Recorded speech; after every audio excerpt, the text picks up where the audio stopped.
We're not meant to live on, we're not meant to be saved. Left without vices, guess we'll just pray and hum hallelujah.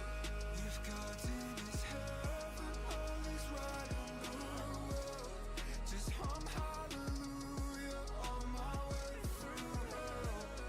I'm stuck in the middle, oh I hate myself. Just hum hallelujah, just hum hallelujah. Just hum hallelujah, just hum hallelujah, just hum hallelujah. Just hum hallelujah, just hum hallelujah, just hum hallelujah.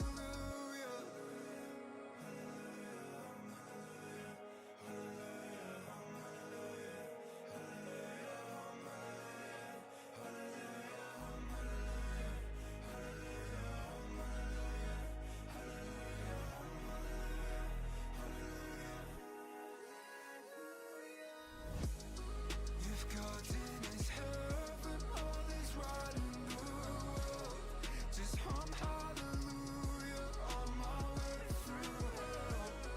I'm stuck in the middle, oh I hate myself. Just hum hallelujah, just hum hallelujah. Just hum hallelujah, just hum hallelujah, just hum hallelujah. Just hum hallelujah, just hum hallelujah, just hum hallelujah. Guten Abend. We are RTGing solely today. After journeymanning all day yesterday, we are back to RTG action today. We've got journeyman recorded up to and including Thursday. And then we currently have yesterday's and today's videos recorded in the RTG. So now we need to record tomorrow and Thursdays at the very least. And if we can get Fridays done in the whole, then fantastic. If we can get part of Fridays done as well, then that's still a win. I mean, it's still a win as far as I'm concerned. We start with Arsenal, Spurs, Bournemouth and Villa. Yikes. Then it's Leeds, Sunderland and Liverpool. It's pretty straightforward, really. The episodes just kind of flow quite nicely in between each other. Between Bournemouth and Bournemouth and Villa, they're both basically as good as each other, so I'll probably sim the home game against Bournemouth. I would imagine over both. Or of either, should I say. So we'll just have to see how the results go. Obviously Arsenal and Spurs could go any which way. We've won at Anfield, we've won at Old Trafford. We've come close to getting results at other clubs as well in the top few, so it goes whichever way it goes, really, doesn't it? Quick look at the budget. This controller's just getting worse and worse. Just gonna have to bite the bullet soon, I think. 8091 for Chelsea. Did we do 8091 for Chelsea?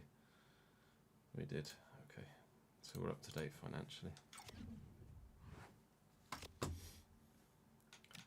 We get these back in a few days' time. Oh no, we sent them back 11th of April, 11th of the month. What are we on? Oh, literally 1st of Feb. Okay, so we'll get our first scout report back from the middle of buttfuck nowhere at some point in the next couple of weeks.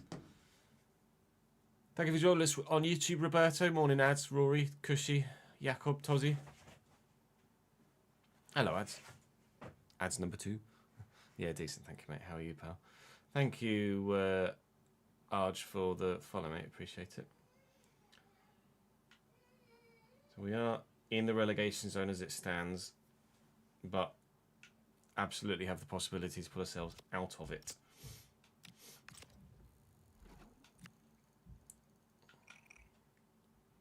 Apra is not declining at all yet, so that's fine.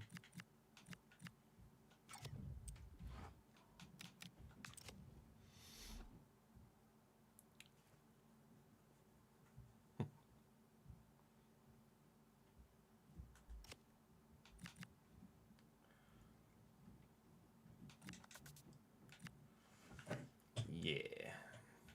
Kind of need someone other than Louis to score, really, don't we? 9 assists for Vale is decent.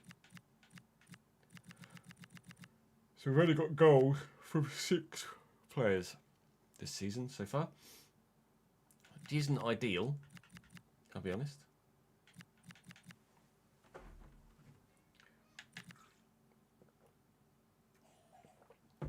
Vale only has 1 goal. He went on a mad spree. There must have just been assists. Went on a mad spree. And we've Devlin. Miranda's got 1. Doyle. Garner. It's not great, is it? He's not great. As far as the Arsenal game. Another bid for Gomez. Just ignoring all of these now. That one's from FC Career.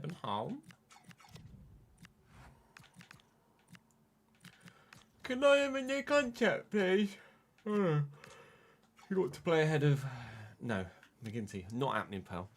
Right, let's start recording, shall we? We're just going to dive in today because we've got a lot to do. I don't know what's going on with the old Barnet this morning, but it's what it is. Rory's on a 50 stream streak, my guy. Thank you, mate. Fantastic. Could I be any more pale? Really? I think it's probably the question everyone's asking, besides that fucking forehead and all. I am the same colour as the walls, like literally. Good. I'm healthy, I promise. He says. No, he's not. Right. Does the hair look silly or does it actually look passable? It'll do. I'm all nose, aren't I? Look, just all fucking nose. All nose and forehead, me. Oh, man. Yeah, I know. I agree, Jude. Right. Welcome back to the Realistic Road to Glory. The transfer window is closed. New players have arrived, and we have ourselves one sole task. Survive. 4 episodes to go between us and the end of the season, and hopefully 1 position to be made in the league. We currently sit in 18th with 4 points from safety, but we have a game in hand, albeit it's against Arsenal. With Arsenal and Tottenham to come today, so good. But we've also got Bournemouth and Villa as well, which are games we could get points from at the very least. So fingers crossed we could do what we can to try and get ourselves out the relegation zone between now and the end of the season. Once we've played this Arsenal and Spurs doubleheader, we've got Liverpool there. And that's kind of it for... Sorry, Man United fans. That's kind of it for big ones between now and the end of the season. Everything else is kind of games that we could very much get some points from. So we need to focus on the majority of those games. We need to be hopefully safe in the knowledge that we've played all of the big ones. And now, once we get past Arsenal and Spurs, it's just about getting points on the table. We will do what we can to stay up, and hopefully at the end of the day, or at the end of the season, we will have done so. Do drop the video a like if you're enjoying the content though. I'd appreciate it very much. Make sure you subscribe to the channel so you don't miss out on any more. The season at Lille is ending soon in the Journeyman, so do make sure you check tonight's episode of that if you are enjoying that save too. I think tonight's episode is a 1-game special with the suit on, which might be well worth your watch. What also hopefully will be worth your watch is us versus Arsenal, but we'll take it 1 game at a time.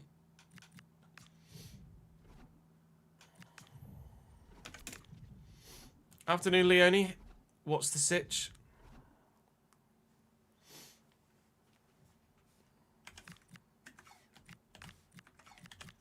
They're playing Noosa Central. That's intriguing.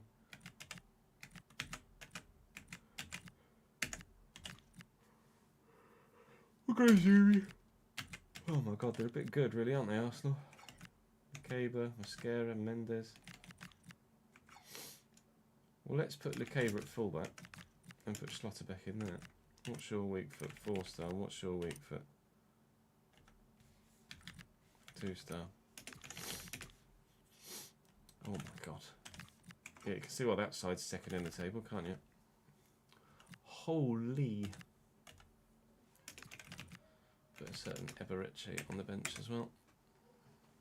Do I make any changes to my lineup? I don't think so. It's not like anyone on the bench. Oh, I've just noticed that Jimmy Garner's grown to 83. Didn't expect that this season.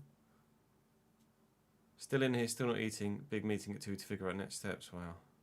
35 stream streak for Ben. Thank you, mate. You started an RTG live start point with Blackburn and simmed the last 13 games hoping to get relegated so you could start in League One naturally. First attempt survived by drawing 3 games out of 30. So you restarted the second time we got relegated. There you go.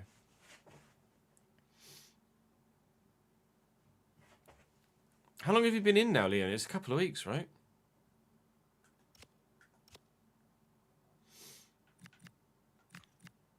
Do I put Decomp in?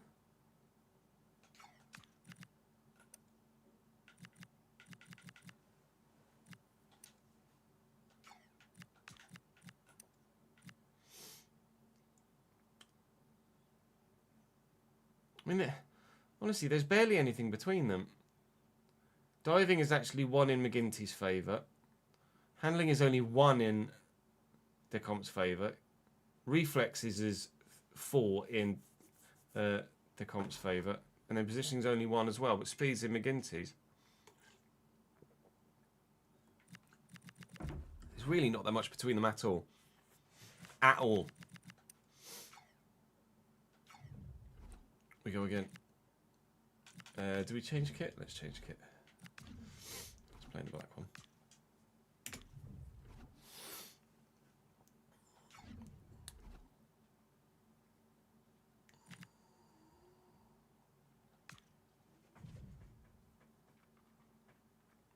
Yeah, reflexes is an important stat, I agree.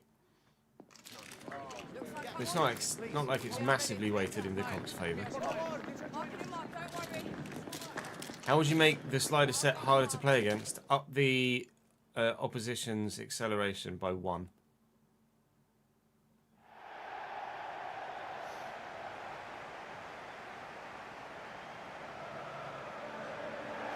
No, 23 quid a month is so much.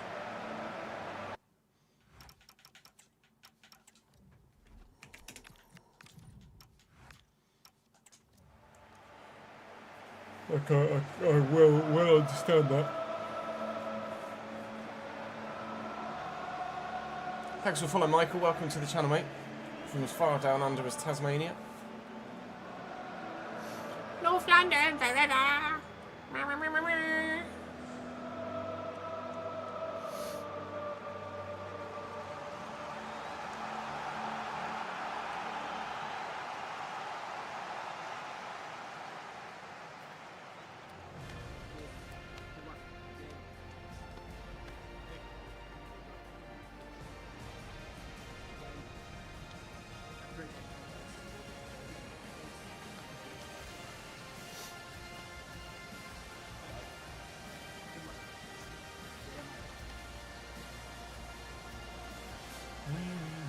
New desk coming Friday, sweet. This Arsenal squad is goals, basically. They are so good. Lunin in goal for them. Nuno Mendes, Nico Schlotterbeck, Mosquera and Luke Caber. Declan Rice and Zubimendi. Noosa at Cam with Bukayo Saka and Mika Gotts either side of Julian Alvarez. Alvarez 90, Nuno Mendes 90, Declan Rice 89, Nico Schlotterbeck 88. A number of their side. I think Noosa's 87 as well as Zubimendi being 87. They're just outrageous in every position. Every single position. Luke Caber's 88 as well at left back. So ultimately this Arsenal 11 is where we would dream of ending up in this RTG at some point. But whether we ever actually make it there, I've absolutely no idea.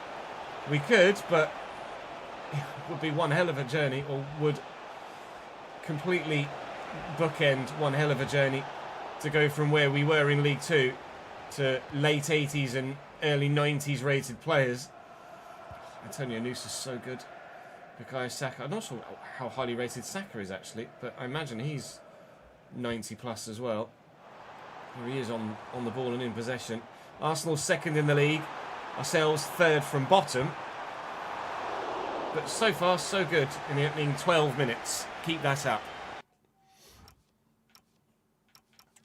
What was Saka? 90. Right, everyone in the squad is 86 or above, apart from Gotts, who's 85. Ridiculous.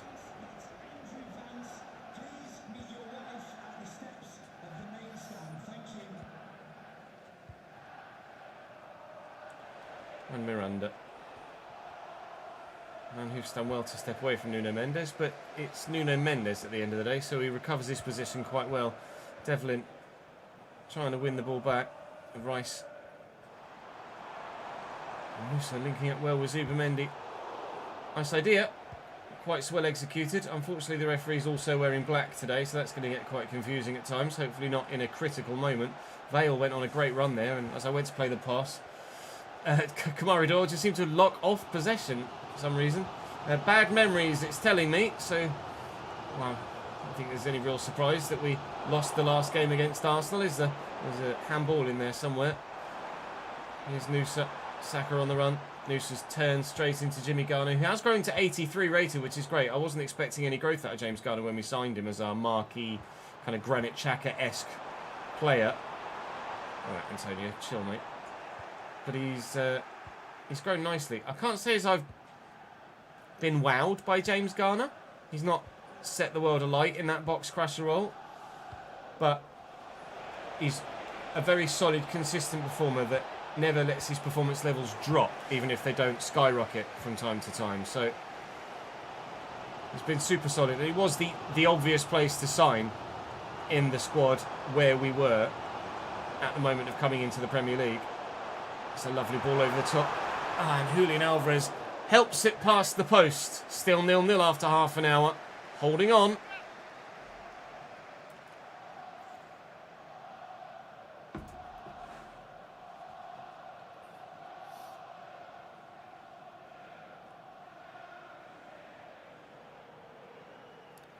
I don't know where Odegaard is in this save. I think Barcelona or Liverpool. Might be Liverpool, actually.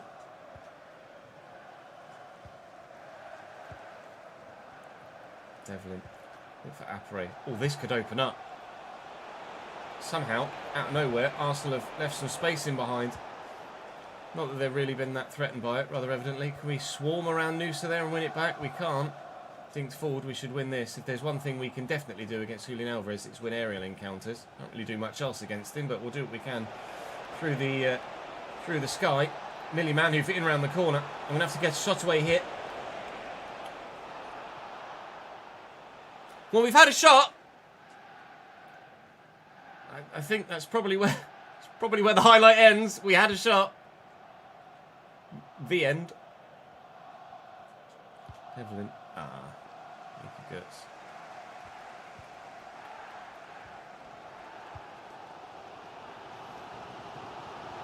And then it's nicely done. Jimmy. Oh, Declan Rice. Declan Rice being Declan Rice, unfortunately. It's half time.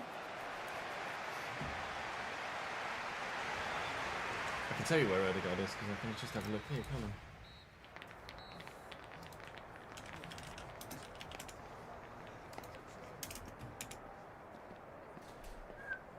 Yeah, he's at Real Madrid.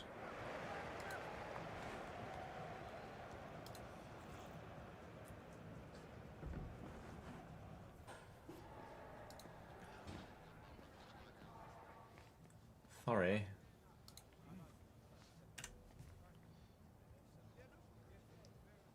Hello, Mark. Yeah, all good, thank you, pal. I hope you well as well.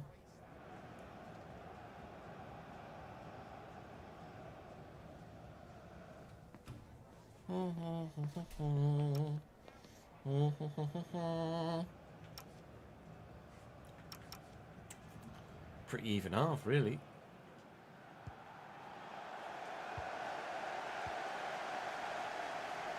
They just keep the ball away from them.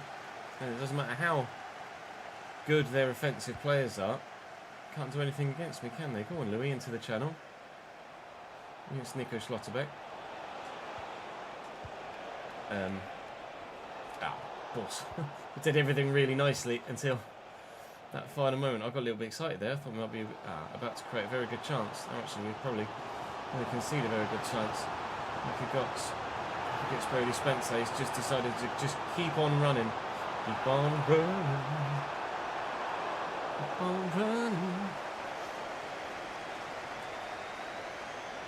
Manhoof turns inside to Doyle. Operate. Manhoof. I think. Oh, it's not really much of a dink, is it? Oh Christ, Matt.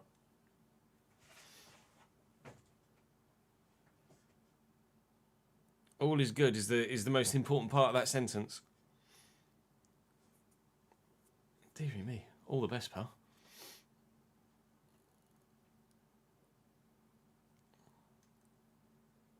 Yeah, a lot of players end up at their former clubs, don't they? Or they either end up at former clubs or rival clubs of their current club via someone else.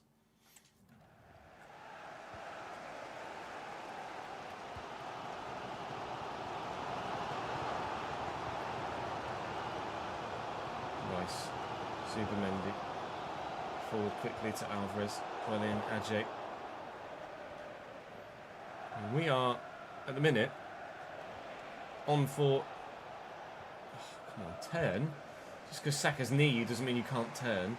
We're on for what would be a very well-earned, hard-fought point here. And clean sheet for that matter too. I know I've almost certainly jinxed myself by saying that out loud now. But if efforts like that are as much as Arsenal are going to be able to muster in this second half, with less than half an hour to go, I feel quite confident in saying that we might well be able to get ourselves a 0-0 draw out of this.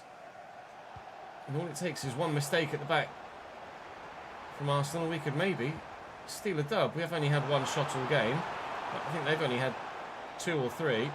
This is opening up nicely for them though. Mika Gotts gives them the goal to go in front. Yep, commentator's curse. Should have read it, shouldn't I really? 68th minute, his 13th goal of the season. 1-0 Arsenal. Diego Simeone is delighted.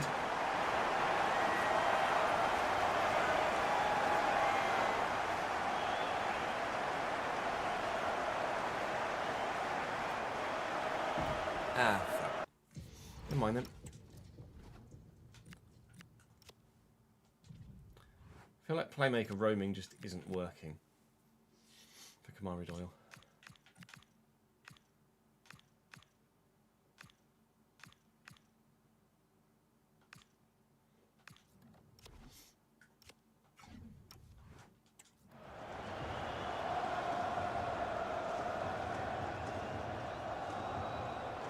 I chesed it, didn't I?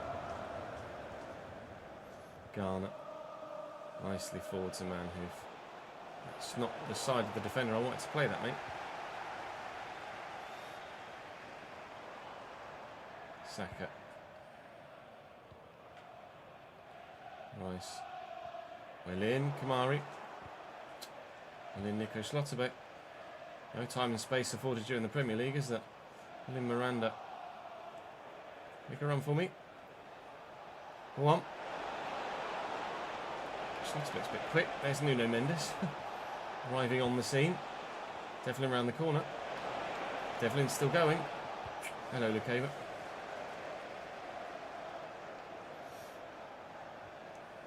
Brody. Spencer to Devlin. Devlin inside. There's absolutely a chance on goal in this for us.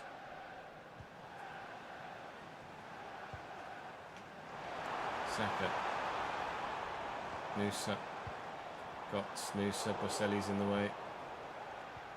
No, that's absolute. Both of those passes were meant for Devlin, and it's going to cost me a second goal. Oh! All right. We'll lose to Arsenal then. Noosa's first game since joining the club in January, and he's scored on debut. pass that went straight forward to Doyle, and then the pass from Doyle. Both were meant for Devlin. Neither went anywhere near him, unfortunately. Okay, it's fine. It's not a game we were expected to get anything from anyway. We go again. Really? Can't play it 3 yards without getting intercepted.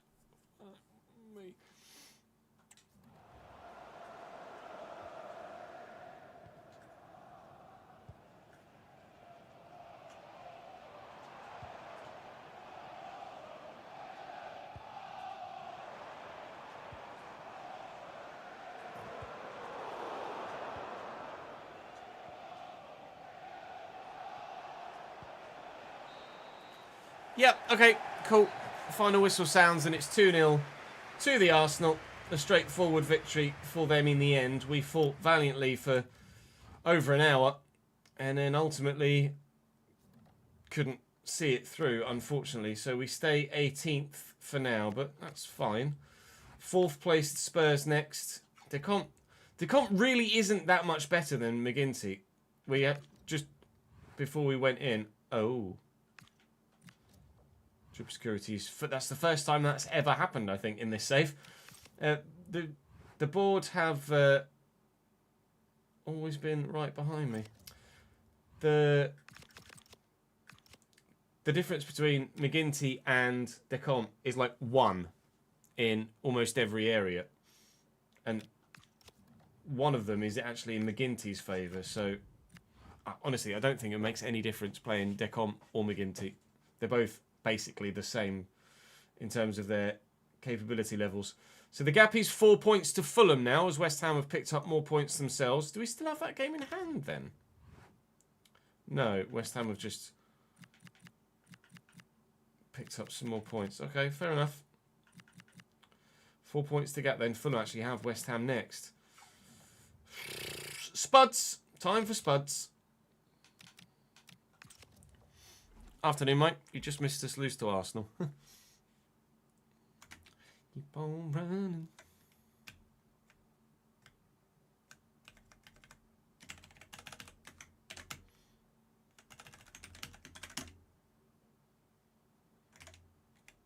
What my wage is at now? Is it still 608? 608,977.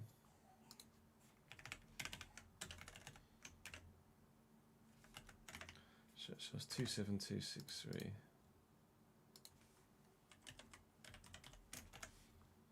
136315.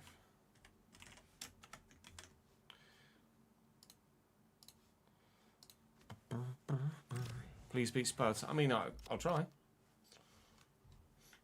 I never don't try.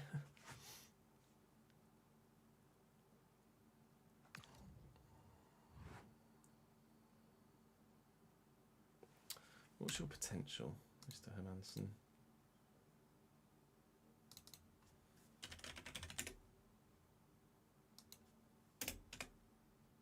$73.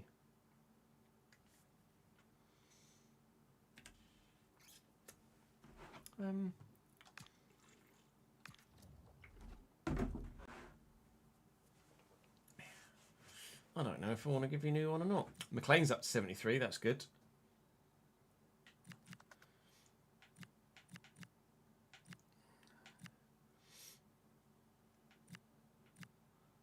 Going 2 with Burnley already. Go on, my boy. Powelson up 7. Alright, that went well then.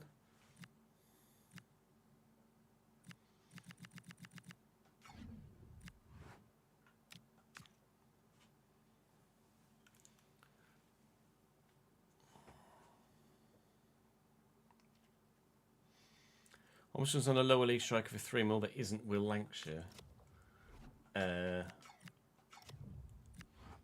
Louis Abreu? What sort of rating are you looking at, Cole? Are you in season 2, right?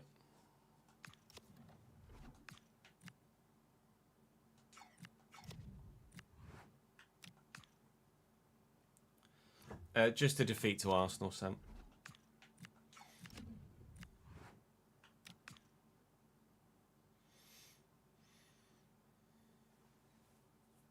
replace Konis. Anything 73 down.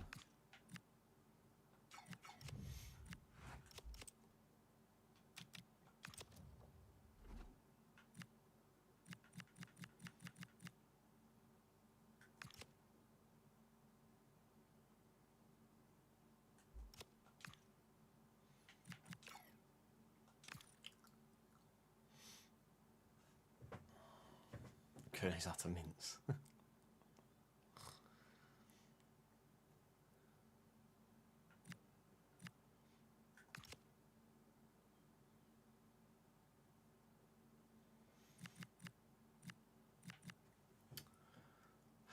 Doyle's only 25 though. Like, I feel like there's definitely more to come from him. Dan per bucket for the 16th month. Thank you, mate.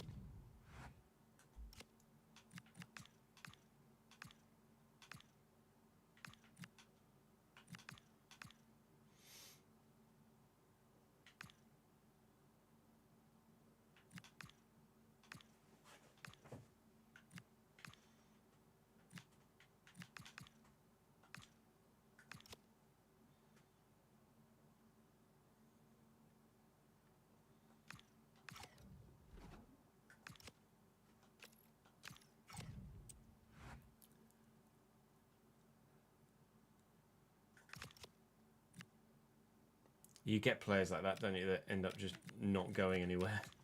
You're desperate to get rid of them, they just won't agree a deal anywhere else. What?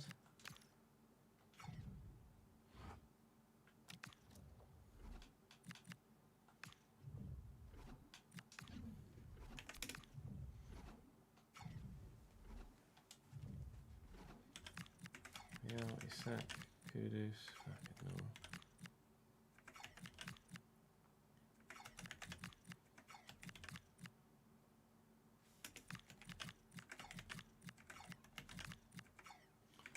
Wow.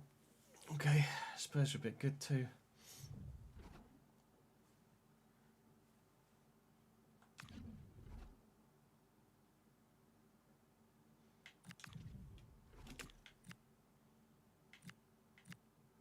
I'm playing the home kit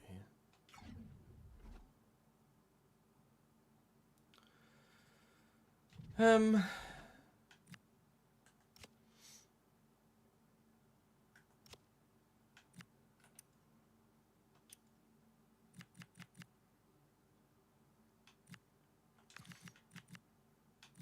Good burst through a game on the right.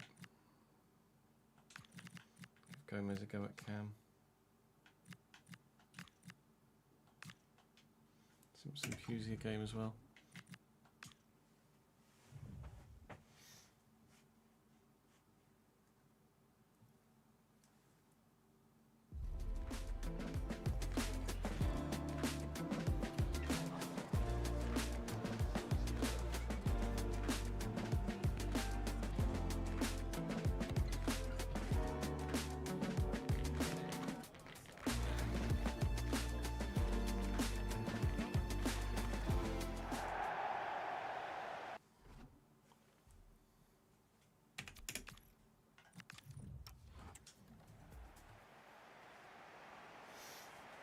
Uh, 18th at the minute, James. Fraser Hornby, straight swap. I don't know anything about Fraser Hornby, I don't think.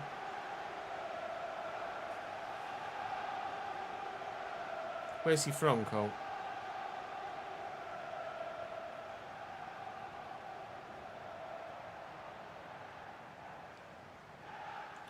It was 4, James, prior to this match weekend.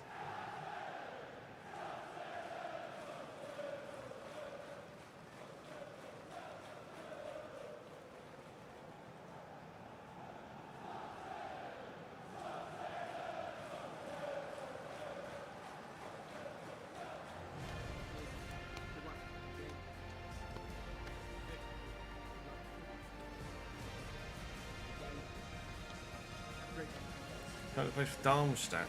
Okay.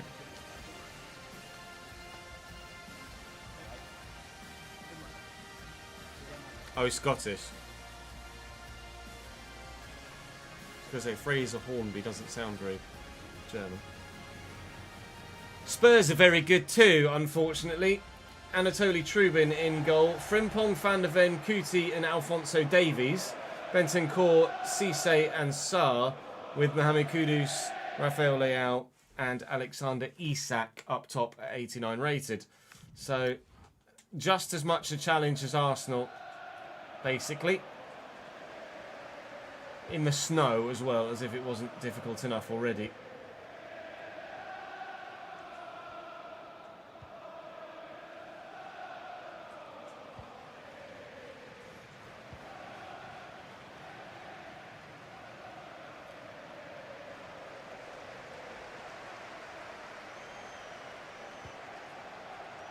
Well in, Jimmy.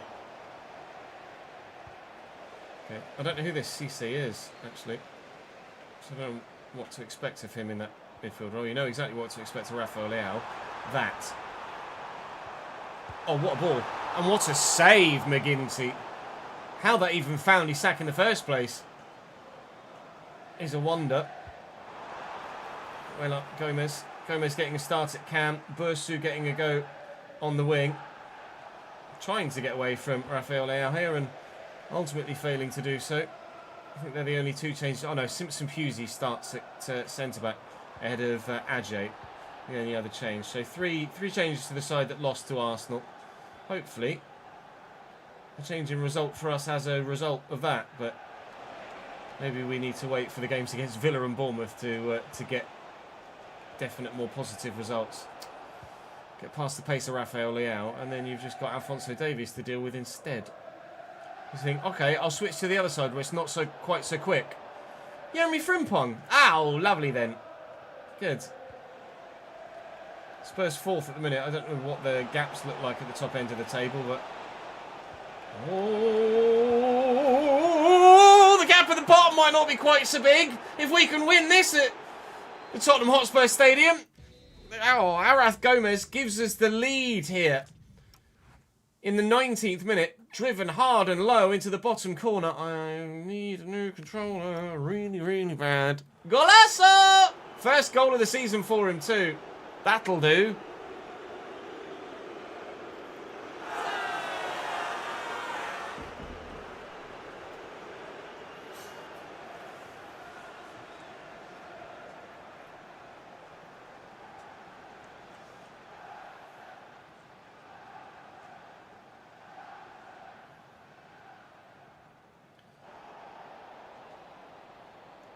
Miranda.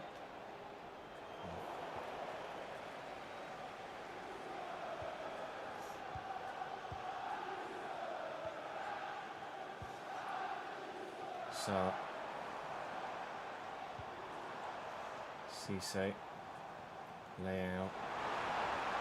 Cisse again will intercept and miss the Devlin. Gomez nicely forward to Apparate. Tried to wait and slot it through the gap for Bursu, didn't work.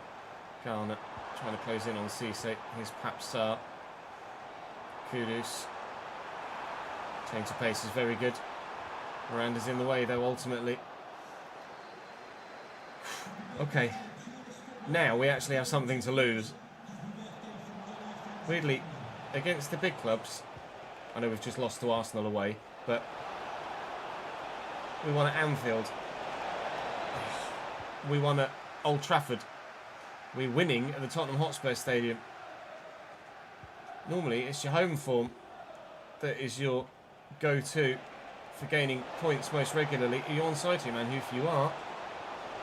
And it's 2-0 Cambridge. Louis Apparay buries with an empty net in front of him. And we might be getting a massive 3 points away from home again.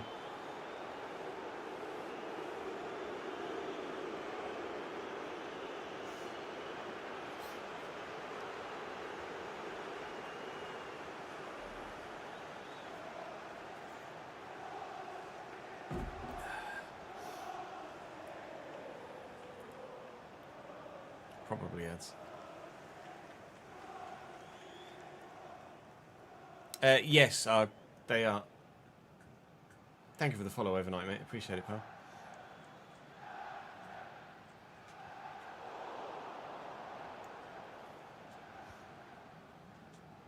Marcelli, Gomez, Devlin,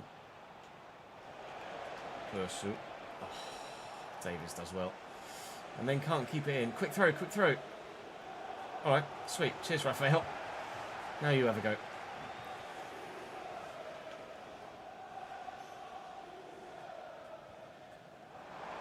Lay out. How's he done that? That was crazy. Just keep it. Just keep it. Good. We need to rush it. We've got a 2-0 lead now. Christ. Oh, come on. Crystal Palace beating Wolves is good news for us as well. Wolves down the bottom end with us. Oh my God. Garner! Garner again! That's gone wide. How? Oh, the sliciest slice you've ever seen. Shanking out. It is 2-0 Cambridge at half time though, but I mean it could have been 3.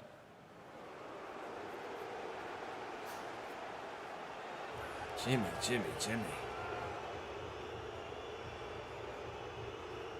Holy fucking moly.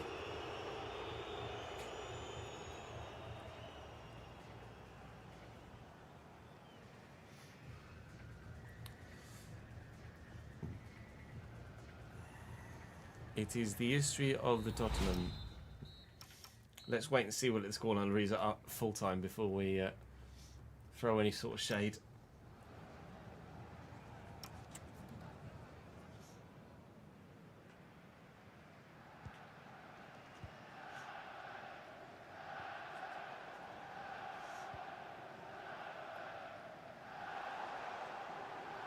Kudus. Isak. Wouldn't have even known that Alexander Isak was on the pitch in the first half. I don't think I remember saying his name even once. Everything was going through Rafael Leao out wide and Kudus on the other side, and they barely used the Swede through the middle at all. He had one chance early doors, didn't he, where Rafael Leao found him inexplicably, and then that was kind of it. Manu in behind Frimpong here, and you know Frimpong's going to catch up. So is Van der Ven as well. But oh, Gomez should have squared it, says Apare on the swivel. Oh, I was in the moment. I got tunnel vision. Apare was there. All that needs is a squared ball, says maybe Cuti Romero would have cut it out. I don't know, but thought going. I mean, we should be at least 3-0 up in this game. Unbelievable. Big save by McGinty in the first half at one end to keep it a 0-0, and since then we have been the better team. And there's no denying that. Come on, Devlin. Go on, Devlin! It's opened up! It's 3-0 now! Spursy! Very, very, very Spursy! Let's go!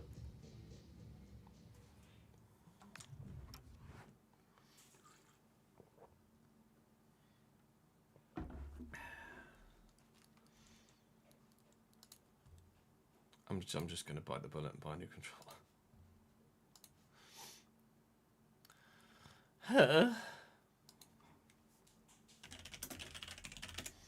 Do I get a wireless one or a wired one?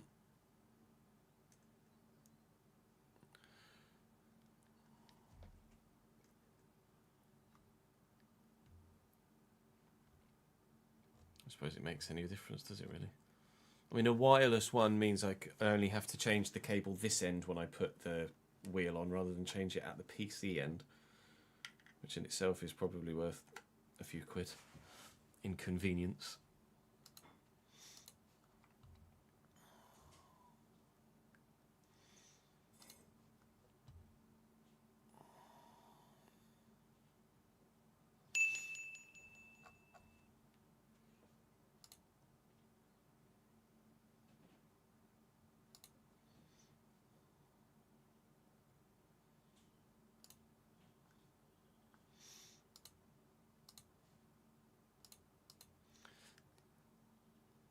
What did the grape do when it got stopped? Nothing. It just let out a little white.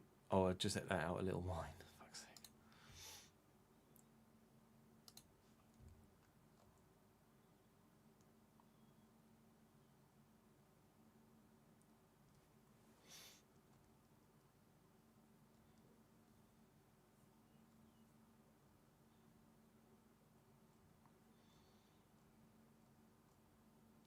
There's a lot of fake ones out there, isn't there?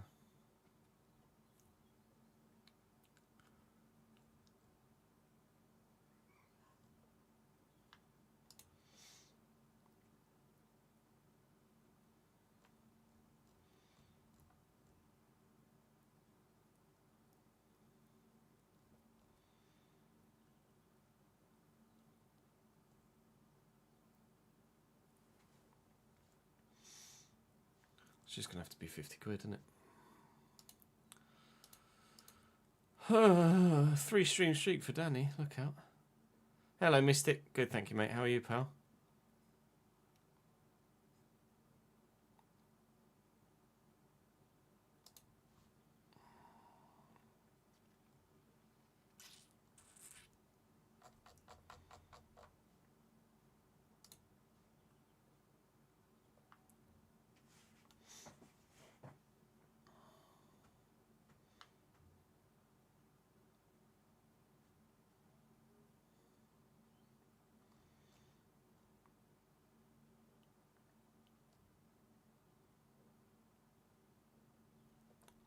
Just Xbox wireless controller, carbon black.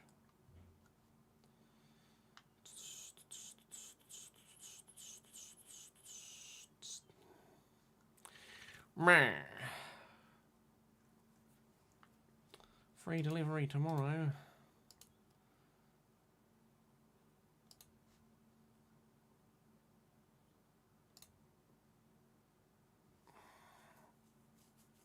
Okay. Well, business expense. Because this is getting really fucking annoying now. It's just getting worse, isn't it? There we go. Saved £4 on delivery with Prime. Hooray.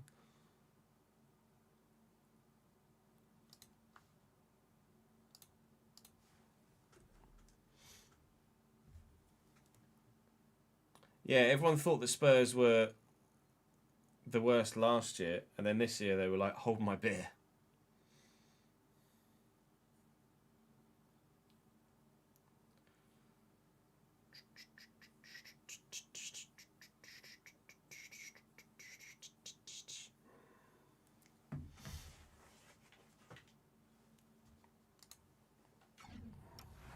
I know, Spurs getting relegated would actually be nuts.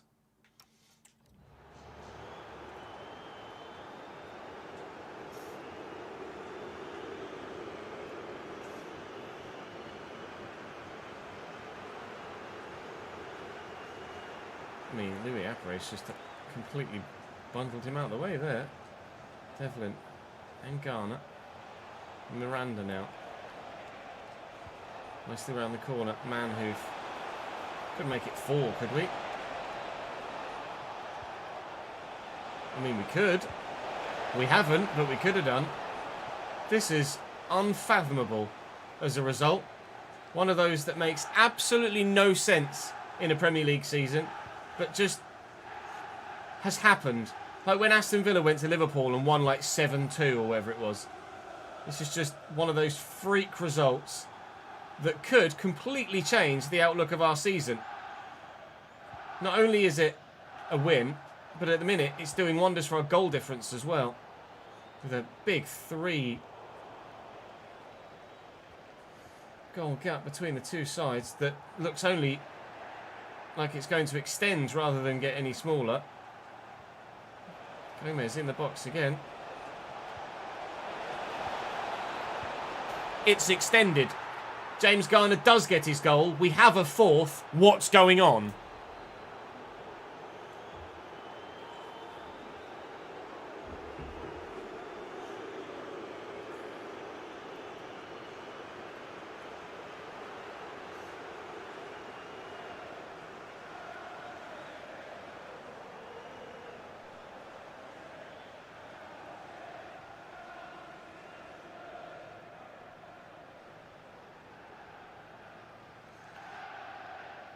Forwarding the Amazon email from one email account to the other so I can put it down as business expense.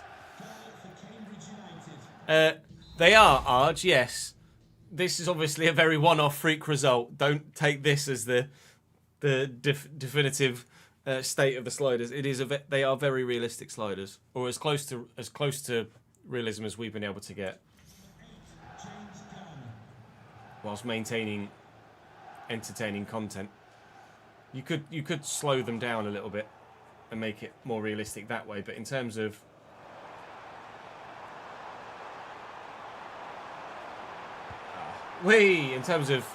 general like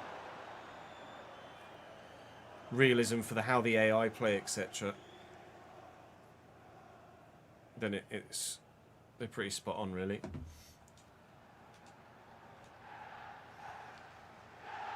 I mean, for my talent level, if you're significantly better at FIFA than me, then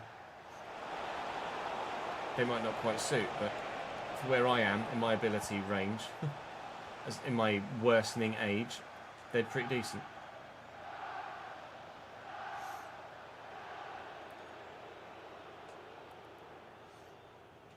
And hoof with the throat. I can't quite believe I'm about to say this, but I might make a couple of substitutions and rest some players. Oh my God, Louis in. I nearly fluffed it. I haven't fluffed it. It's 5.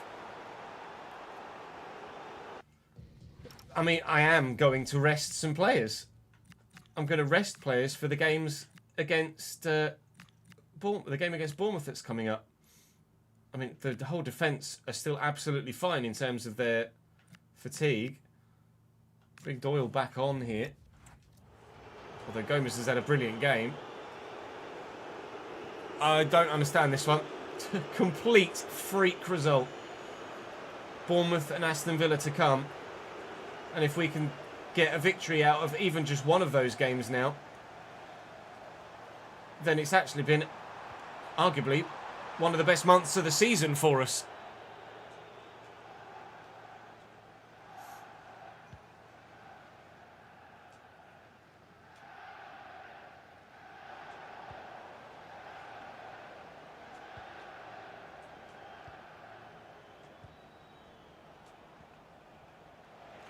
Doyle. Devlin. Noonan. It's 6! Oh my God. Oh my God.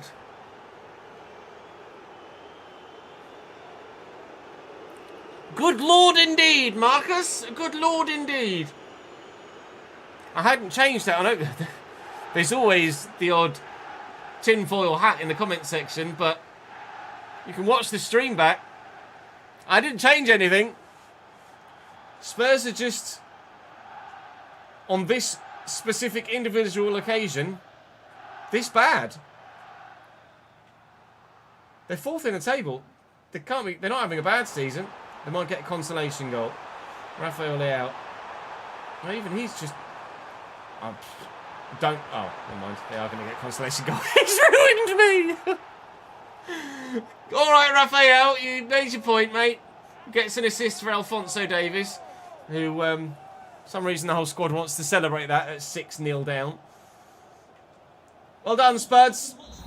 6-1 in the end. Rafael Leao, I thought, just completely wasted that. He just wanted to embarrass me and dribble it around 4 different defenders before then finding the back of the net through a teammate. That's one hell of a result for us.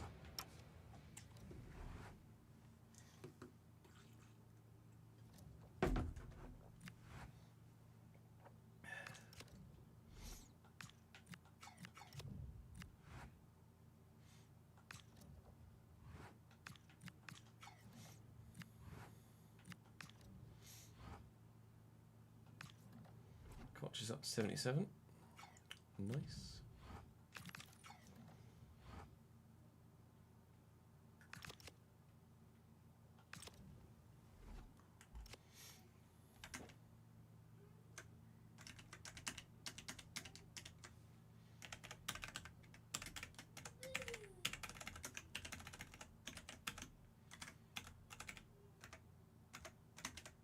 Two 832.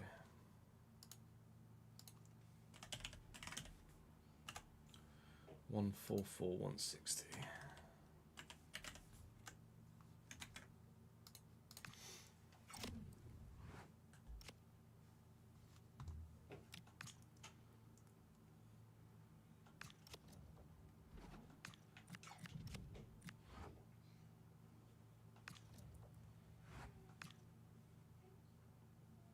You are going to leave at the end of the season, Remy. Don't worry.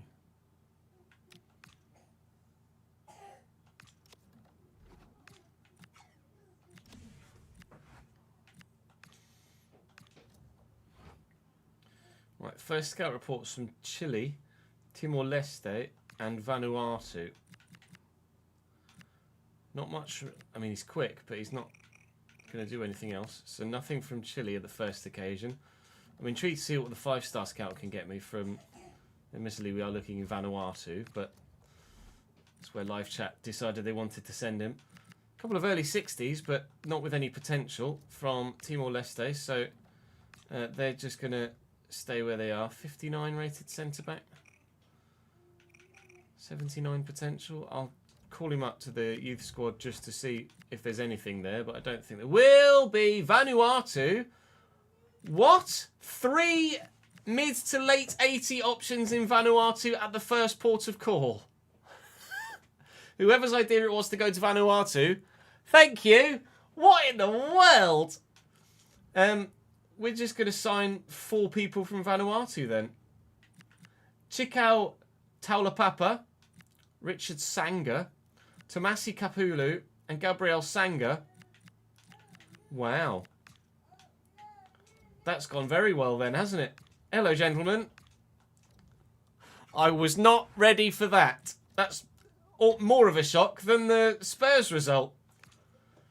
Let's sim this one against Bournemouth at home, and then we'll go and play Villa away. I think it's probably the best way to go about doing this. Let's say Bournemouth were 3rd. 13th. 13th. That's Jude kicking the office door. Forgive that. Let's see if we can. He's just trying to G everybody up and encourage everyone to go and get a result against Bournemouth. Which we've done, to be fair. We've gotten a 1-1 draw. João Pedro gets the equaliser. Bournemouth bossed it, as you can see from the stats, but we took a point. So we'll take that. Villa next.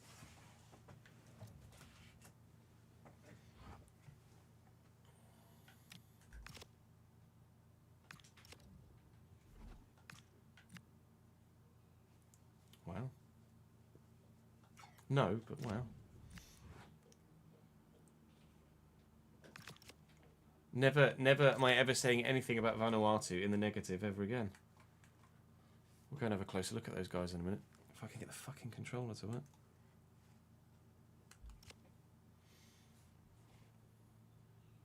Match tickets and stadium maintenance only. Hold on.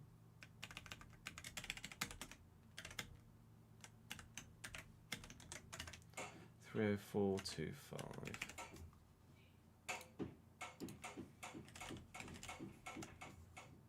$152.125. Wait, what? Oh yeah, $152.125. Oh no, match tickets, dickhead. 8,001. 214702. Just make it as much noise as you can.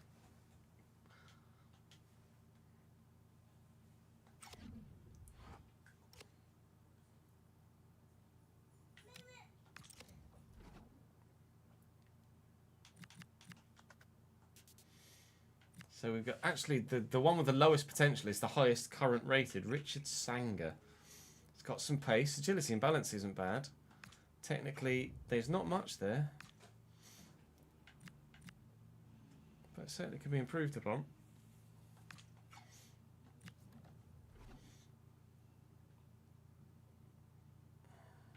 And there's Tomasi Kapulu with dead ball, slide tackle, quick step, and enforcer.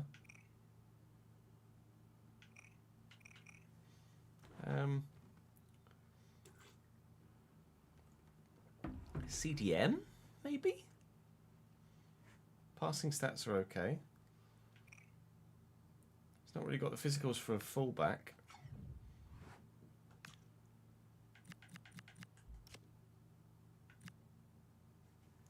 Could play at CDM though. So I mean, acceleration is 75 to be fair.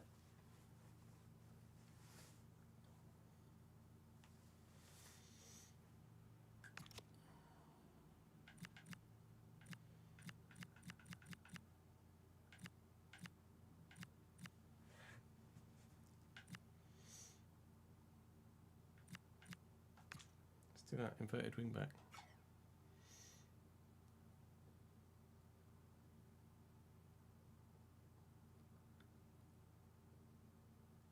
Your mum cancelled her holiday to Cyprus last night. I'm surprised you waited this long, to be honest, Carl.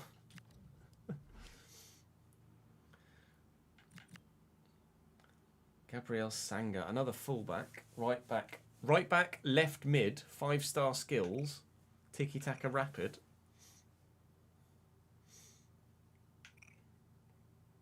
Sprint speed 79. Get that acceleration up. Sanga could be useful. Jose Vaz, 59, 79 potential.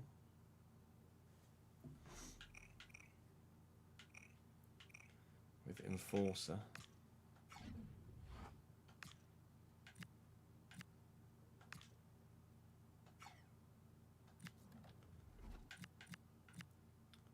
Taula Papa. With block. He's got pace.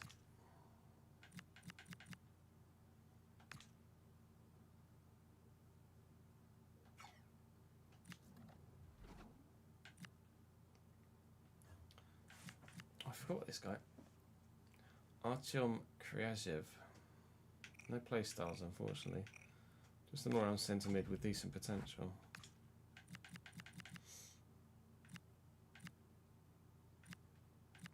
Let's train all of those technicals.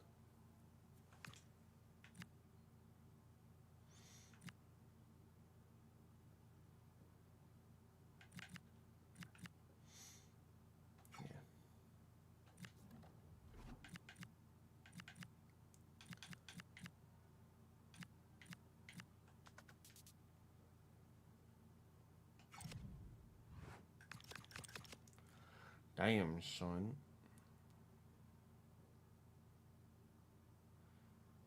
Oh, most people didn't know. To be fair, my cousin was in the army and he was stationed on Cyprus, so I kind of knew there was military bases out there.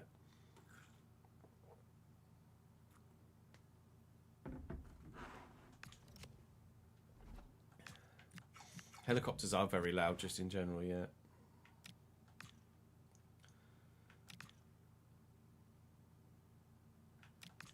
Going to ignore all of these bids for everybody now.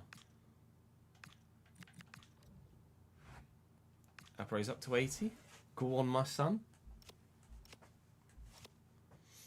31, still growing very well. I mean, those physicals are the reason why he's as good as he is.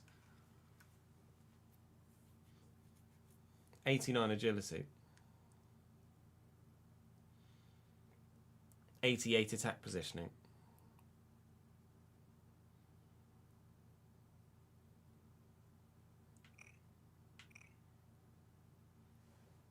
Technical playstyle as well, which probably helps.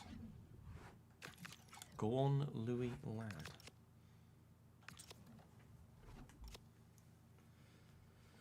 Two 28461.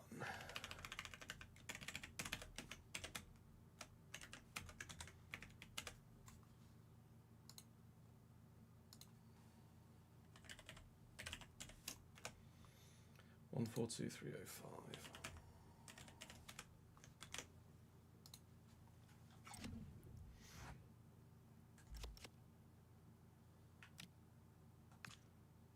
Your granddad was stationed over there during his service, was he? Well, yes, Doyle and Gomez, that's fine.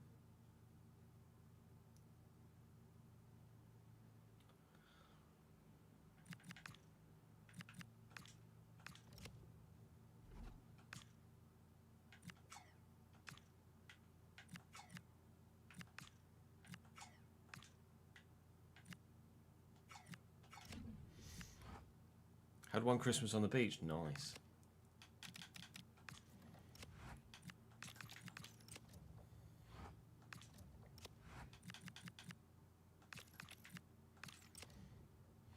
Who have they got, Sam?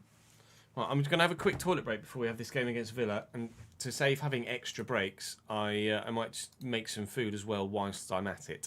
So I might be a few extra minutes, but it should be the only break we have for a while. So I shall be back in uno momento. BRB.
Where is Filed?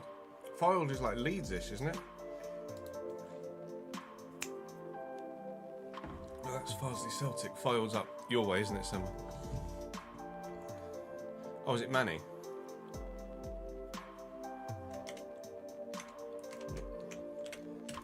Filed. AFC Filed. Oh, it's first versus second.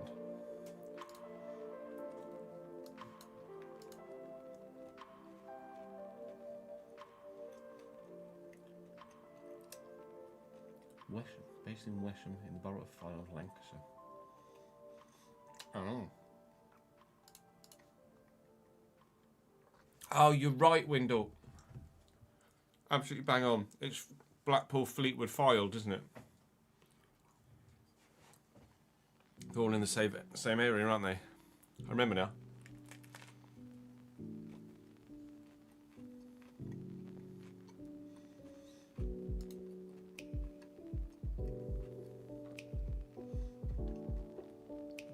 That's a massive game.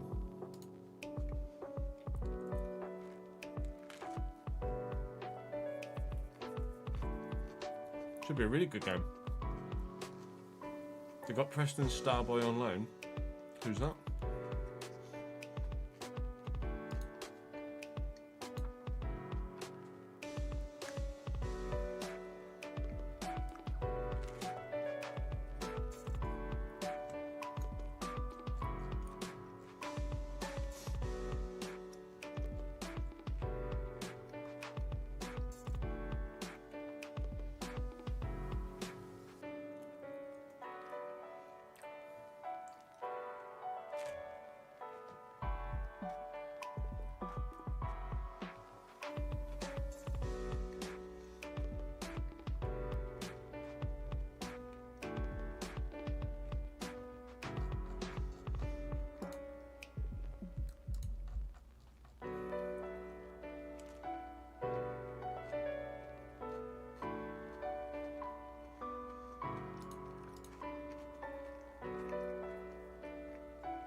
Felipe Rodriguez Gentile.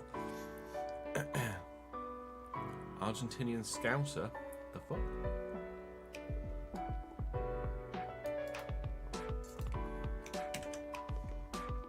I have to Google that.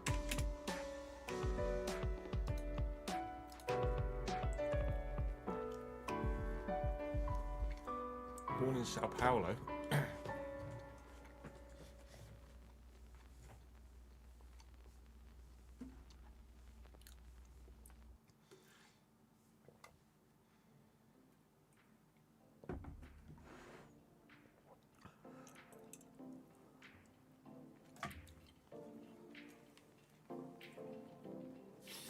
Born in Brazil to Argentinian parents.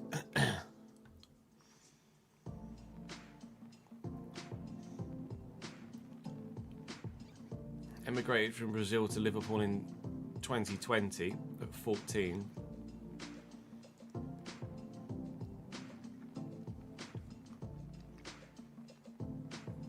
And then went from a Sunday League team to Preston. Had a trial at Liverpool.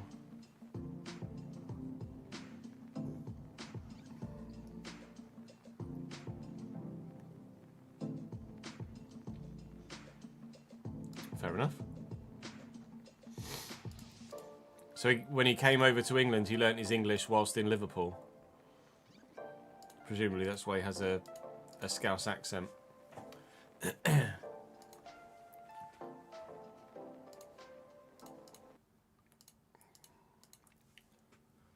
Used to have a guy in the streams like a decade ago called Seb who was Belgian, but he spoke English with a Scottish accent.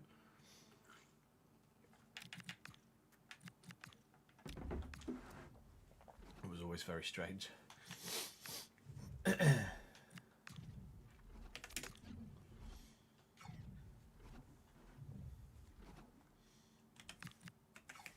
out. Who's that? Is it Thiago Sarr? Am I right with that? Wrong with that?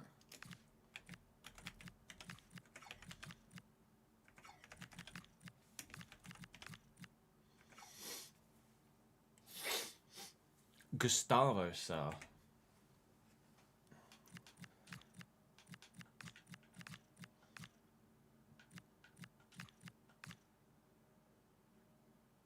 Got to play the same 11, haven't I, really?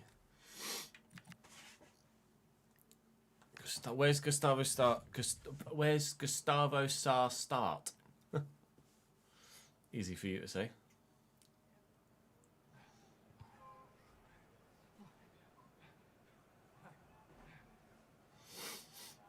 Falamissiao. Okay, so Portuguese. Portugal, sorry. It's obviously Portuguese.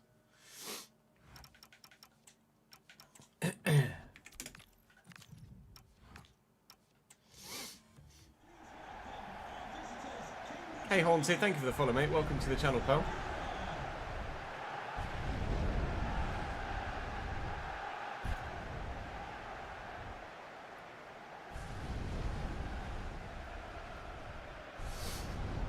Villa 9th. We're a point behind Wolves now.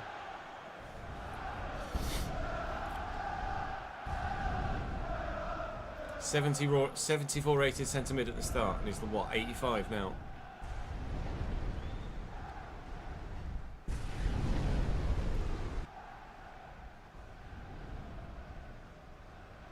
You want to recommend some players? You could always recommend players. I can't guarantee anything. We're not in a transfer window at the minute. But feel free to leave a comment on any of the YouTube videos with suggestions for transfer windows, or you can pop them in chat now. I'll most likely forget and not be able to go back and see it. But if you leave it on the YouTube videos, I'll be able to go back and see it. Villa 9th in the Premier League at the minute, chasing European potential football. Alex Ramiro in goal for them. Pau Torres and Esri Konsa, a familiar-looking centre-back partnership. Amadou Onana and Boubacar Kamara, a familiar-looking CDM partnership. But Tierno Barry and Fabio Silva at striker is not the obvious for Aston Villa. And then they've got Gustavo Sarr and Morgan Rogers in the two cam roles in their 4-2-2 formation. We're only a point off safety now, following that victory against Tottenham, which is, without any shadow of doubt, the most unexpected result I've almost ever gotten. I was supposed to go to the right back. Most unexpected result I've almost ever seen in any of my saves. A 6-1 win when in the relegation zone in the Premier League against the very good 4th place Tottenham. As a result of that game, Bursu, Gomez and Simpson Pusey all start again. It'd be completely unfair to drop them after that game. And we very nearly forced an opening goal against Villa here as well. Garner. I just saw Bursu drift around the corner as I was powering that up and thought, I've committed now, so I'm going to have to play the pass. Bursu. Good footwork to keep it away from everybody. Apare will look for Bursu again. Bursu's breaking into the box. Bursu's going to square it across. He's not, because David Raum's got to him. Well, front foot again from Cambridge United, but no goal yet.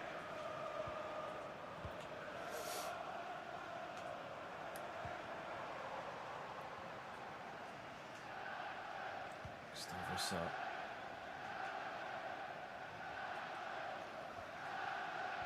Nana Kamara. That is really, really, really loose.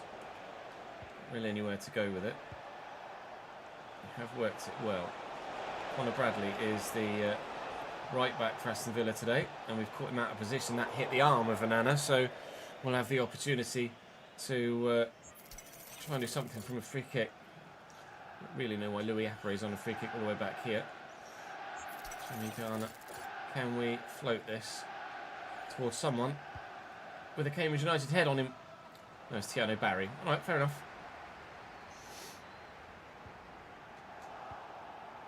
Spencer. Apare. Gustavo Felipe Alves de Freitas Azevedo Sarr. Just the average name, yeah.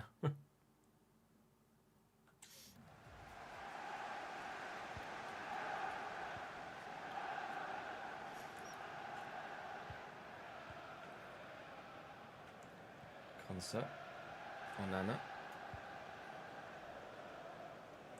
I don't know why Louis Apre seems to be utterly determined to play as a left winger or right winger right now. Nice who intercepts that well. And again, Apre drifted towards the wing. And have to take the shot. Oh, and Ramiro gets an awkward save in, but a save nonetheless. We have the opportunity from the set piece to maybe look to take the lead, but couldn't quite get there with the defender attacking the ball. Now, unfortunately, our attack is over. Need a modded scoreboard. It bugs you that your away kit is white and green, but the scoreboard shows white and black. I think that's just a you thing, Harley.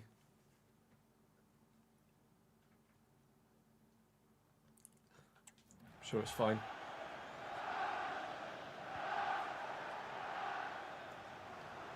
Gustavo Cruz does really well there. And Garner will look to thread this. We've got an advantage for something, but I'm trying to float this, looking for someone in the middle. And that someone in the middle is a defender, apparently. Well up, Simpson Pusey.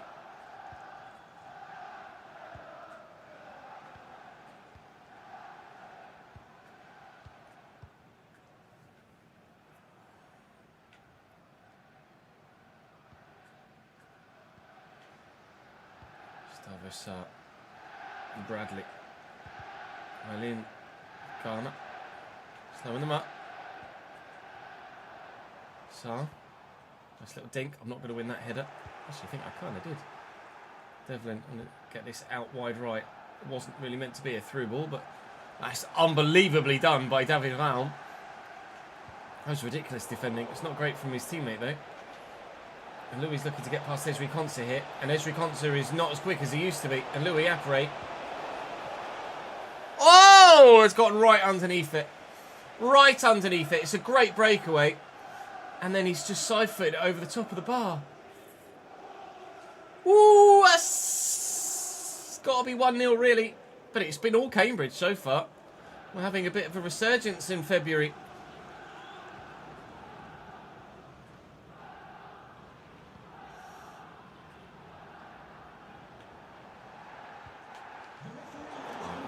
Might have caught him a little late. Maybe.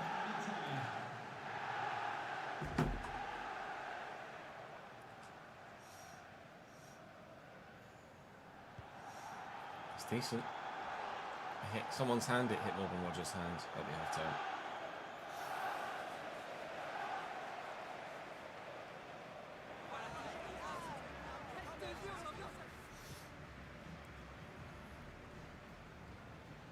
Just a flesh wound, yeah, it's fine.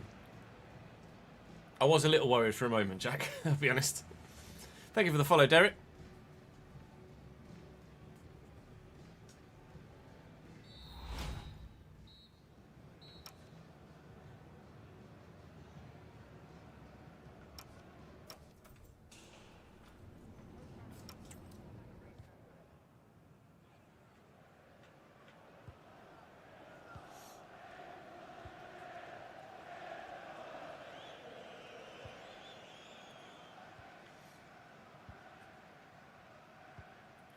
Tackle. Barry just kind of ran into me, but still won the ball back. Still they come forward. Tiano Barry is well, to quote the journeyman, just kind of doing Tiano Barry things. Really, it's not being very good. Morgan Rogers. Okay, it's not gone ideally. Calm as you like, Louis. Oh, I just wanted to lay that for the 1-2. So bad. Barry. Through the gap. Simpson Pusey reads it. There's that high defensive awareness for him. I'm going to make a change. Can wipe out any Villa player you want, just not Bradley. Oh, I see. Soz. Do I do Eggbring? Let's do Bennett. 4-star week for on him as well.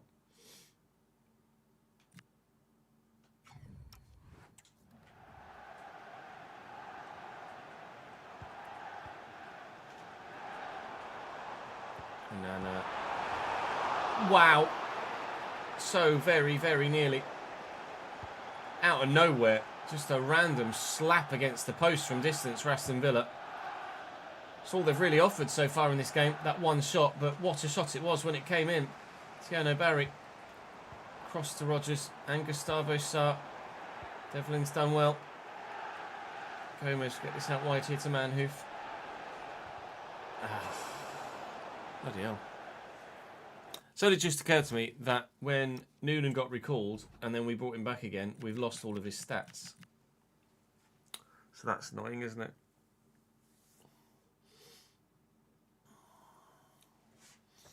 So it's only going to count his stats from his return onwards.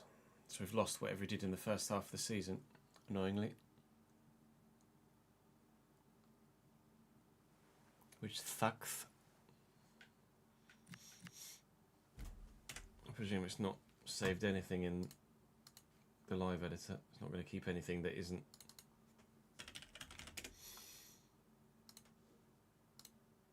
No, so it says 2 appearances in the Premier League and 1 goal, but he's definitely played more than 2 games for me in the Premier League. Annoying, annoying, annoying. It is what it is.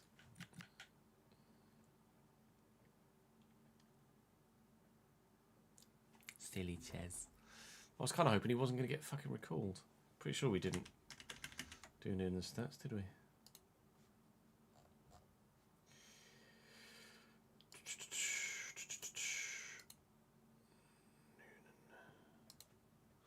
No. Well, bugger.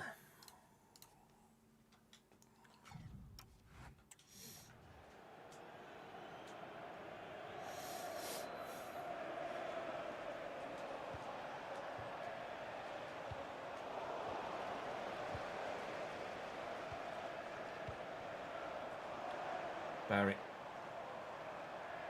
Barry still finds Fabio Silva.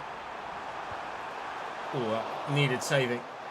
Thankfully, the keeper has done exactly that. Well struck by Morgan Rogers. Well taken that by Bursu. Oh, and see you later, sunshine.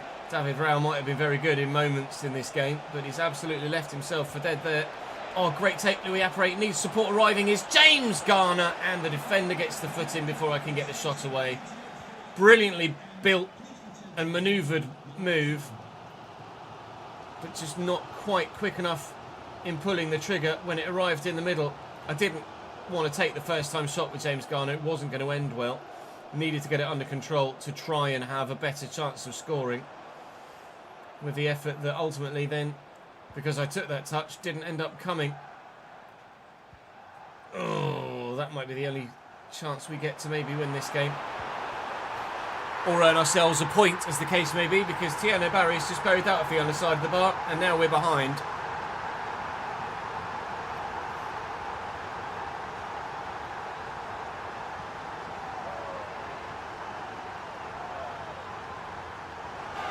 I was waiting for that, Jack.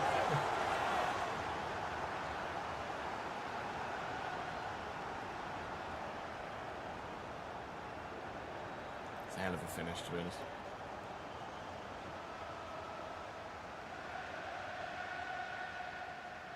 His left foot too.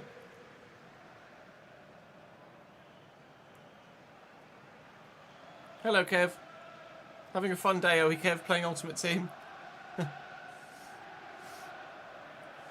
Or is that just about the international break thing?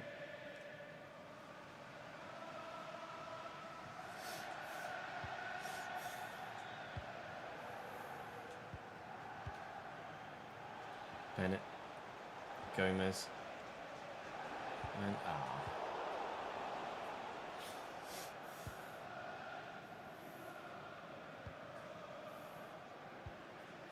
thank you. Not sure what I can do with it at the moment, but thank you. Suit. Ping. Try and get this down with Manhoof. Try and get to that with Garner. Okay, fine. Gustavo Sarr. Barry. Well in, Benno. Bit of space here for Devlin to break into now. And I'll look over the top for Louis. And Bradley gets there well. Manhoof does that nicely.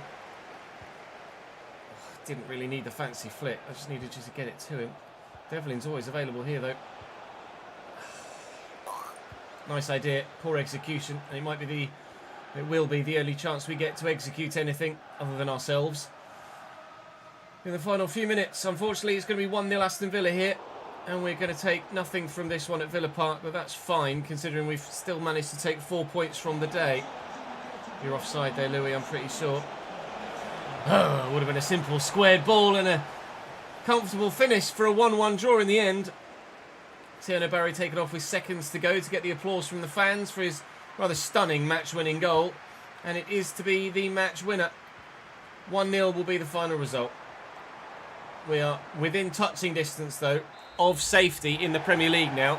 Unless, of course, everyone else has gone and won on this match day, which hopefully they haven't. But prior to this game, we were 1 point from safety. Hopefully, we'll still only be 1 point from safety. Wolves have lost, that's good. Leeds have lost, that's good. We've got Leeds as our very next game as well, and we are 1 point from safety, although Fulham have a game in hand, as do West Ham. Fulham's is against bottom of the table Leicester as well, which isn't ideal. Forest aren't... Oh no, Forest were flying, they were third. They're still third. Forest is not an easy game for West Ham, and their next game after that is Manchester City as well, so hopefully West Ham won't be roaring away from us. But goal difference of only -10 is better now, thank you Tottenham. And we're very much in the survival fight still. 11 games to go in this Premier League season. And you'd say anybody from West Ham to ourselves runs the risk of falling into that P18 as it stands. It's ourselves, but could be anyone. Hopefully it won't be us come match day 38, or the end of match day 38. But happy enough with how things are going so far. I mean, in our first season at the level, with a squad that definitely isn't as good as we ideally would have liked it to be, we're doing a decent job. And if we can get a win against Leeds, although they beat us last time we played them, didn't they, at Ellen Road, so we'd like to get some payback for that. Maybe we can pull ourselves out of the relegation zone in the next episode. We have just 3 games. It's Leeds, Sunderland and Liverpool. 2 at home, 1 away. Busy Saturday, Tuesday, but we'll do what we can. 4 points today. I'd probably take 4 points tomorrow as well, in all honesty. We'll see which way it goes. I'll see you then. We'll record that one now. What episode of the season is that? Today's is going to be episode 9, so that'll be episode 10. Rtg 610. We'll go and make 11, and then we'll be able to make 12.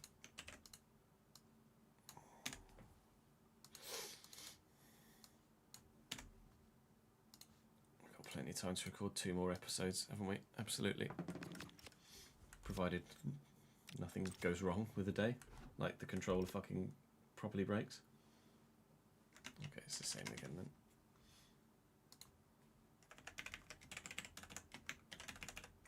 Didn't cost us anything to go to Birmingham apparently for the game against Aston Villa. We'll take it.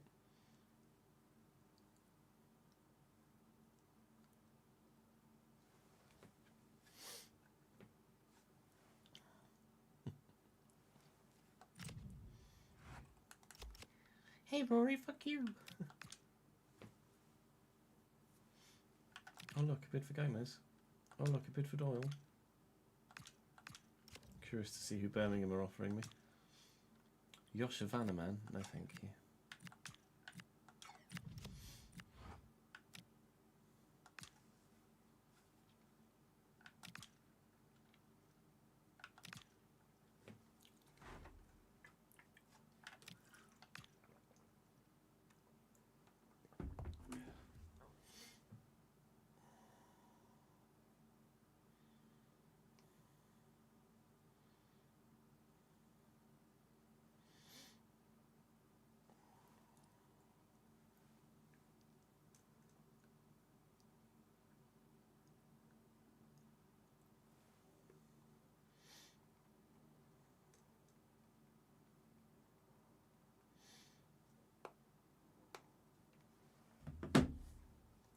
I can remove players from the transfer list with the editor, yeah.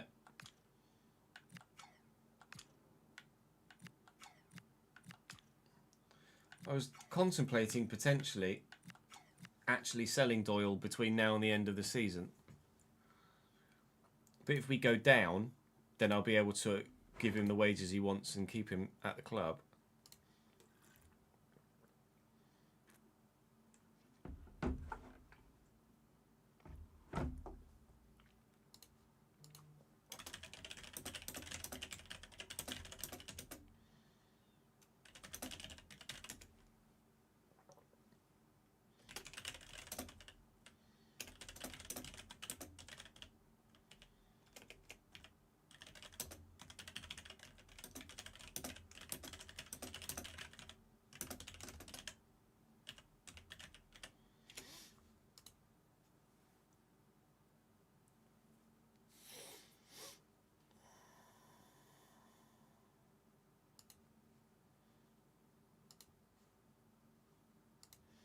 Today's episode of the RTG goes live goes live in about an hour.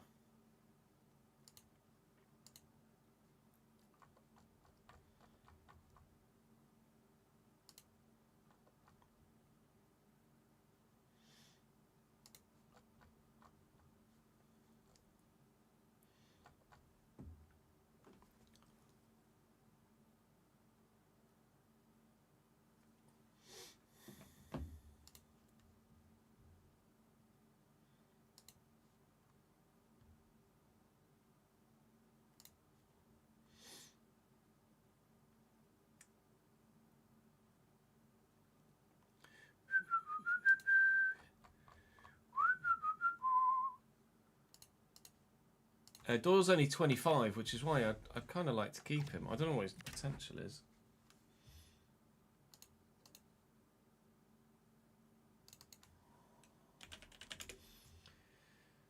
Oh, he's peaked at 77.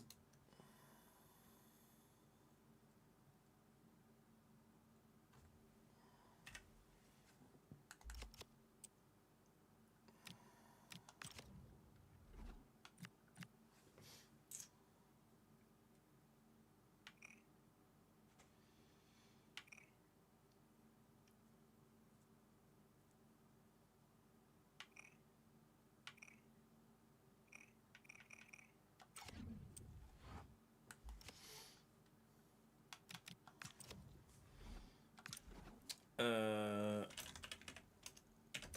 gonna have a look at Gustavo's son. Wow, he really is well-rounded, isn't he?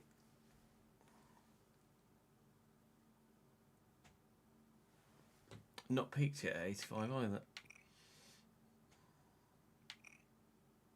That's ridiculous. That's outrageous.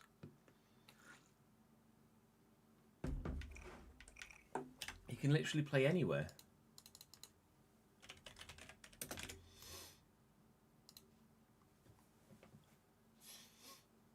.79 rated centre back, 80 rated fullback. That's insane. 82 rated striker. How can he be a 79 rated centre back and an 82 rated striker at the same time? That's insane.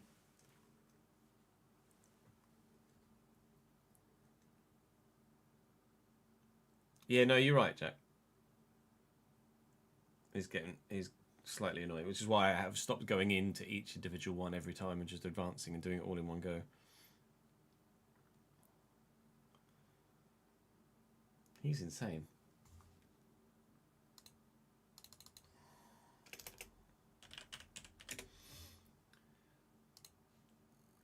Let's just do it anyway.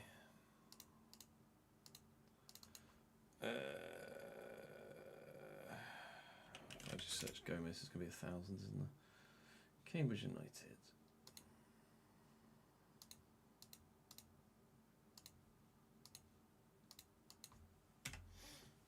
Dion Dublin regen, maybe.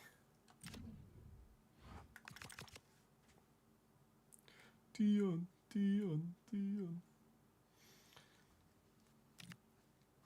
Alright, we don't need to update any finances before we start recording the next one, do we? No. Get another youth scout report soon.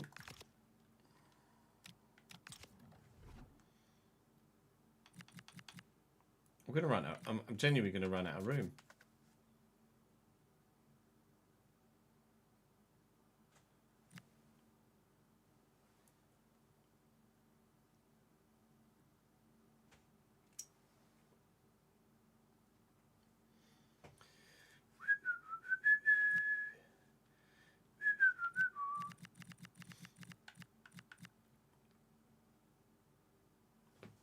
Like, how many playstyles do you need, Schwau? Chip shot, acrobatic, inventive, rapid, trickster, relentless, enforcer.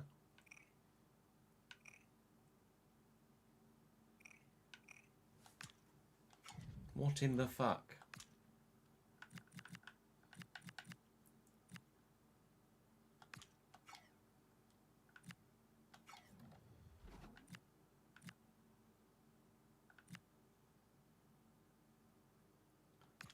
Okay, let's just go through everyone. Just redo their thingies, just in case we can get someone growing quicker. Like 2 weeks as an attacking fullback. I kind of want his defensive stats to go up, to be fair. We've just done you.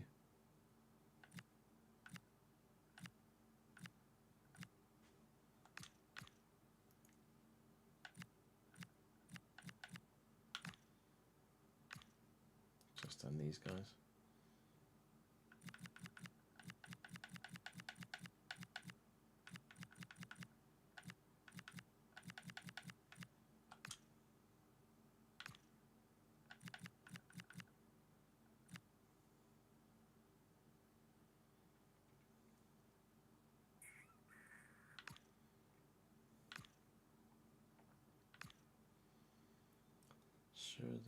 Vinsky.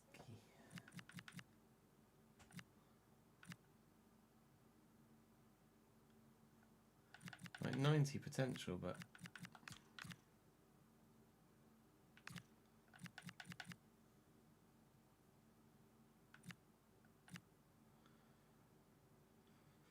.36 finishing. Not really going to help with being a cam, is it, pal?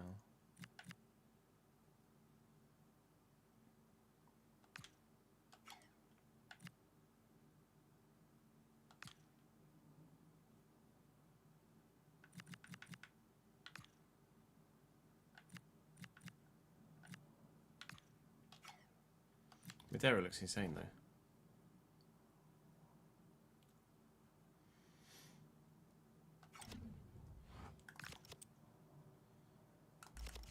It's just 3 games, wasn't it? Leeds, Sunderland, yeah.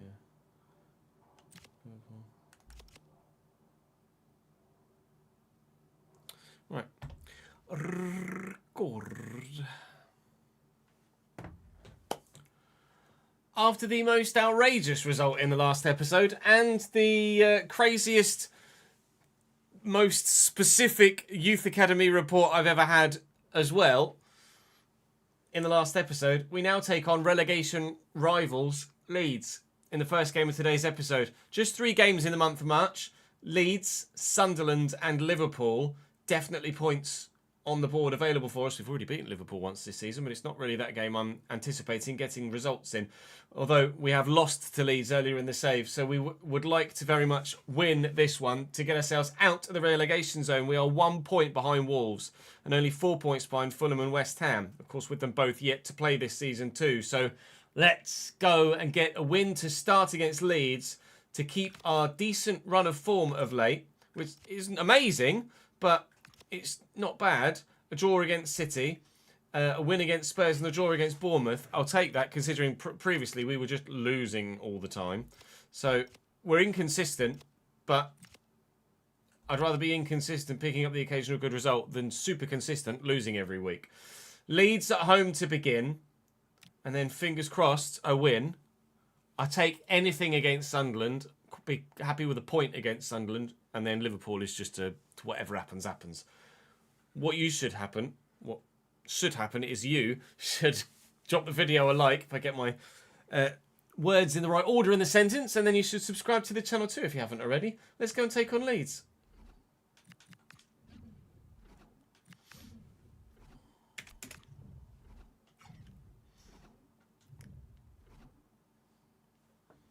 Questa. Oh, fuck off.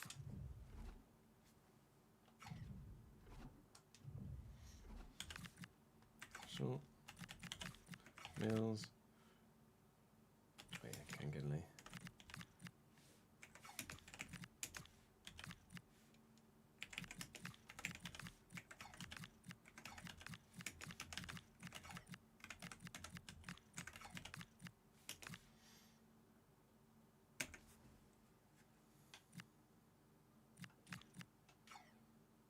We'll go back to the original starting lineup.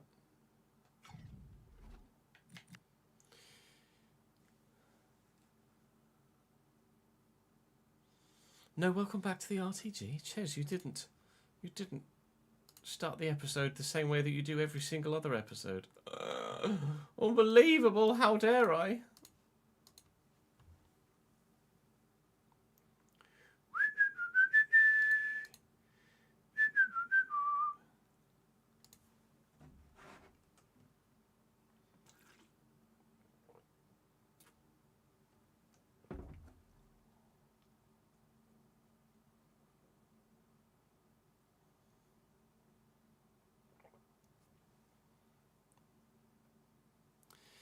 Dee dee dee dee dee. Dee dee dee dee dee dee. Dee. Oliver Vanir. Prediction 2-2, Jay, is it? I'd rather a win, if I'm honest. I'd rather a win.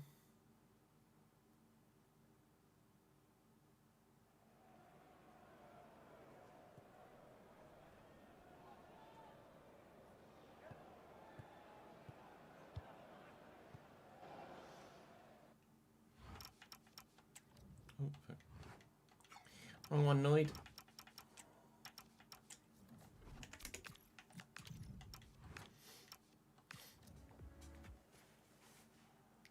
I know. Sometimes I do get a bit too set in my ways, saying the exact same thing at the beginning of every episode, to the point where people probably just like skip forward the first like 30 seconds of a video when they watch it. So like, I know exactly what it's going to say, so I'll just skip it.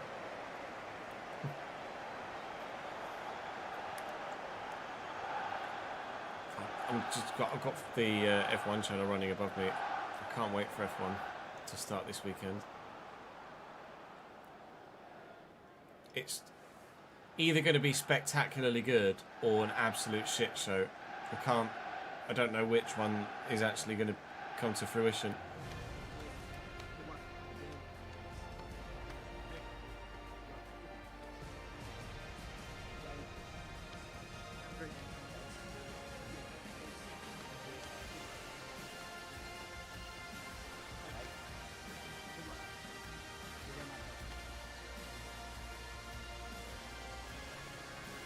No, not a chance, Rory. I'll have it on record and I'll replay it. I'll watch a replay.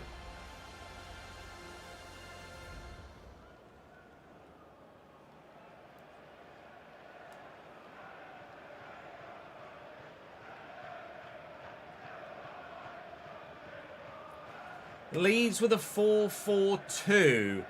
Old school. It's not really working for them. Hermansen, Zogbe, Torreira, Biol and Dahl. Kangin Lee, Charlie Webster, Ayo Tanaka and Stanley Mills, Mateo Joseph and Jesus Cuesta up top. Two former players of ours in that starting lineup continually for them, and Kangin Lee, the standout star. It's like they had a realistic RTG-esque marquee signing of their own with an 84 rated Kangin Lee when everyone else is kind of late 70s, and then Mateo Joseph at 82. So I think there might be a couple of 80s in there as well, but we could do with Louis Apre passing the ball a little bit better to begin with, and then we could really do with victory in this one. If anything, not necessarily to get ourselves out of the relegation zone, but to stop Leeds getting themselves into a position where they could save themselves as well. If there's just one relegation zone spot up for grabs at the end of the season, because Leeds and Leicester are already well and truly gone and down, then that benefits us more than there being a second spot available and Leeds have the chance to save themselves. We really, really need Leeds to lose this. So I'm going to do what I possibly can to get 3 points. Oh, not quite enough shot power on that for Kamara Doyle, but it was goal bound. Thank you, Stanley.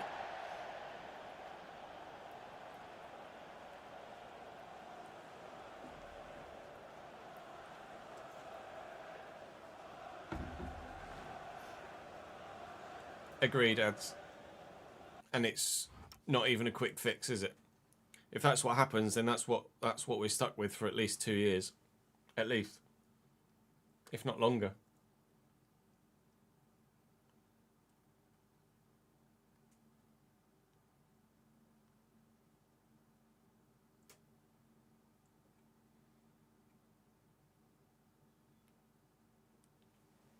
Unless you just say to the teams, right, just put an extra 2 pistons in and remove the battery.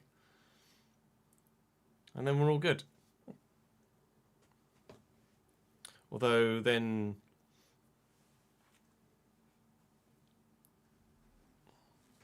you still, or could you change it to just the push to pass system with the battery still there? Maybe.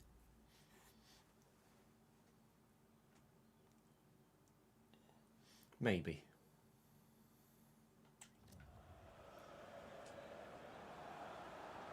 Miranda. Louis moving. Louis going. Doyle. I can't quite squeeze it to Vale. It'd be nice to know where my midfield just went.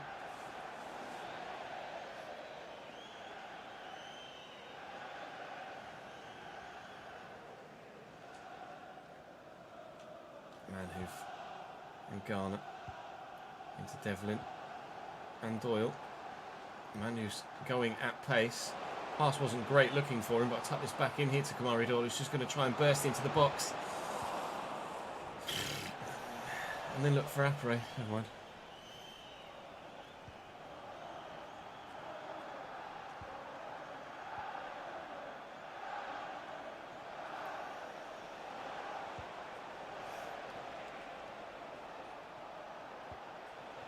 Oh, great ball to Stanley Mills.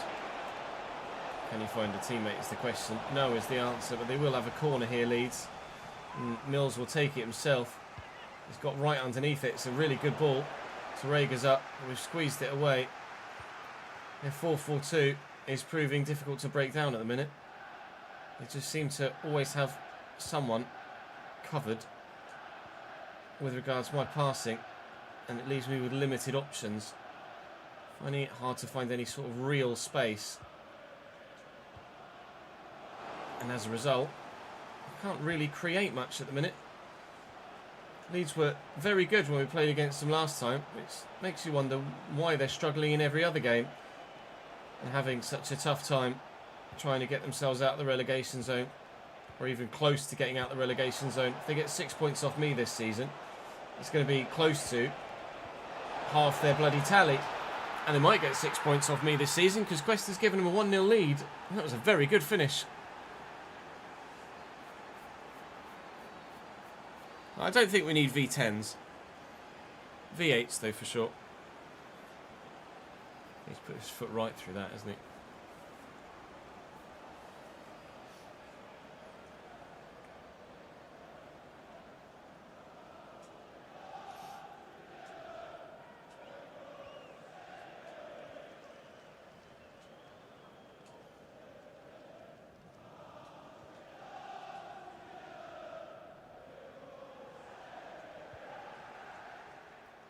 Spencer and Vale.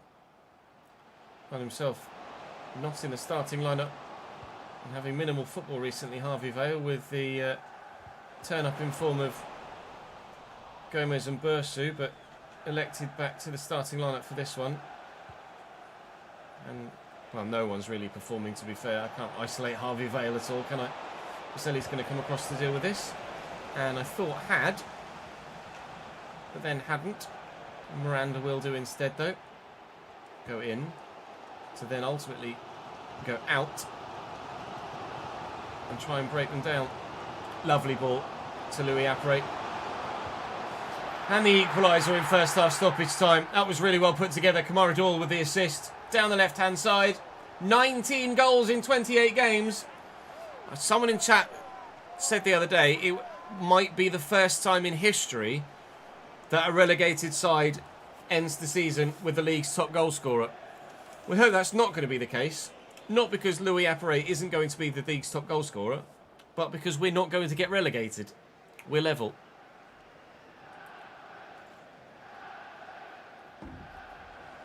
Agreed, Mystic.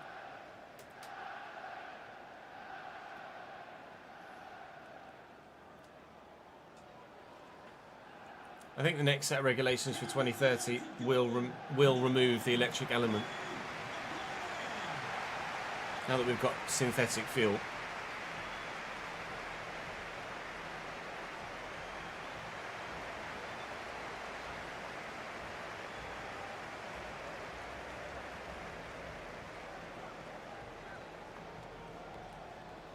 I think it has to, really. They just have to go back to naturally aspirated. That was a very important fucking equaliser, lads. I can't tell you how important that was.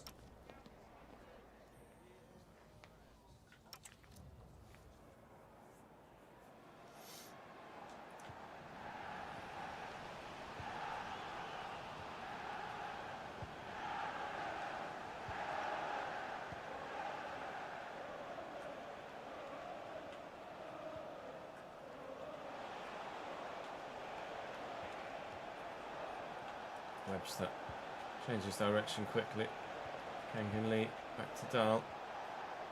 Webster and Kangin Lee again. Webster and Kangin Lee again. Comes Charlie Webster again. He's still going. What a run that would have been. Or what a goal it would have been. It was a hell of a run. Kangin Lee to Cuesta. Charlie Webster again. And we will eventually, finally, get that ball clear for a moment. Real pressure at the beginning of the second half from Leeds here. Stanley Mills into Charlie Webster. Lovely ball over the top. Mateo Joseph, good save McGinty. How Mateo Joseph was that free, I've no idea, but good stop by the keeper to ensure that we don't go behind again. And away, please. Well done, half. That'll do.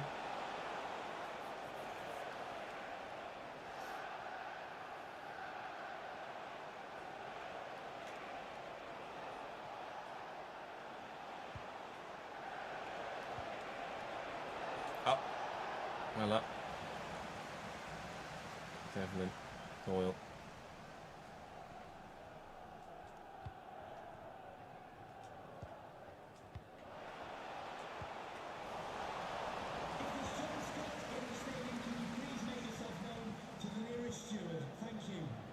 Dev.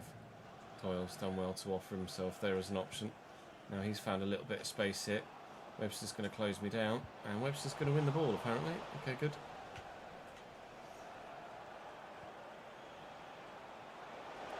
Here, Tanaka. Getting away from me. Well up. Get to that first, please. Okay, good. Right, where do I go?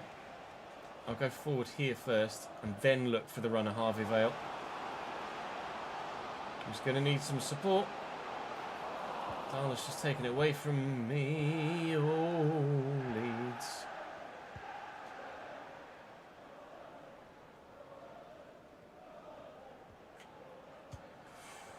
They're taking some risks now, Leeds United.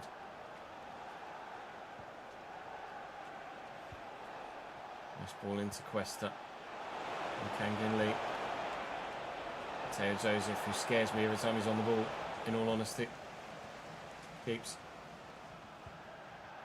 I'm quite happy to see this through as a 1-1 draw from here in. Transparency. Oh, fucking hell.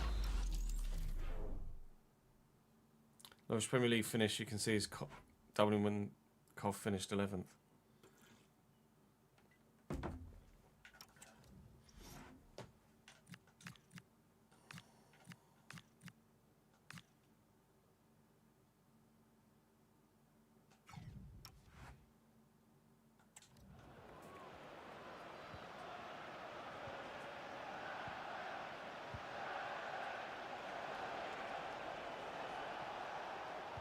Well in, Dev. Tucked. Doyle. And in. Man who threw the gap. Great through ball to Harv in the end. Looking for Devlin. I'm not finding him crucially. Well in, Ajay. Just bullied his way in. Still Leeds have it though. Still there's time. Fulham losing, which is good news for us. Webster. Lovely bit of footwork. Oh, I'm trying to... They're going to score. It just would not give me Devlin there to try and close the man down. Doesn't matter whether I pressed LB to get the game to change for me or I flicked the stick to try and change manually myself. It would not give me the man I wanted. Here we operate, but not in the position I wanted him. Getting in here. Well, here's Devlin now. Huge. That is a giant goal for Terry Devlin. He scored the goals in the playoffs last season to get us to this level. And a winner against Leeds in a game of this magnitude in the 91st minute might be the sort of goal that keeps us at this level. Brilliant from Devlin, through the defender's legs and into the back of the net. That is the definition of match winner. That will, hopefully, take us out of the relegation zone at the beginning of today's episode. It is the last kick of the game. Terry, we love you.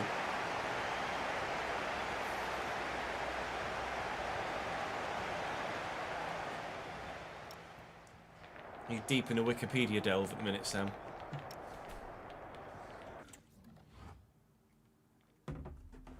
Wolves lose, Fulham lose. I didn't see West Ham there at a glance. 17th, it says next to our name. Up the Yellers.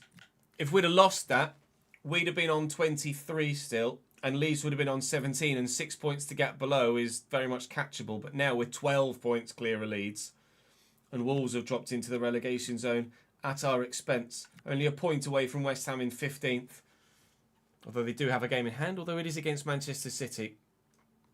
What a massive result that one was. Sunderland in 12th are our next opponents, and that's not unwinnable away from home, to say the least.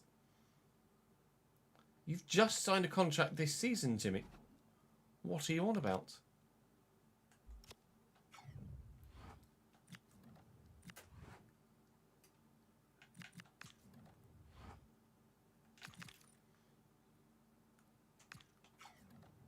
Back to safe.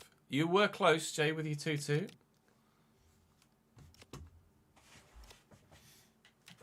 $28 jobs available at the minute.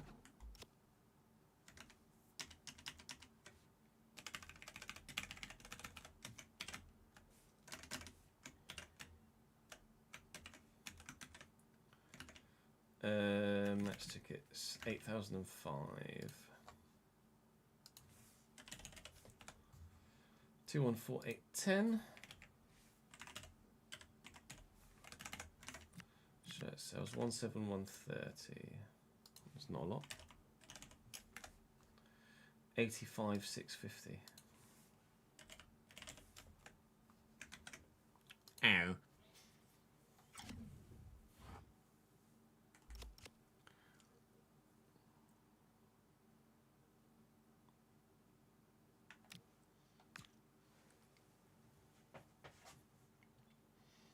Yeah, decent, thank you, Liam. How are you, mate? Bit of a headache one.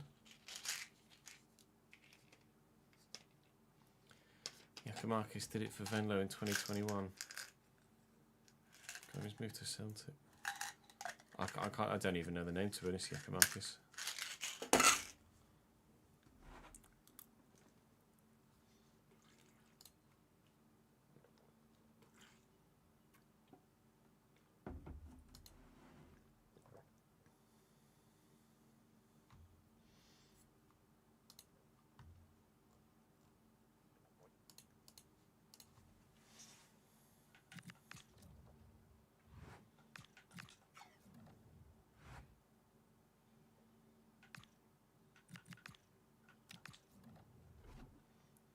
Yeah, Christ knows why they sacked Felipe Luis.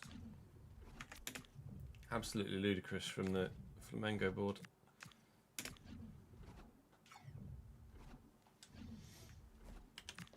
Ingra, Probe, Ninta, Daniel, Serkin, Alvarete, Michele. 86 rate goalkeeper though, fucking hell.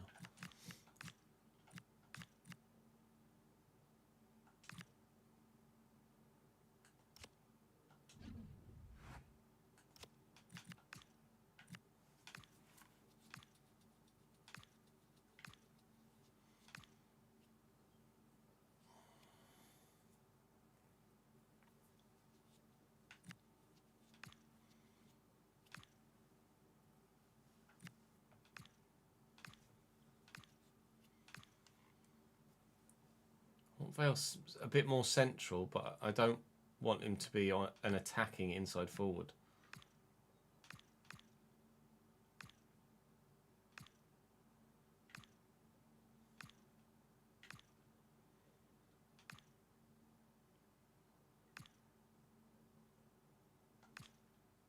Try balanced. Yeah, I wouldn't be surprised if Felipe Luis ends up in the Premier League soon.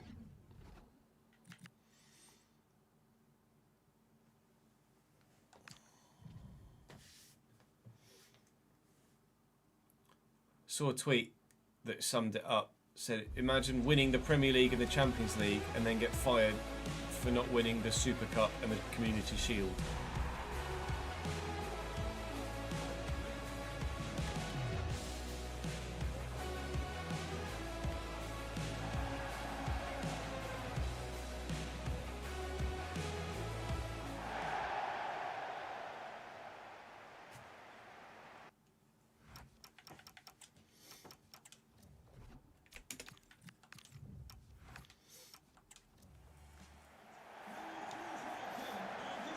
Felipe Luis at Spurs. Maybe.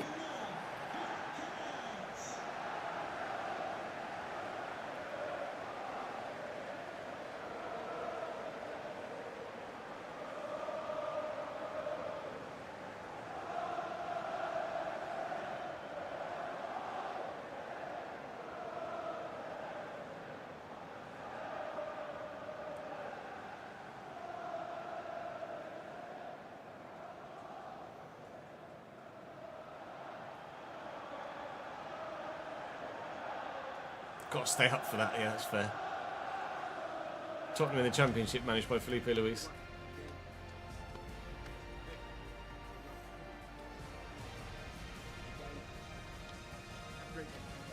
I wouldn't have said that he cares too much about Chelsea to go to Tottenham. Probably not that deep.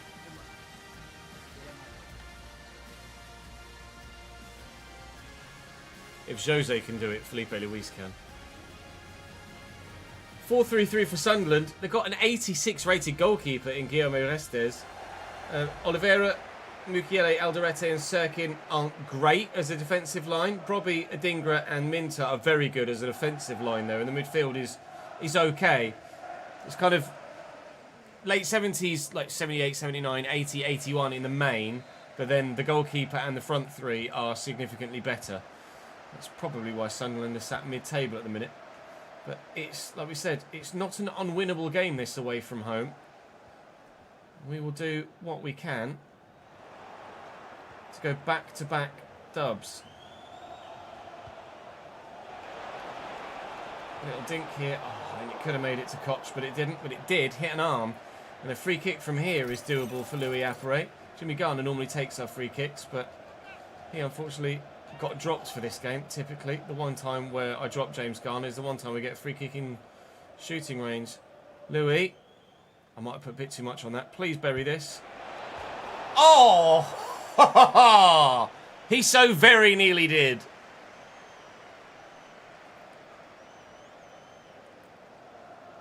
Yeah, I think Lamp stays at Cov next year.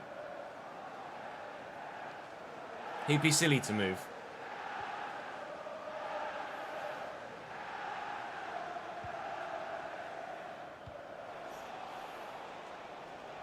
Headed by Gomez, and who will look for him again. Vale's going. It's not a great ball, in fairness.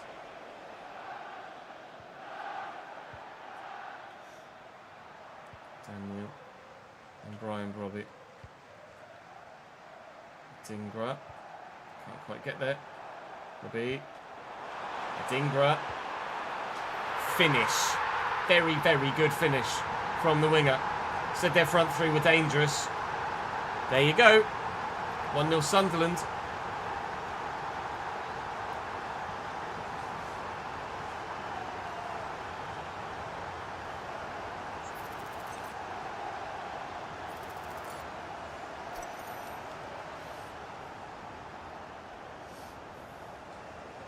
Wasn't as far in the corner as it looked, actually.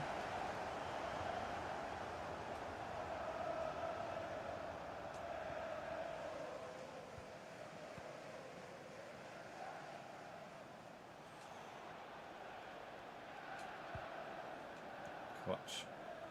Gomez and Spencer. Spencer again. Gomez. Devlin. Meh. Diarra. Well intercepted by Devlin. Quickly forward. And keep going. Ah, that's a lovely offside trap. It's a lovely offside trap. You're better than these. Away the cheese. Afternoon, Daniel.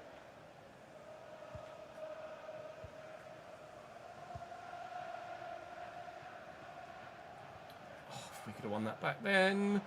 I could have been in. Rail does well. We have won it back. Are we going to get in? No.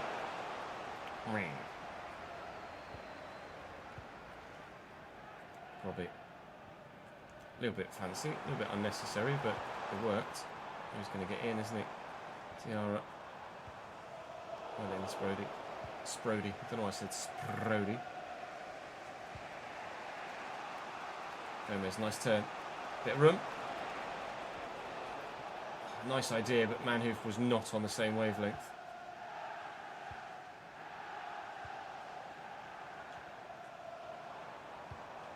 Diarra over the top. Minter. Not catching him in a straight line. Even getting anywhere bloody close. Robbie. Thank you. McGinty eventually. That was a bit worrisome. Go on, half. Maybe the wrong side of the defender. Sirkin does just enough. Well in. Oh, bloody offside traps works wonders again. Stop it! Catch you later, Cole. Good to see you again, pal. As ever. Appreciate the consistent support, mate.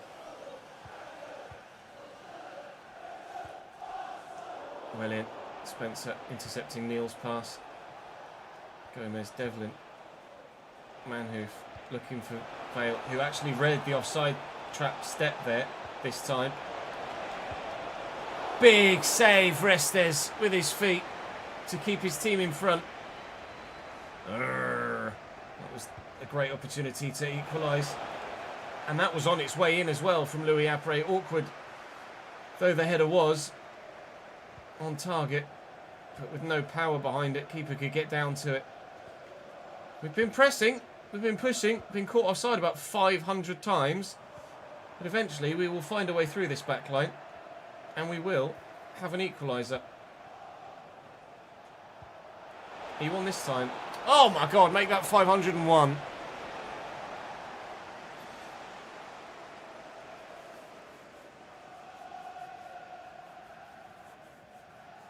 Was it Middlesbrough won last night, did they, Liam? I didn't see the result. I thought they were playing each other.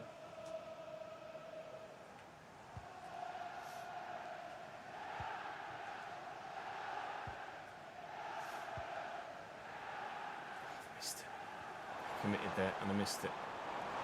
Dingra. Oh, the extra man makes the difference in his stoppage time. It's 2-0 Sunderland. It's still recoverable from here, certainly with the way that we've played in this first half. But that does make it a lot more difficult.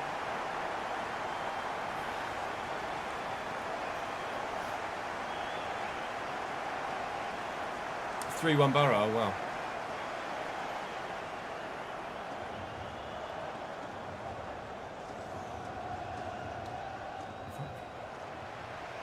Fucking fuck.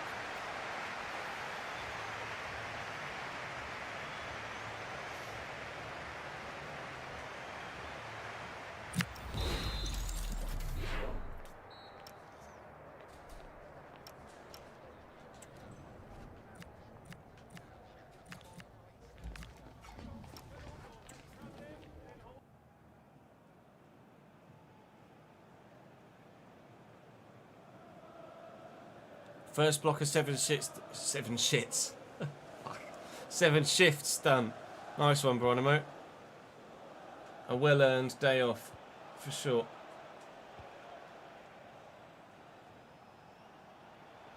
Devlin, Spencer.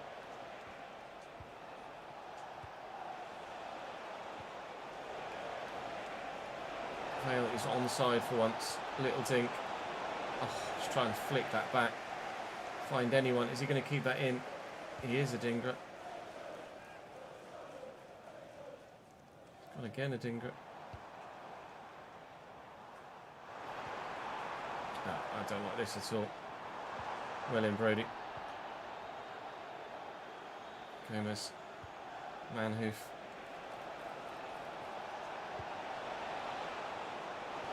Just can't stay on side. This Sunderland backline, that offside trap is so well executed every time. They're unbelievable at getting it done. It's just so quick. Thank you. Come on. Manhoof.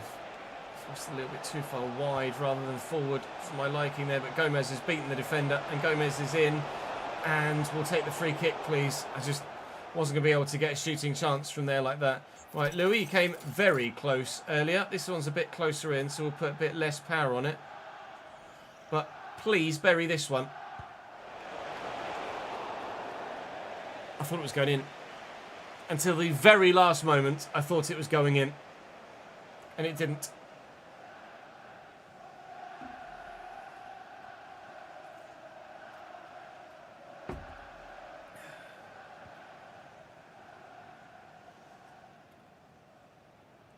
Yeah, I could really do with Salford losing tonight, to be honest. Tom, if you don't mind. Thank you. Garner. Devlin. Garner again. Driven. Manhoof. Off. Fuck.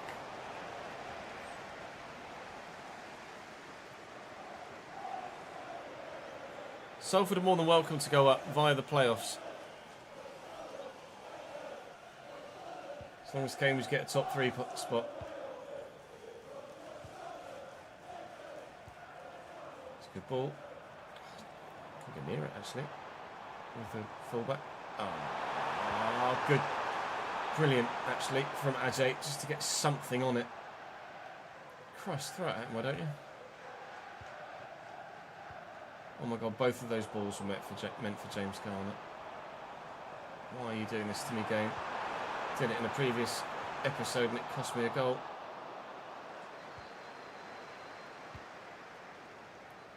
Fail. Devlin. Can't do anything against Sunderland. They've been so good defensively.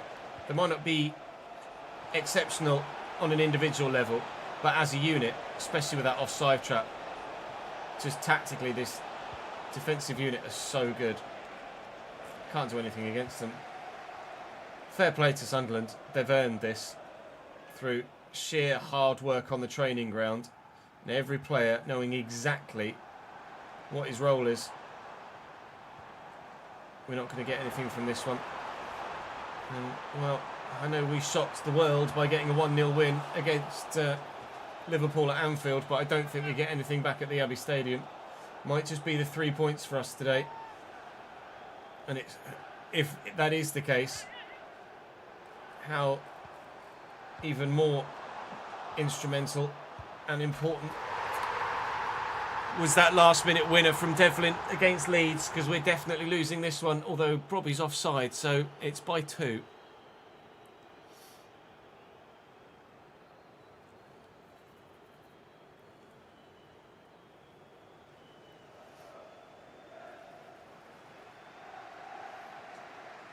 I don't know yet, Leone.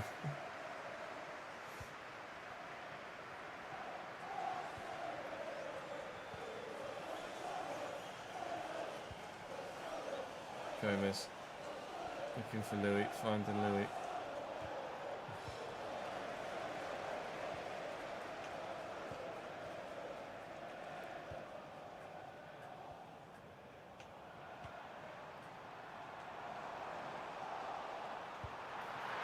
What a stop. McGinty, wow. That would have been quite the third. It was quite the save. Maybe played that a little bit too early looking for Louis, but if I left it any later, he probably would have just ended up offside like everybody else has throughout the course of the game so far. Sunderland are going to win, and they've earned it. They deserve it. Fair enough. Just have to hope that everybody else around us also lost, so that we stay above that dotted line. Liverpool next, although we are going to find out if we get anything from Vanuatu again in the meantime. I know, Liam, sorry, mate. No, the pitch at Grimsby is more potato field than it is anything else.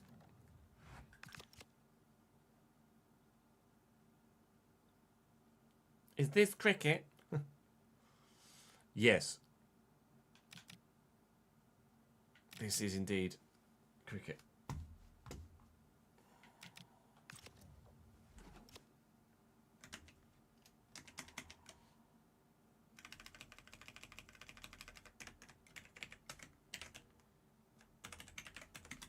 Can confirm.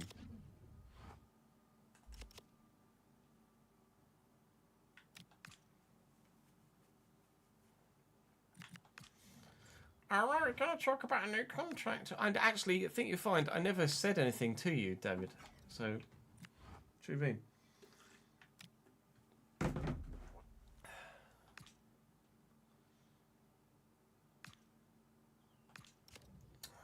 He needs to put himself on the transfer list. What a surprise.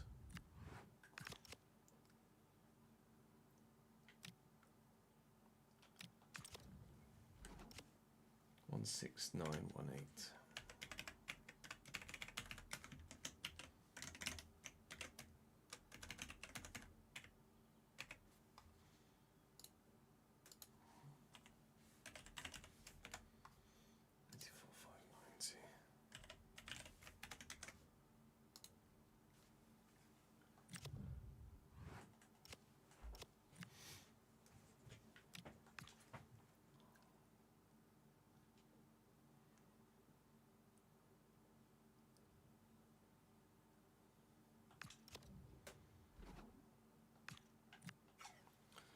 Manson off the transfer list as well.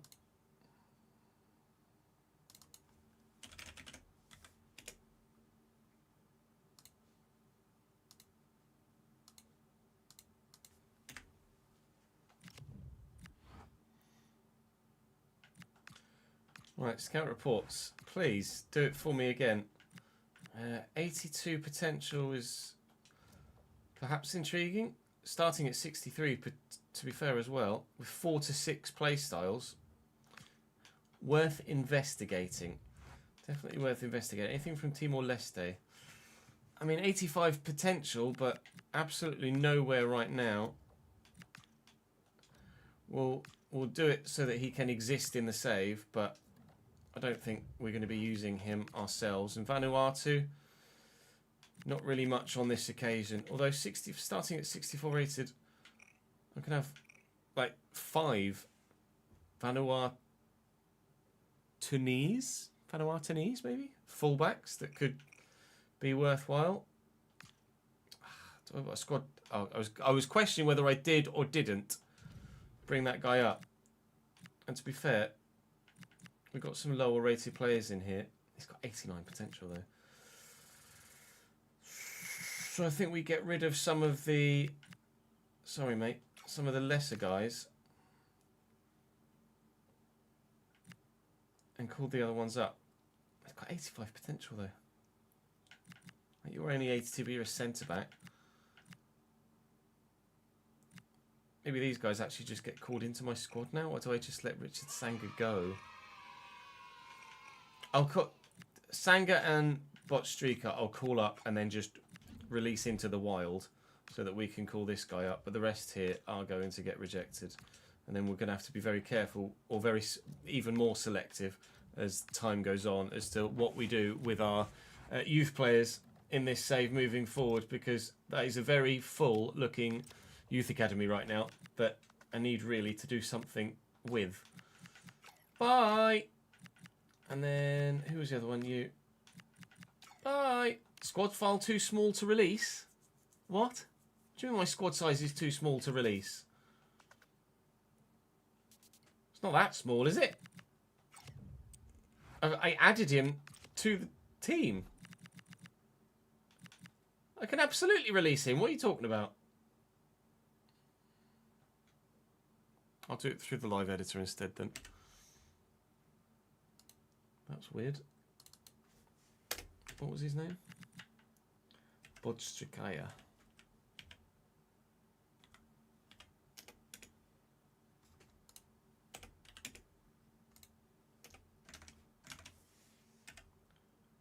Bodrit.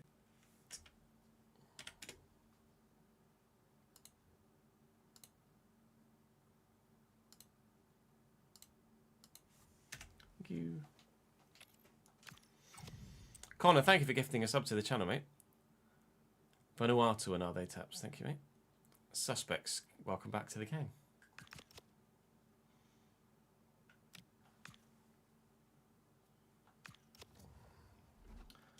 Pretty sure I just removed you from the transfer list, didn't I? Did I not actually do it? Did I just look at him and then not actually do it? Sure I did it.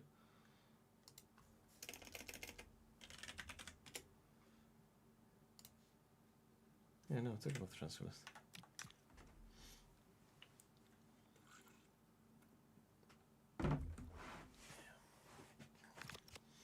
With Timor-Leste players, did I call anyone up from Timor-Leste in the end?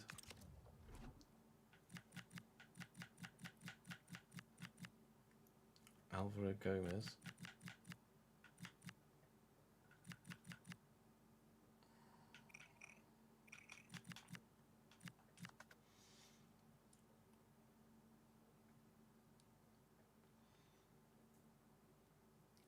It does feel a bit off, isn't it? Where is there any Portuguese influence in Timor-Leste?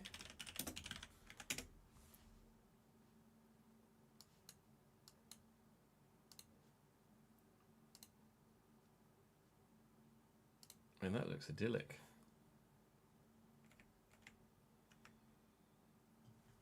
Languages of East Timor. There's definitely no Portuguese influence there, is there?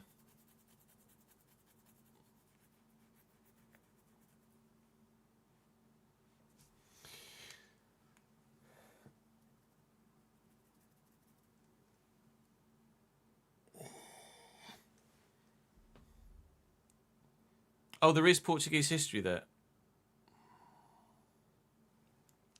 Was part of Portugal's empire, was it?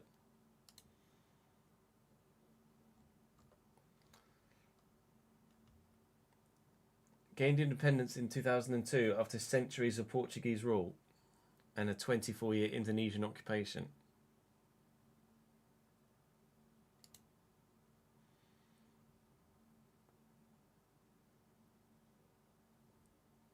Okay.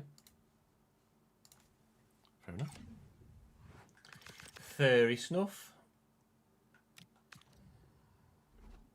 Oh, you want to see the table, didn't you? That's the table. 9 games to go. We're a point above Wolves. And Wolves have Fulham next. That's a massive game. In this situation, I don't know whether I want a draw or a Fulham win, really. I think I'd rather a Fulham win, right? You'd rather just pull away from one than have 2 that are still there or thereabouts. Yeah, Man United are up to 11th now.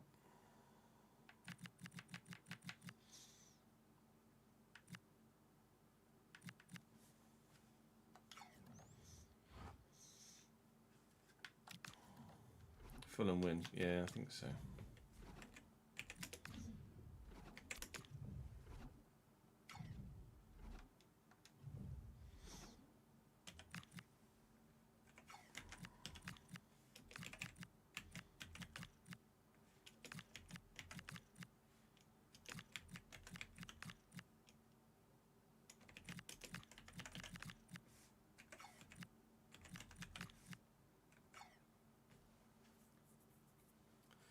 Barsi and Saliba's brutal.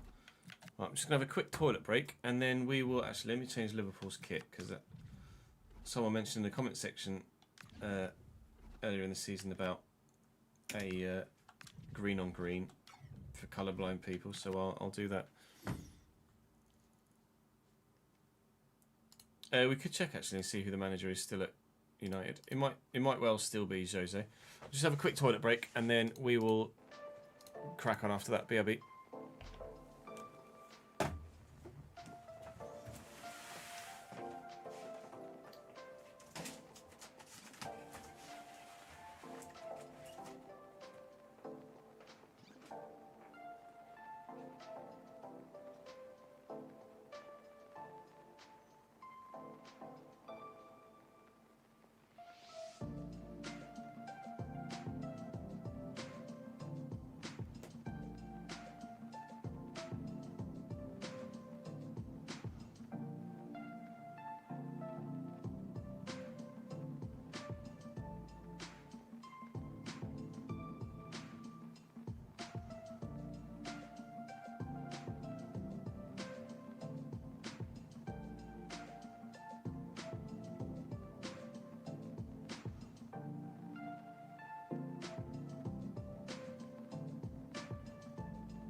There are 2 Timor-Leste players playing in England, are they?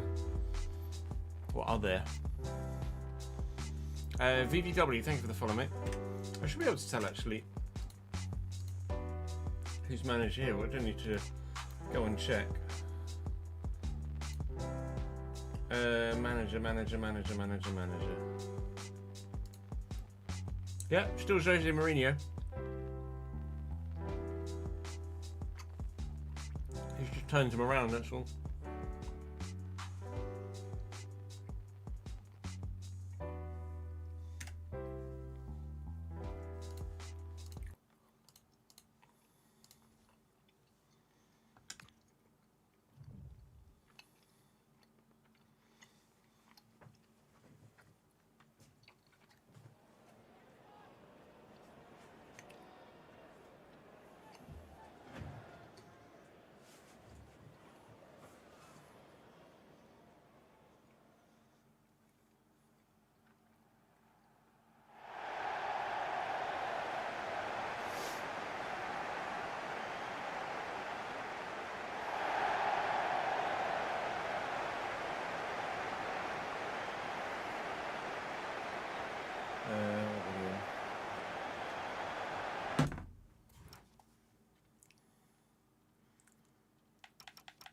Allegedly, Pochettino would still come back to Spurs even if you get relegated.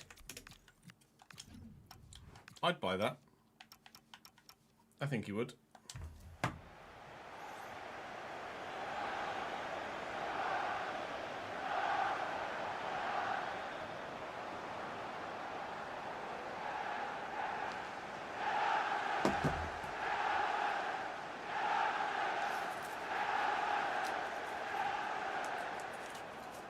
Yeah, Rafa stayed at Newcastle.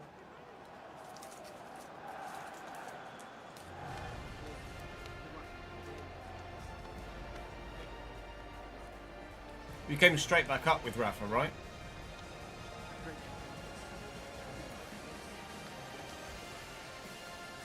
That's more on the board as well.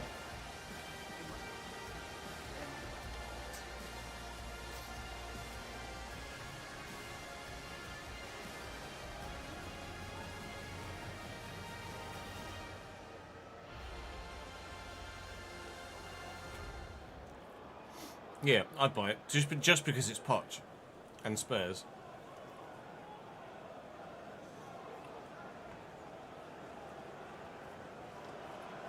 Liverpool also playing 4-4-2, which makes me a little nervous. Alisson is only 84 rated now, but they do have a 90 rated William Saliba and an 88 Pau Kubasi as their centre-back partnership, so that's a bit good. Gakpo and Luis Kumas are 81 rated on the wing. Conrad Harder up top alongside Kristantis Uche. They do still have just as good options on the bench. I think Nelson Viper is there. Is there other option? Was it Nelson Viper? My brain's going to bug me if I don't check now. It was Nelson Viper, 84 rated on their bench. So they're not as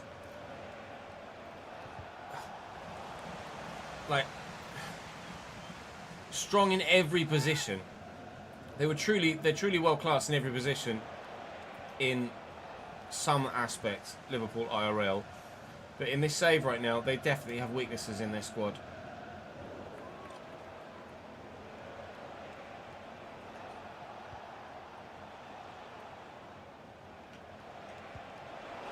From Berge to Kumas. And keeper Selly.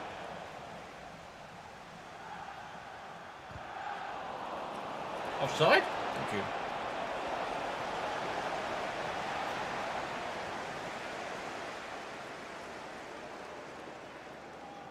Toby Alderweireld doing Masked Singer. What?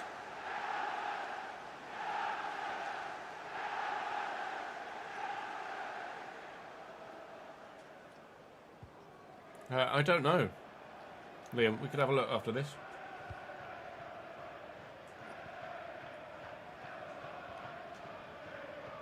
Managerial changes. Devlin and Doyle and Apparate.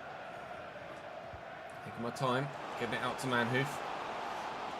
Just keep hold of it for now. Devlin's there. Doyle's in a good spot. It's not an accurate pass though, unfortunately, from James Garner.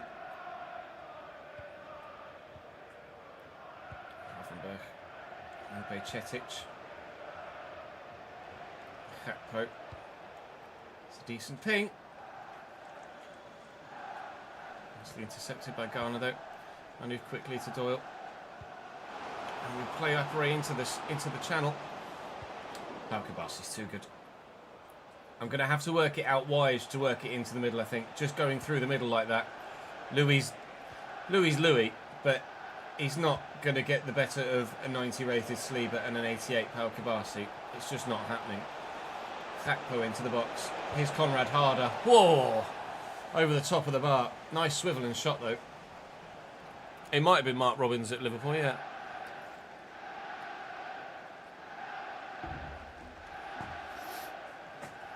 Yeah, go for it, Saints. Oh, Leyston. I was Northern Ireland for the other guys. Leyston rings a bell. I don't know why. Hopefully ball by Garner out to Manhoof. Miranda. Garner. Get that to Doyle. Oh, Kamari Doyle. Kamari Doyle gives us a 1-0 lead against Liverpool. I changed him just ever so slightly with his role. And we are getting more out of Kamari Doyle at the minute. Still think I'm probably better selling him in the summer and signing someone better if we stay up. But if we go down, I'm definitely going to offer him a new contract and keep him at the club. 1-0 Yellers. I don't know, Leon.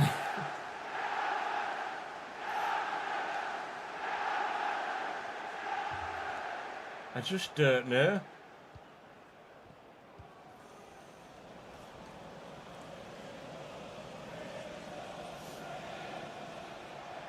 Well in half. And Doyle. That gets a little bit lucky. That was supposed to go all the way out to the right hand side.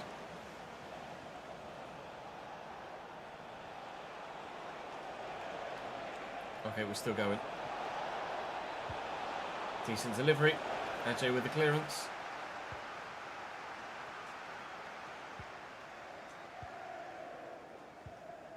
Okay, I'm going to use Manhoof.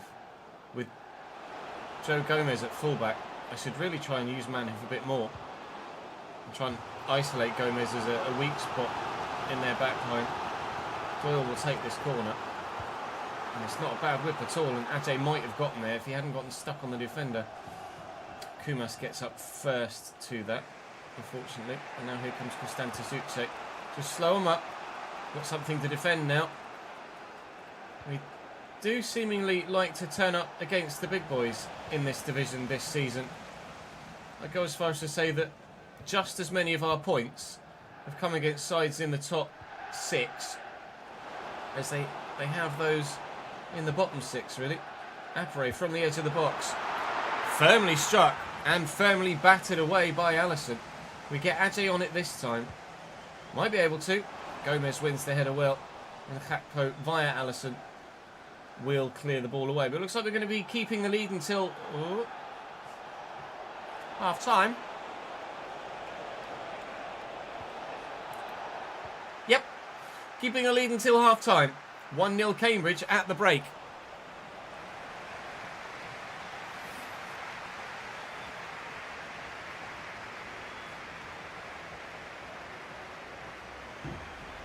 That's the only logical answer, isn't it, Az, really?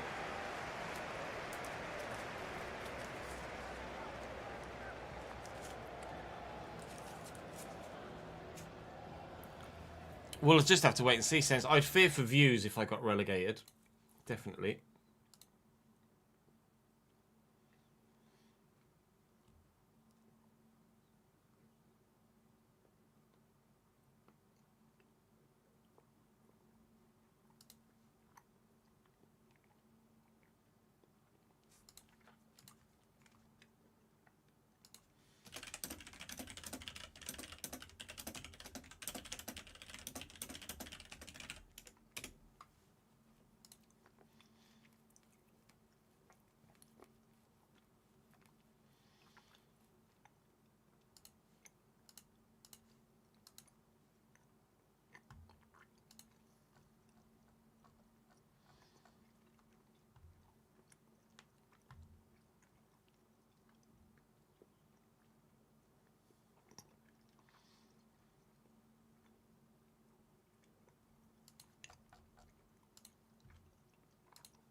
Real Madrid lost last night again, didn't they?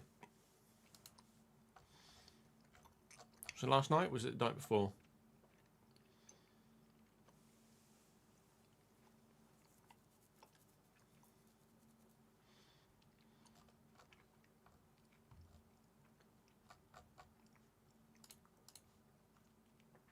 Rtg should have been shown a straight red, really.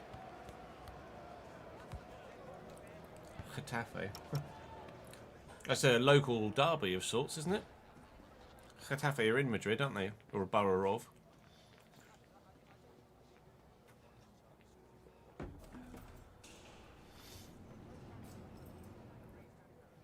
That's what my bathroom breaks are. Well, to be fair, I did actually go for a bathroom break before the game against Liverpool, didn't I?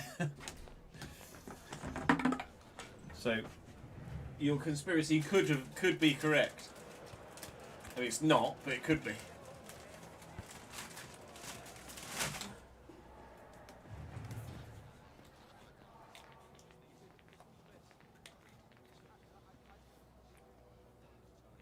Getafe, the side that play that super aggressive style of football.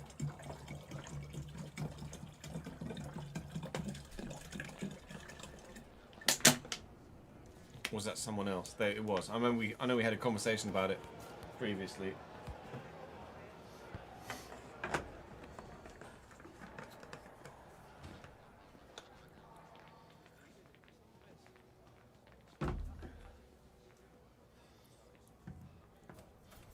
Rodrigo's done his ACL. Yikes.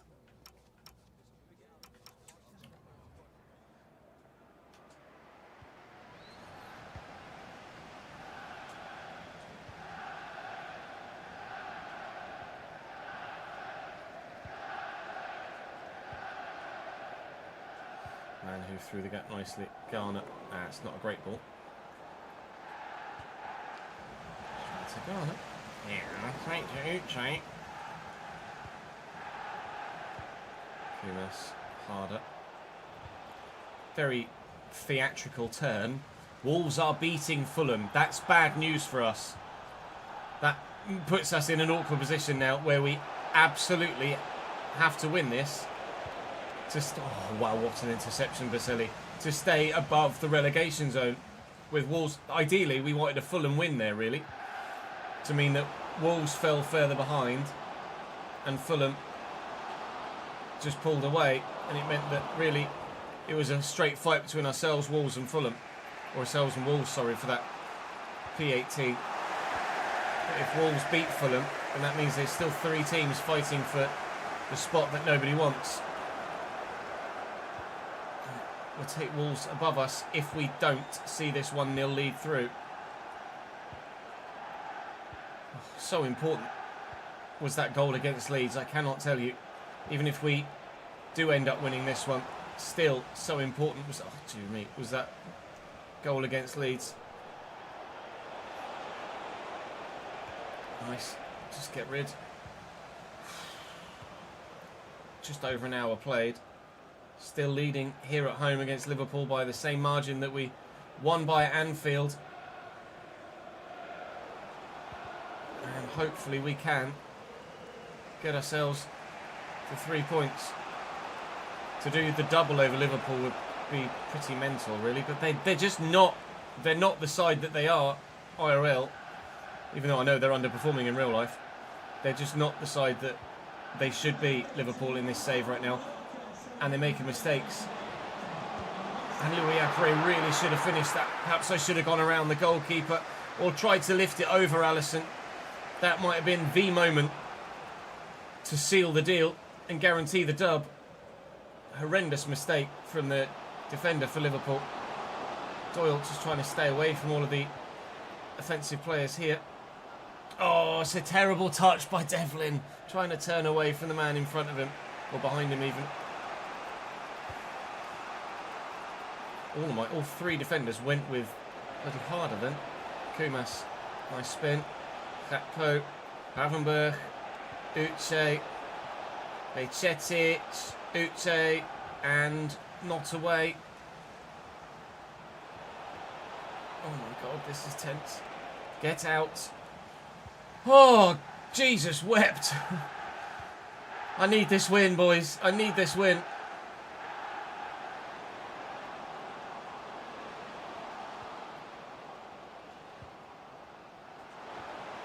Get there. Oh, and I thought we might have been about to get it.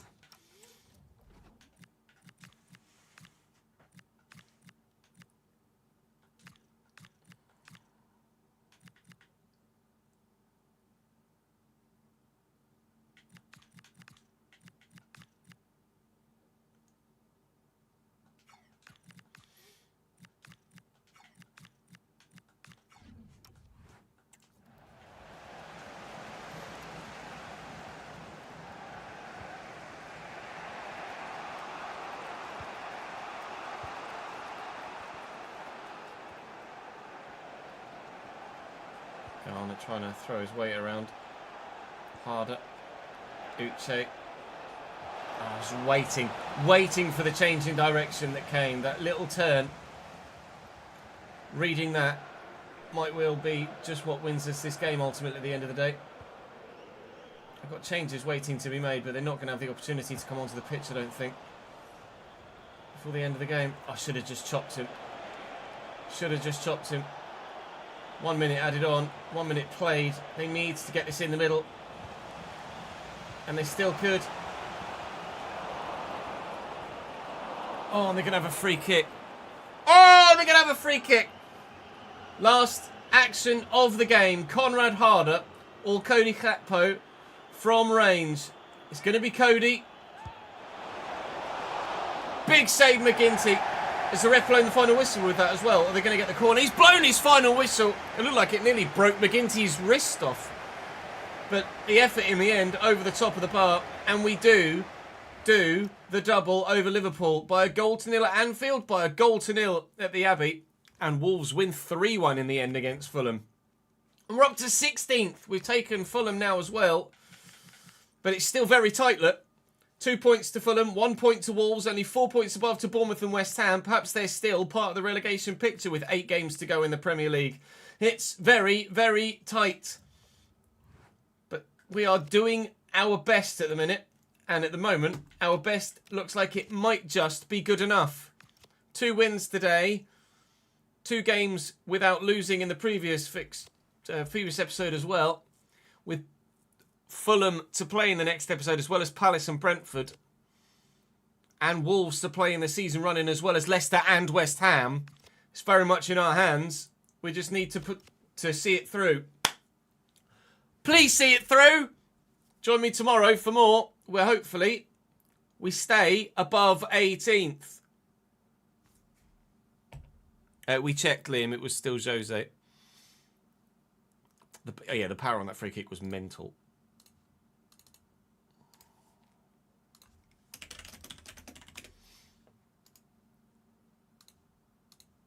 Thankfully, it was straight at the keeper. But it did nearly snap his wrist off.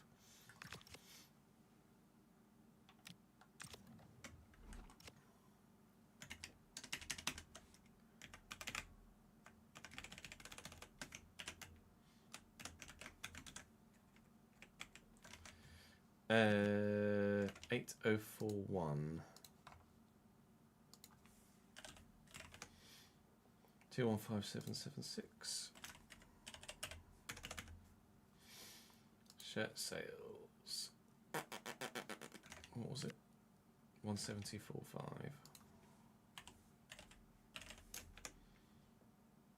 85.225.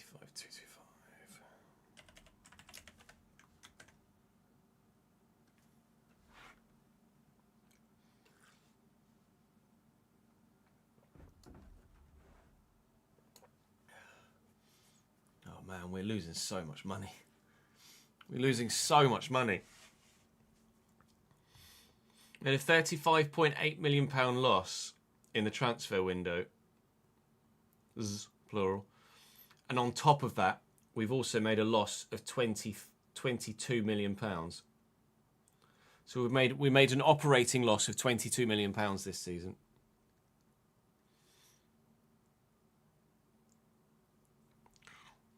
Oh, wow. Unexpected event. Gaffer, that free kick sent my hand into the future. Could I get some time off?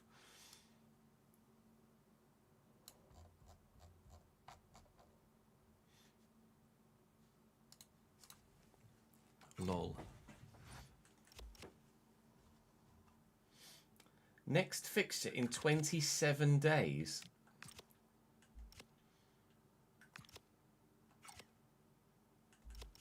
The fuck?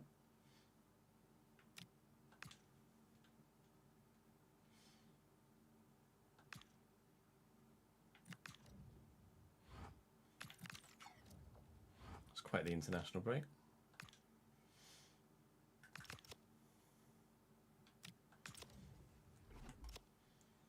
It's going to give the same numbers again, isn't it?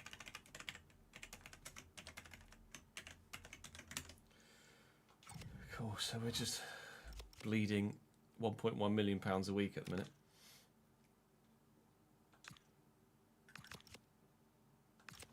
Same again?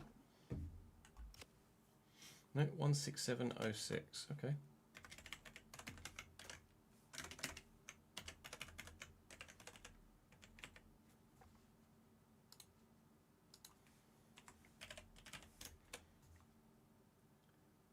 $85,530. 85,530 or was it something else? 83,530.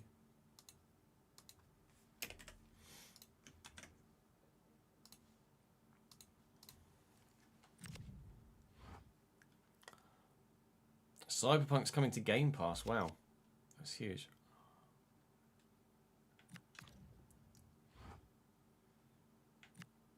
I know Hermanson wants wages. Sanatomo Nishimura.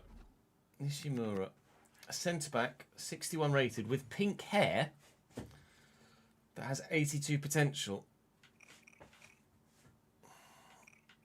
I think we send him to the Wild.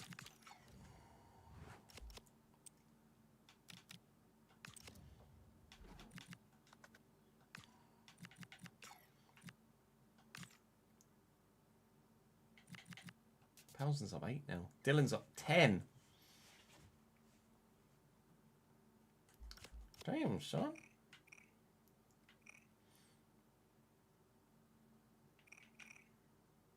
His technical stats are dead. He can't control a ball or dribble with the ball or do anything, but he can finish.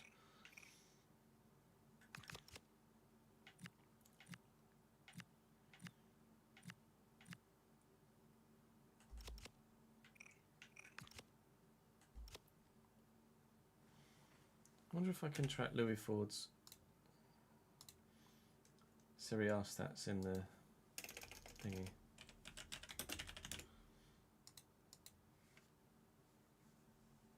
Is it Louis with an E? Yes.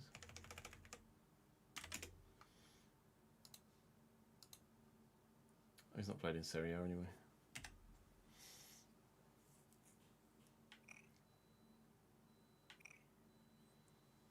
Just doesn't have... Well, no, to be fair, agility 84, balance 73. I thought it was 73 and 68.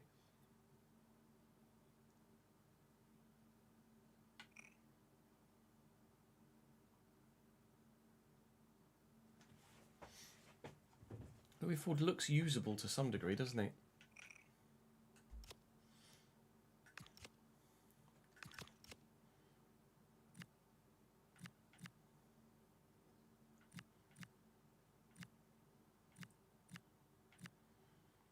Oh, he just rocketed. He was only up 1 earlier. Now Mateus is up 8. Kujovic exploding. Physically, he's already there. So technically, it's just about training his stats now. Ball control, dribbling. Stand tackle 72. Hello. We have a future fullback, certainly, on our hands there, don't we? Babic is up 5 now. 72 defensive awareness as well. Powelson's up 8, although still only 62.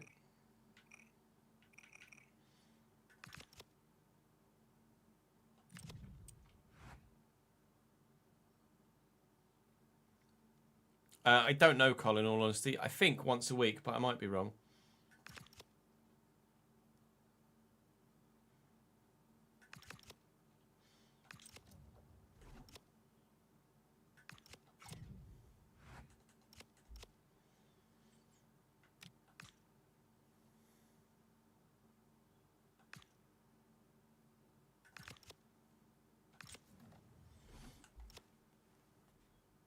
One, 6, 7 again.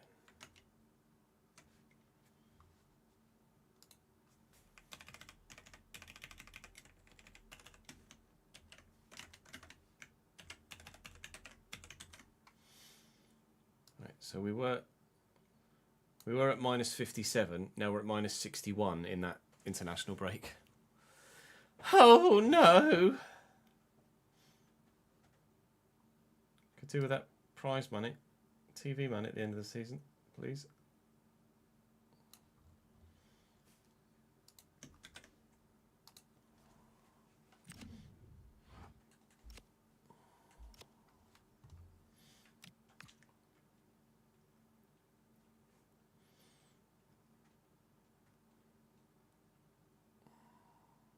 Same with coaches every couple of weeks.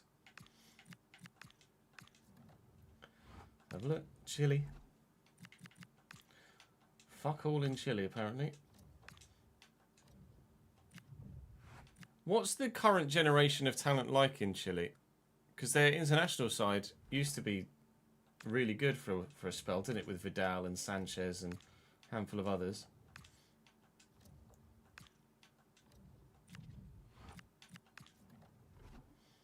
Nothing from Vanuatu this time.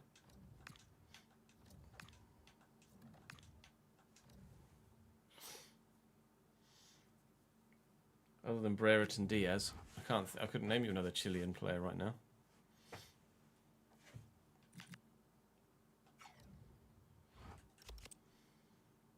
What do we currently have in the academy? What do we currently not have in the academy? We've got fullbacks. Fullbacks, we are covered. Got a centre back, a CDM.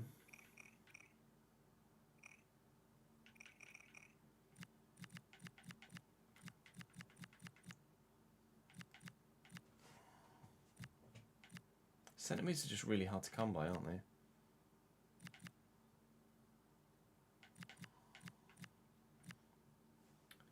Three wide men.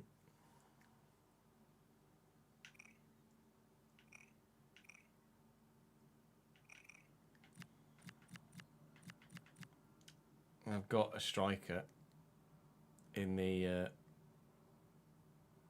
shape of Louis Ford, and we've got Dylan Simon. So goalkeeper and centre back. That's kind of it.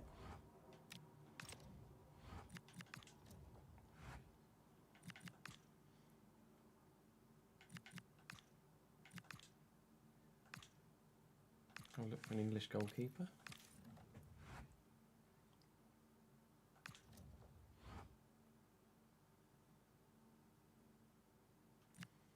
Centre back. I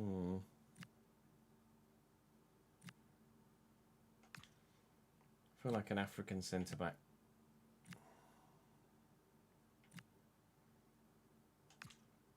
Got a solid Nigerian centre back.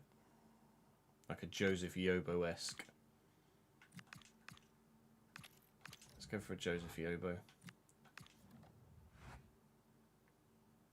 I've got every other position.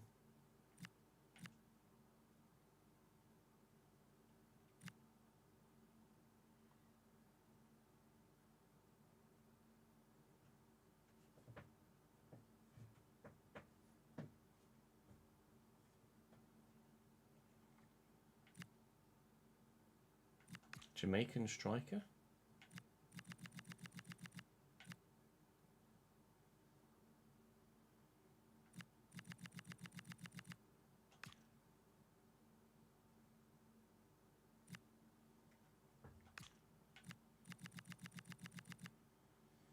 We could go for Trinidad and Tobago. Try and find the next Kenwyn Jones. Kenwyn Jones was Trinidadian, was Trinidad and Tobagan, wasn't he?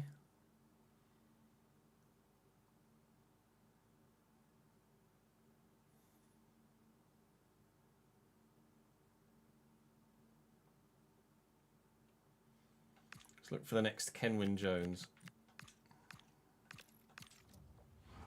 So we're looking for Kenwyne Jones, Joseph Yobo, and Peter Shilton.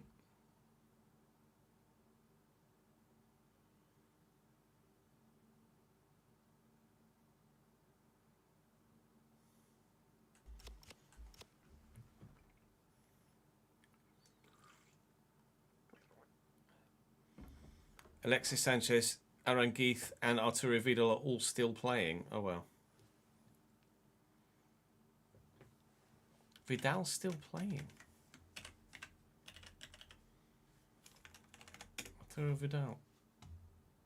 He's only 38 to be fair. Playing at Colo Colo. Back home.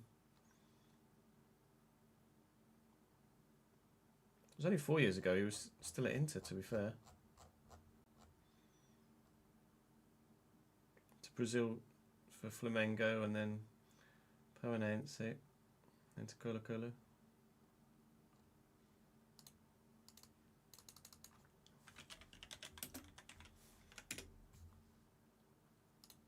Alexis still at Sevilla. How old is Alexis? 37.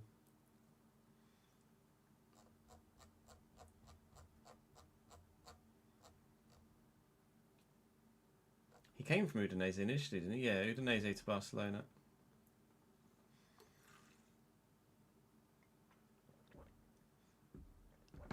And did bits for Arsenal. Pulled him fuck all for Man United.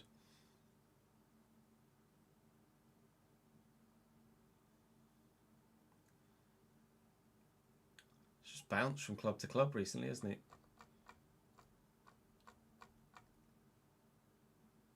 Just for free for a year, for free for a year, for free for a year.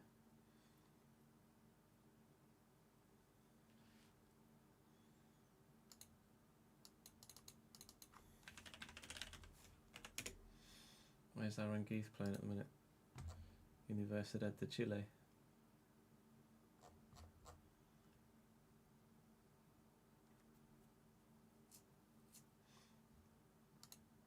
Damn. Damn, son.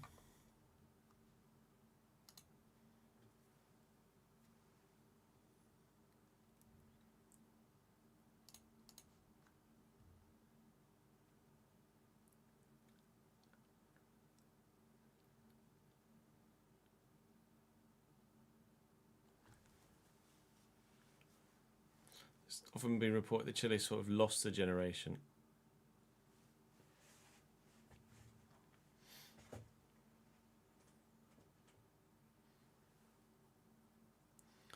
Yeah, that, like, it's not common now, but certainly more common than it used to be for players to play into their very late 30s and into their early 40s now, isn't it?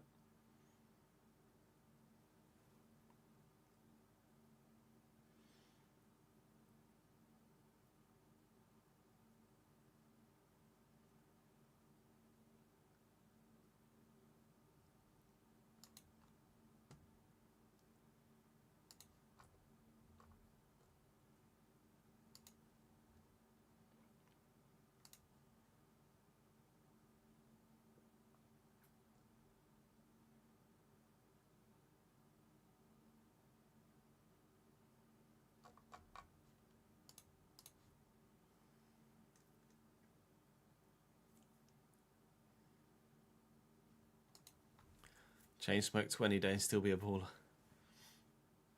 Well, that would be the dream, huh? But no comment. Right, which game do we sim in this episode? Brentford are 14th, so I've got to play them. Fulham are like literally with me, so I've got to play them. It's probably sim Newcastle, right? Over Palace, because Palace aren't that. Oh no, where are Palace? Palace is 7th. Oh fuck. Newcastle are 3rd. Okay, yikes. There's only 2 points between Palace in 7th and Newcastle in 3rd.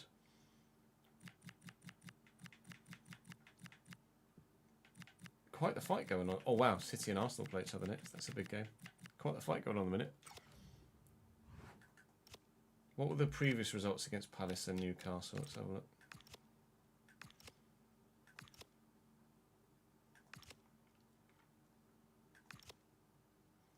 Newcastle was a 4-1 defeat. Yikes.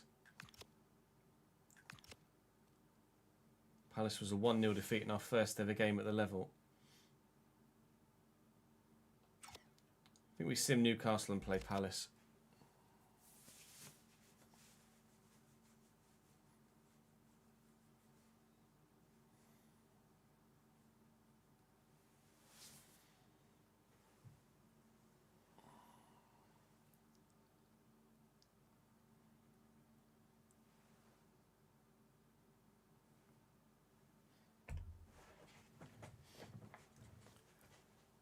We are not far away from the end of this Premier League season right now here at Cambridge United.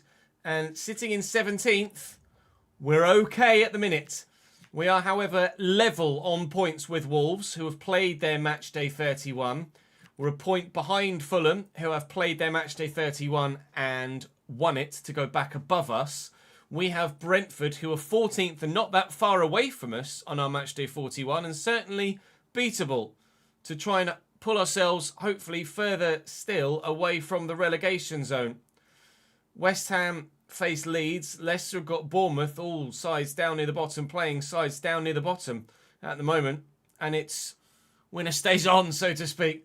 And hopefully we will be winning today. We've got Brentford, we've got Fulham, so that's a huge game. We've also got Crystal Palace and Newcastle. Both of those sides are challenging for a Champions League spot. Newcastle third, 2 points clear of Palace in 7th. So there's quite the fight going on for the top 4 at the minute. I think we sim the midweek one against Newcastle and play the Saturday games and hope that the results follow.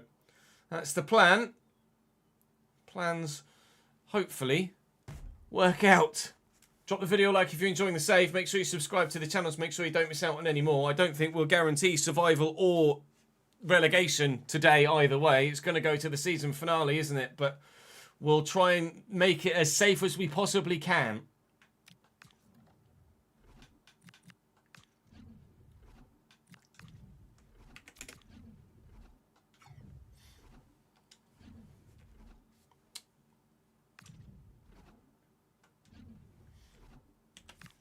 I'm only playing 3, but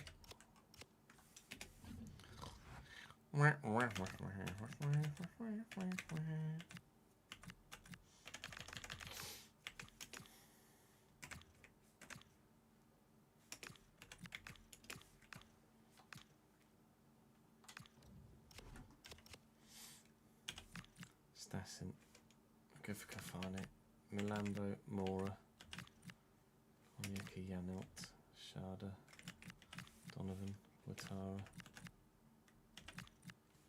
Montoya, Brown, Carreras.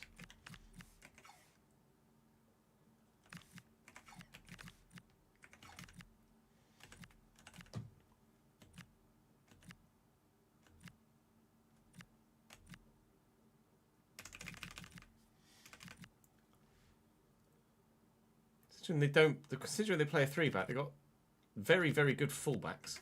Must have been a managerial change at Brentford at some point, and they play a different system now, and the manager hasn't had a chance to swap the playing staff around. I'm going to give Simpson Pusey a game at centre-back.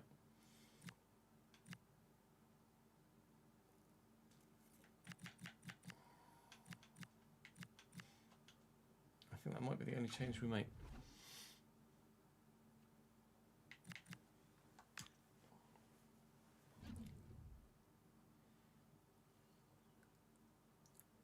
Yeah, I noticed that as well, Saints.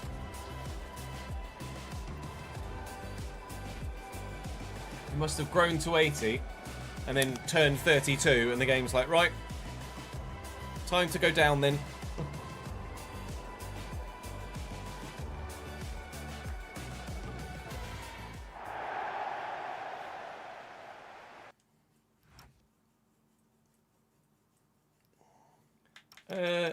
What is that in career mode, Daniel, or in FUT that you're seeing that, Daniel, in the YouTube comment section, that is, or YouTube chat, that is.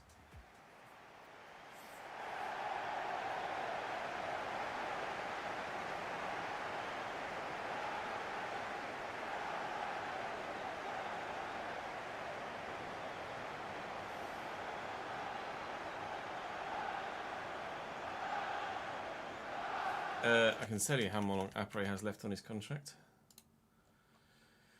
Louis! 2 years, 5 months. He signed an extension, didn't he? So it'll be 5 months now. It's going to be 3 months, but still. Actually, this is April, isn't it?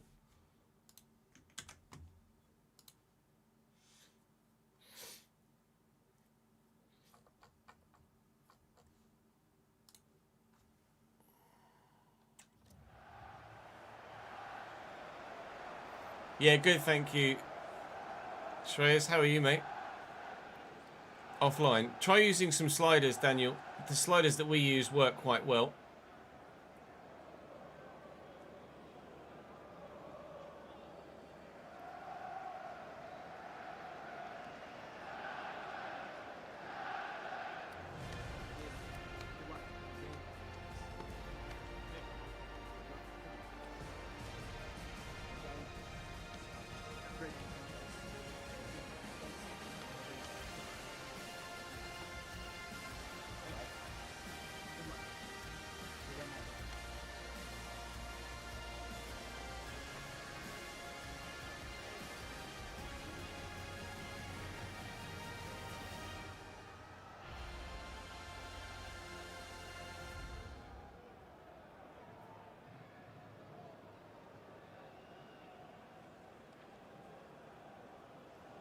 They are a little bit, Shreya.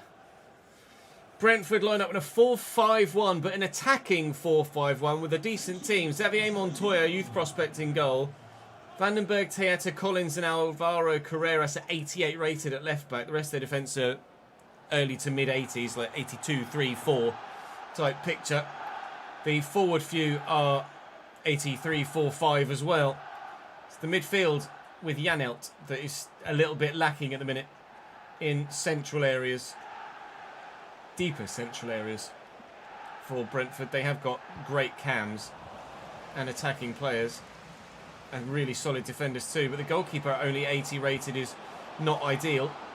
As a youth player as well, he's their highest rated player. They've got 2 or 3 youth goalkeepers here at Brentford, but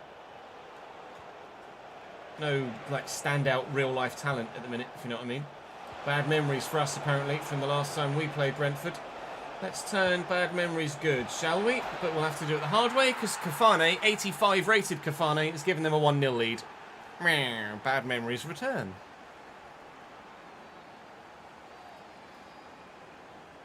I understood that reference.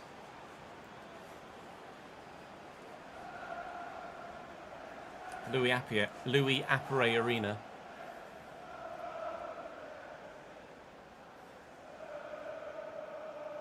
Oh, top, Colt.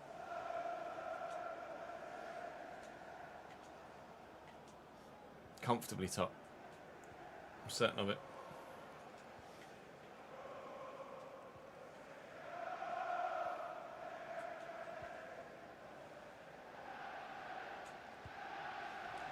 Well, that is not what I had in mind, but it's an unbelievable ping. Doyle. And Garner and Manhoof.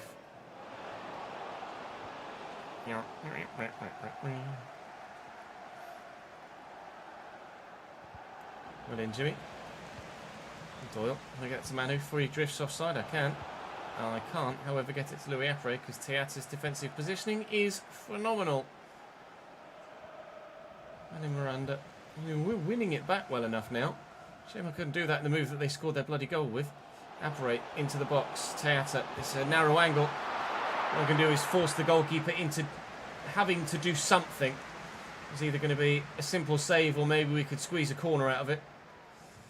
Couldn't do anything more than just force the keeper to catch the ball and then start a counter-attack. Ouattara to Kafane. As Brentford look for a second here to definitely solidify themselves away from the relegation zone and ensure that they're not involved in this relegation fight. I got sold there in the middle. Thankfully, the woodwork comes to my rescue. Otherwise, that surely was very soon about to be 2-0.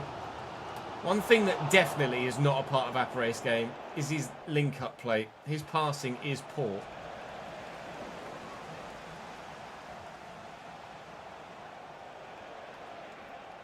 Janilt. Oh, that's a great ball. He was onside as well. Kafane trying the acrobatic. It didn't work for him, but the goalkeeper with the stop. I mean, he had the time and space to bring that down there, and McGinty just throws a leg at it, and it works. I mean, quite the way to go 2-0 up, that's for sure. Away, please. Well up, Juan Miranda. I have to replace you in the summer as well, or maybe loan you. Oh, it's just occurred to me that Miranda shouldn't be playing. Miranda shouldn't be playing because he's on loan from Brentford, and he shouldn't be playing against his parent club. I apologise. That's completely slipped my mind there. I will look into what the fine is for fielding an ineligible player in the Premier League, and I will fine myself accordingly. Because that's just a mistake from me there. An oversight. That's a great through ball to Kevin Schade. He came close a minute ago. He's closer now. That's 2-0.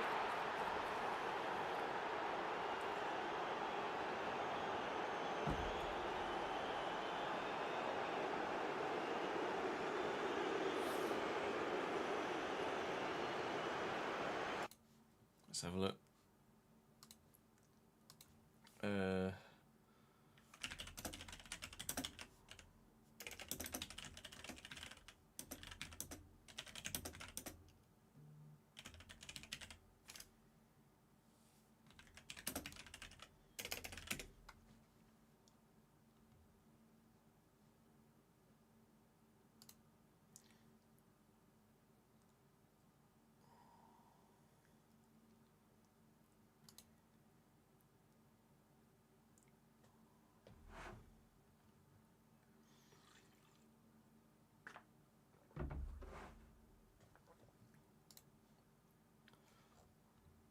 I should probably just start the game again, shouldn't I? Because let's be honest, that would never happen in real life.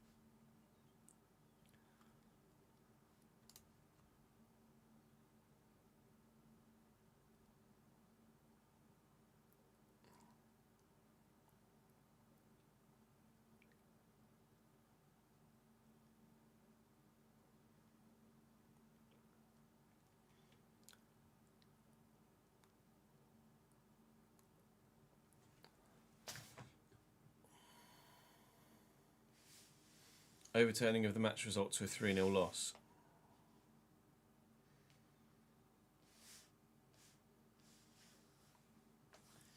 It happens in the WSL, really? Someone fielded a lone player against their parent club and nobody noticed. Thank you for the follow, Oberolls. And Asenathiose?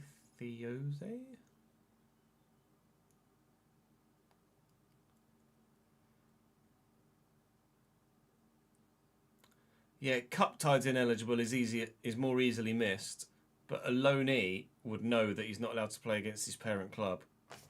I'm just gonna restart.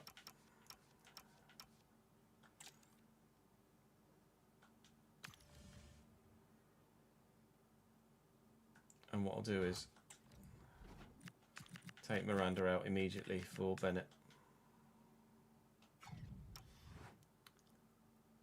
Just seems like the obvious thing to do.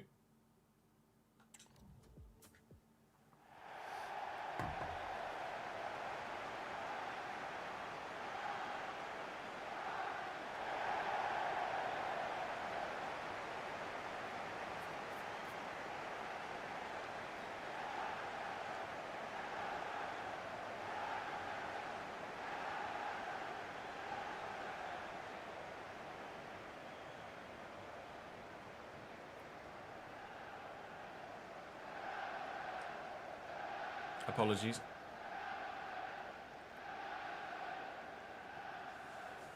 That's one on me.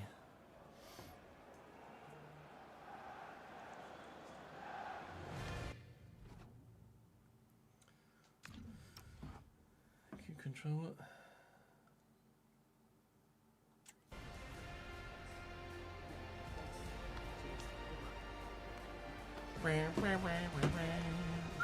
No, it's not the big steal at all. We'll still probably end up losing the game. It's not like I'm fixing the result by doing it. Oh, come on. Fucking hell.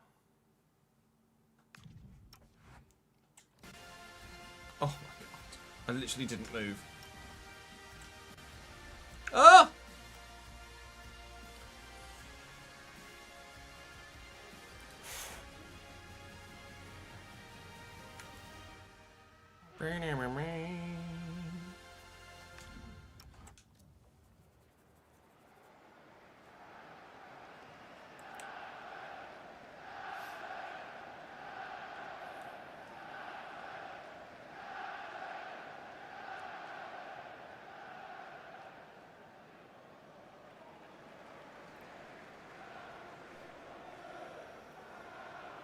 Liam Bennett's name with Miranda's picture, lol.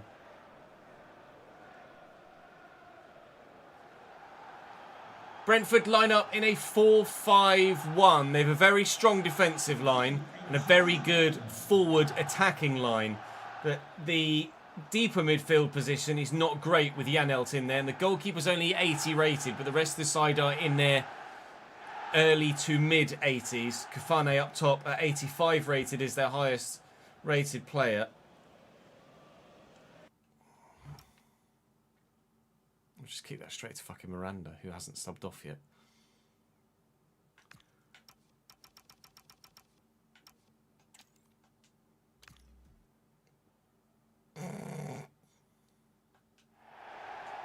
Let's do it this way.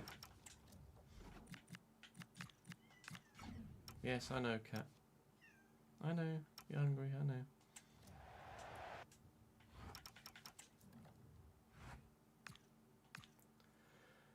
Brentford are an odd side. They've got a really strong defence and a really strong forward attacking line, but the goalkeeper and the central midfield area is not great. Xavier Montoya is their best rated goalkeeper at 80, and they've got Vandenberg, Teata, Collins and Carreras at 88.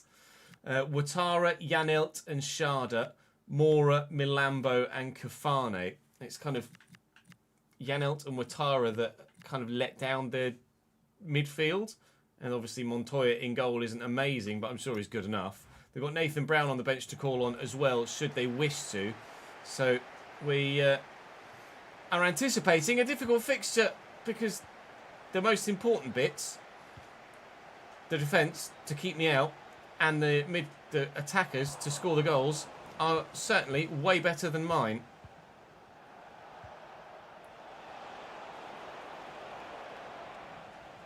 Spencer will lift this over the top, looking for the runner half. Can't find him.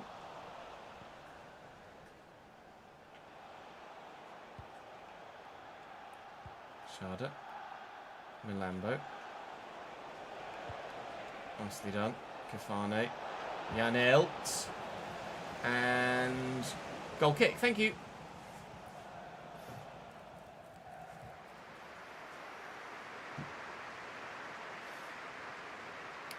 Yeah, literally. What's it? Pass right, pass right, pass right.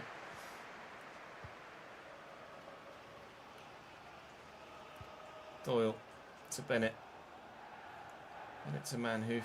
And inside to Garner. Doyle wants it to feet. Louis there and waiting to go, but in figuring out what I wanted to do with it, ended up not with it to do it in the first place. Collins and Dango Ouattara. Definitely a number of original Brentford players still here at the club after 6 seasons. Collins and Janelt and Ouattara still in their starting lineup. Certainly a player to watch, Louis Appere, but there's plenty of players on their team to watch, including an 88 rated former Real Madrid player. Sharda. Thank you. Straight to Spencer. Can we probably... Oh, Jesus. Sorry, Vitali. I take back everything I said about you. Everything I said about you being the weak point in the team. Deary me, what a challenge. Milambo. Forward to Kafane. Spins well. Trying to hold him up. Simpson Pusey putting a foot in. Here's Vandenberg forward from right back. Milambo again. Well in. Let's go on a counter, shall we? Doyle. Oh, there's lots of room to get into. Counter we shall. Sharda's arriving. I'll try and whip this early for Louise. Just gotten away from him all. What are they doing? Absolute chaos at the back as the defender kicks the ball into the goalkeeper that's on the floor. And that could have rebounded anywhere. Unfortunately for me, it went very kindly their way. Can Benno get to that? He can't. Vandenberg, if he's going to be tucking in a lot and Carreras is going to be getting forward a lot, then maybe we might have a chance to threaten them out wide with some offensive play. Ouattara with very nearly a phenomenal goal. Yes, Daniel.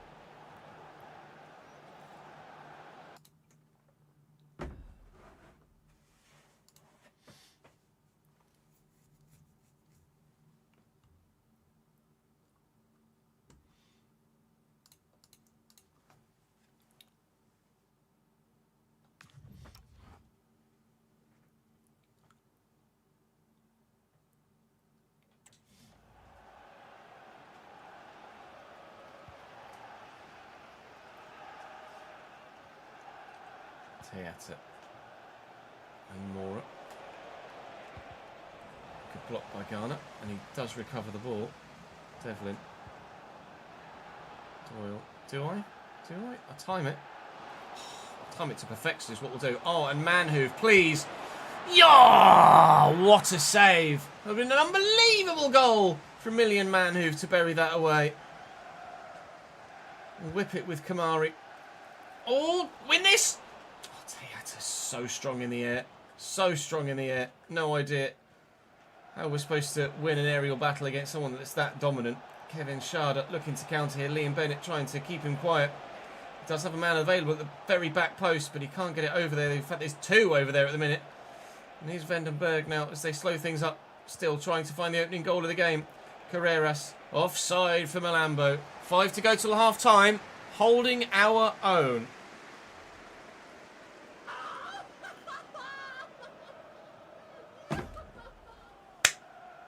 Connor, you've already bought enough, mate. You've already bought me Le Mans Ultimate. We bought. I'm not sure if you were actually in at the time, but I literally bought a controller whilst we were live today. We stopped mid-game when the controller kept disconnecting. I was like, fuck it, doing it. It arrives tomorrow. I shall put that £10 towards it. Thank you very much, mate. Very generous of you again, continually.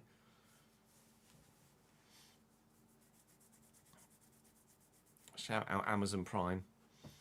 I'm off tomorrow as well, so we won't even have to do some of the day without it. And Thursday we're in the rig as well, so...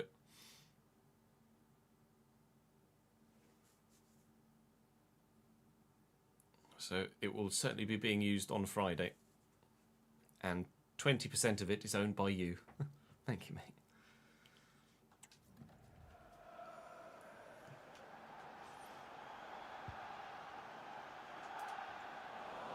Okay.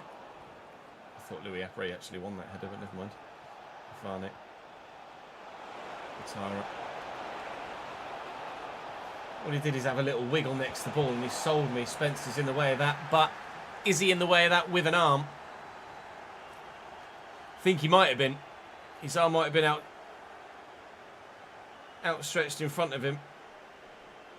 Or has it hit him in the chest and then the arm, or in the stomach and then the arm? This might get overturned by VAR. It depends where it hit him and how it hit him in that particular position. So he reaches up with his leg and his arms are outstretched. Oh, that's leg onto chest.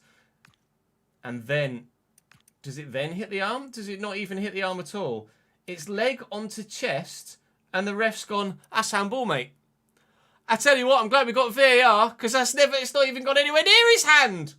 Penalty overturned. Thank you, VAR. Glad we're not in the Championship now. God, standard of officiating in this country, eh? Unbelievable, Jeff.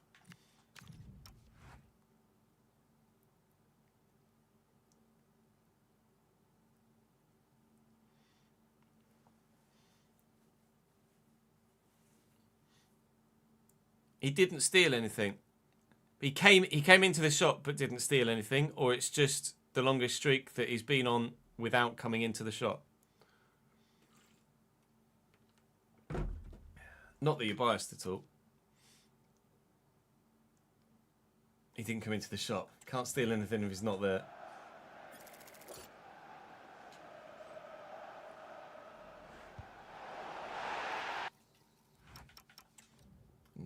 launchers.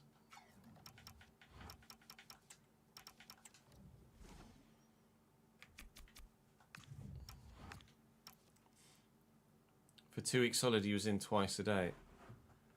Can you not bar him?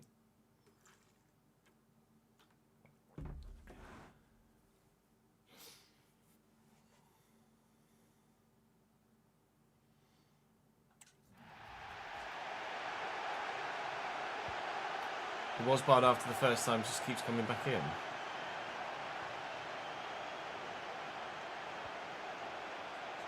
Bennett. Manhoof. That's probably going to be half time, isn't it? Unless something crazy happens. It's not going to happen.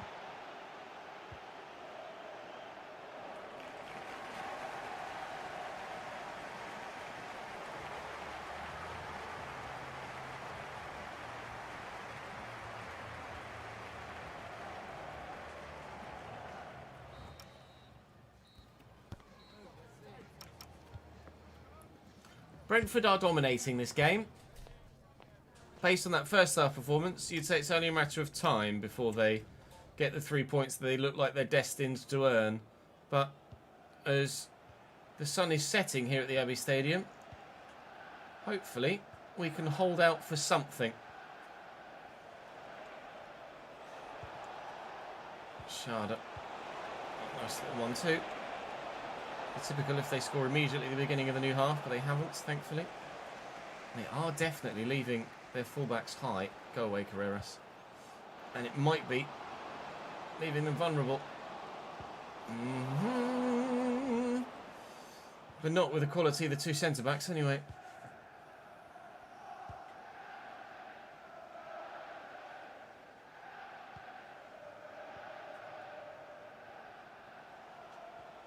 Nice tackle by Garner. Manhoof. Doyle's got Devlin. Devlin's got Harve. Oh, Carreras isn't to be fooled, apparently.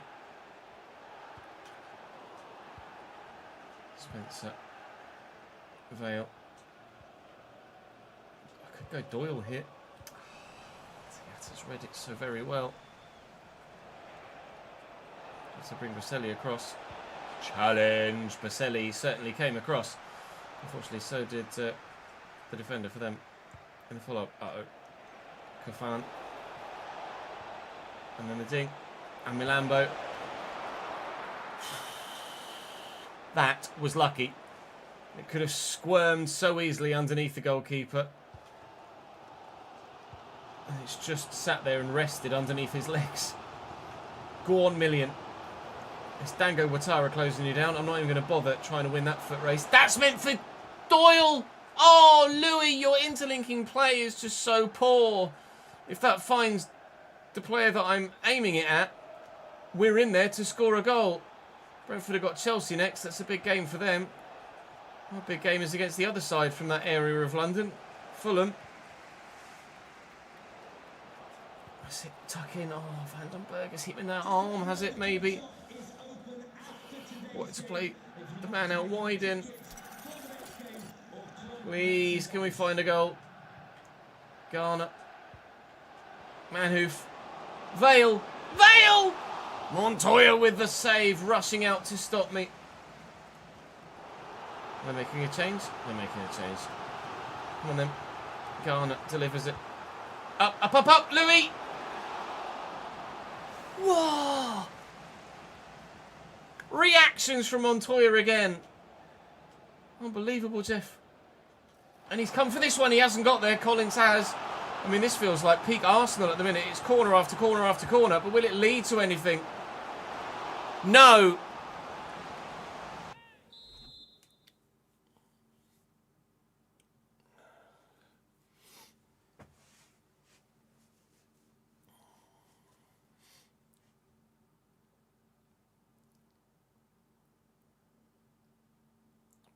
Spurs have written to PGMOL about what?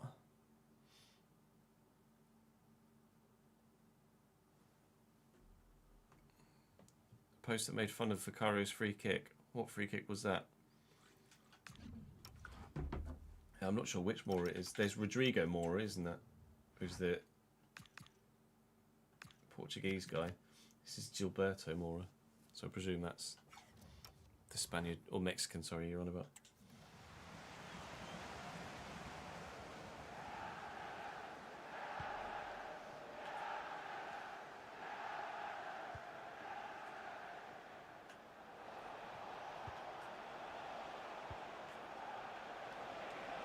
Fan. Well in. I might make some changes in the latter stages of this game, you know. Oh, it's a great ball. Ah, I just can't get the shot away before Collins comes across. I'm going to make some changes. I'm going to bring some fresh legs on out wide and hope that it's enough to try and cut them open. I'm going to bring Bursu on. I'm going to bring Gomez on in the middle. And fingers crossed. Fingers crossed. We've got enough to nick something.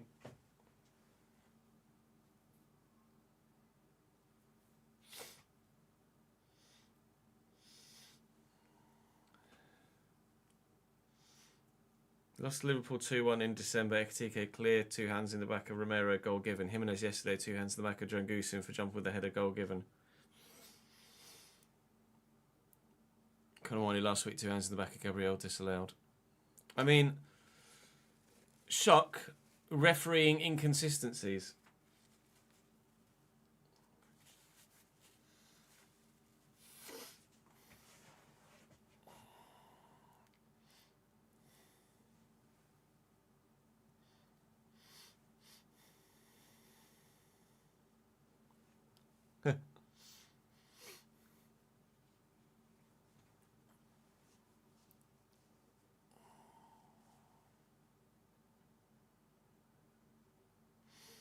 Kev being all sassy at work again? Not. Surely not.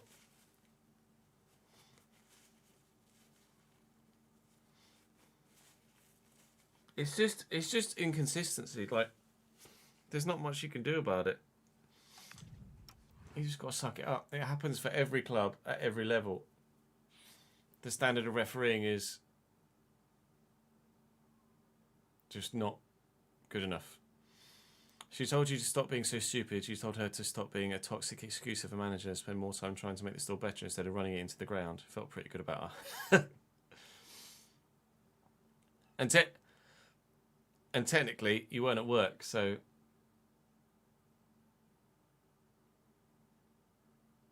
you were speaking as a customer, not as an employee.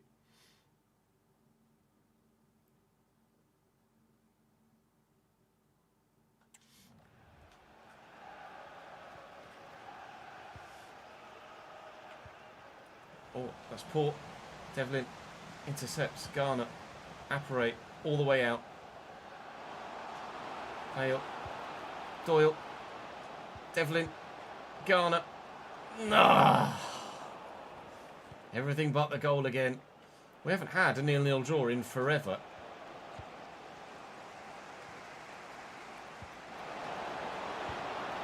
And we still haven't.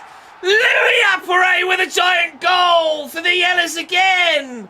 Cambridge 1, Brentford 0. Don't need 0-0s. We need 1-0s. We've got one. Rah.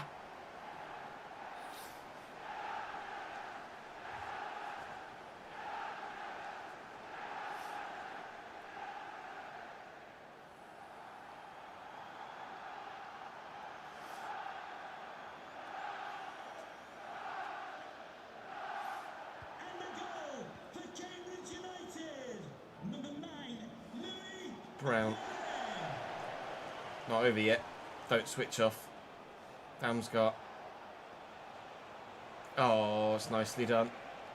No, McCall. Nathan Brown. Let it go.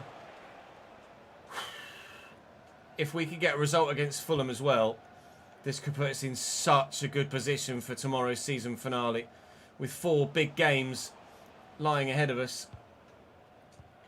We need to see through results today to give us a chance. We do have bottom of the table Leicester to play tomorrow as well.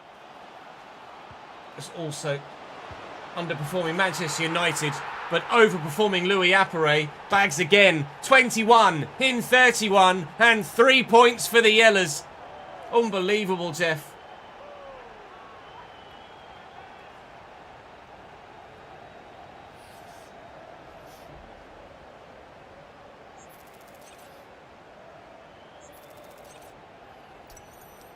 What happened to the previous store manager, Kev?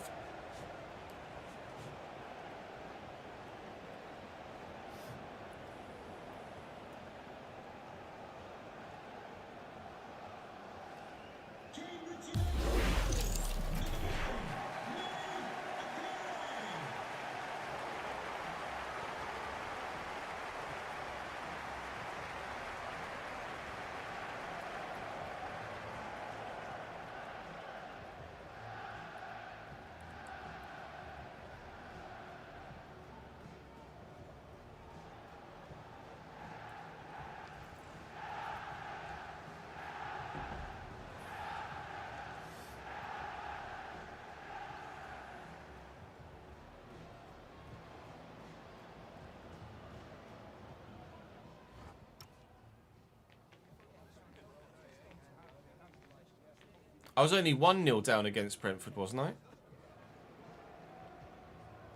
Before we restarted. It was 2, was it?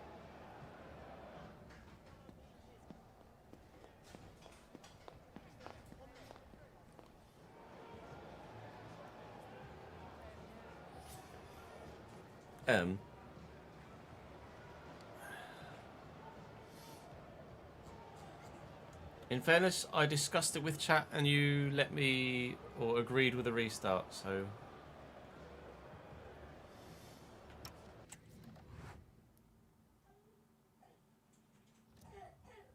We like this universe better anyway.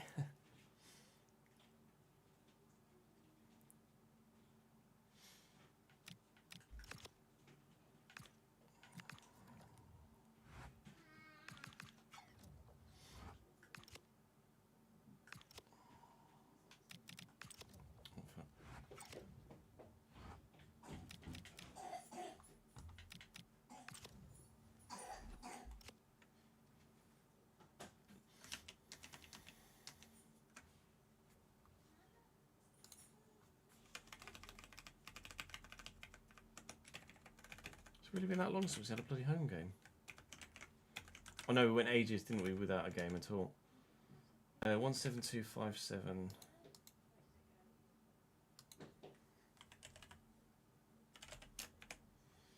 $86,285 and 8041. Oh, that's weird. Exactly the same attendance as before. 215776. All right, sweet.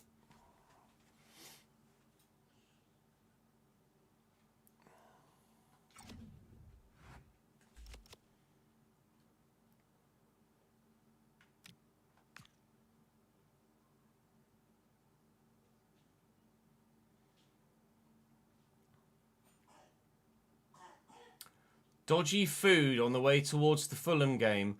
After a team meal, several players have reported feeling unwell. Check the squad's hub to see how many of them have been affected and what changes you need to make for the upcoming game.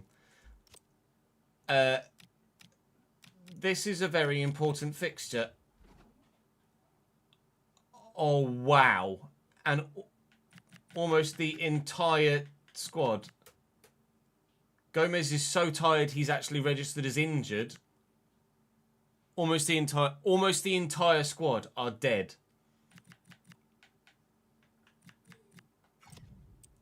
Right. That's not great ahead of arguably the biggest game of our entire season. Lasagna Gate, take 2. We are 3 points above the relegation zone with a game in hand. But now we have to play the side that are 1 place and 2 points below us with an entirely unfit team. Oh no. It really is Lasagna Gate take 2.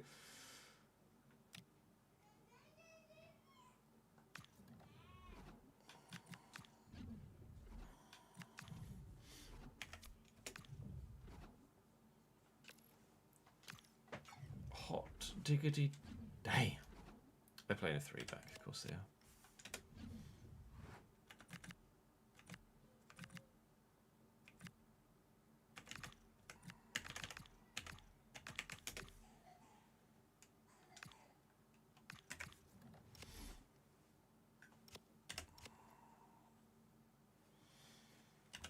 Do less.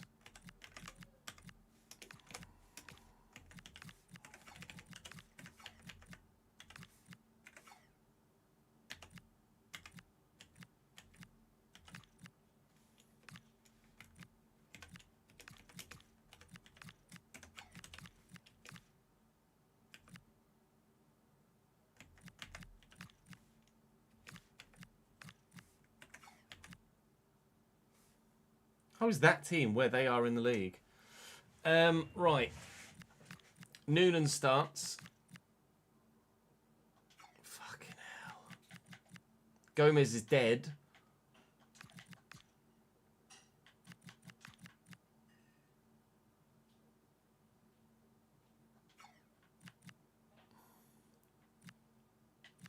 Miranda at left wing. Bennett at fullback. I think that's the only way I can do it. I could put Koch in at cam, but I might as well start Doyle and then bring Koch off the bench. Oh, wow. That has absolutely eviscerated my team. Before this game! God damn it. Let's go to the cottage. Maybe it was cottage pie that killed us, not lasagna. Cottage pie gate. I'm just going to go for a quick toilet break, chat. BRB. I didn't change them until back 5. Done. They were back 3, not back 5.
Don't know whether you guys have seen on socials,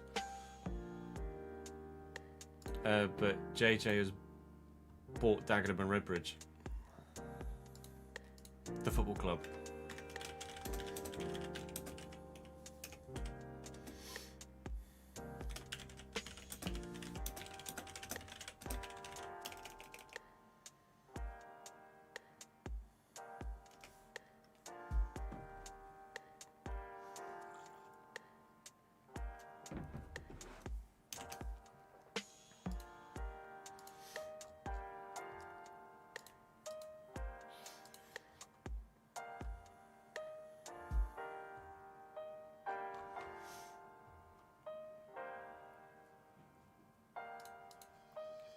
It's mad.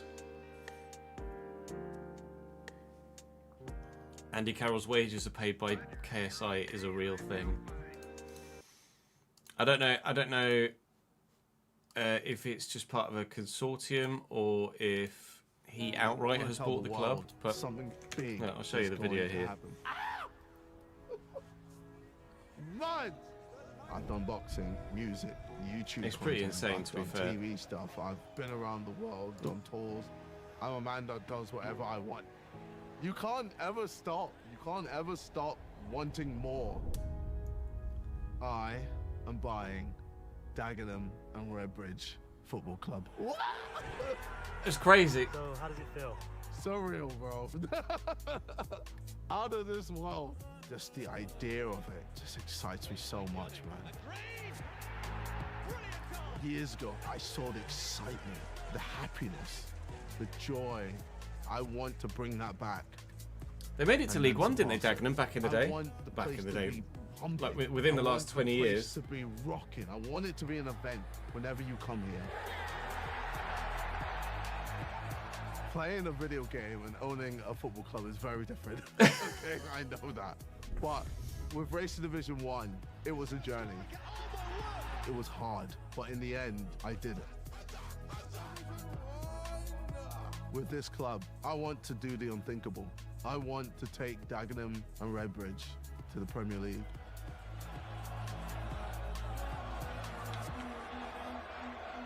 Might need some extra investors. It's obviously going to take time, but I'd say realistic stage is getting out of this league and entering the National League.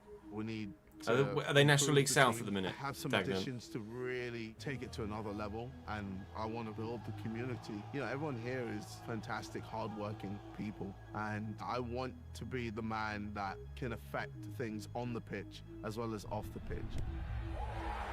You guys have been here way longer than I have, and I know to some of you it might be scary, me being one of the owners. But I'm reachable. You can literally tweet me and I will see it. You can let your frustrations out to me or celebrate with me. I'm approachable. Like, bro, what owner do you know is sitting with the fans like this? That's me, bro. That's me. It's crazy. I'm a fighter. I've broken my nose, I've broken my hand, I've broken my thumb. I've been in tough fights. But I keep going no matter what.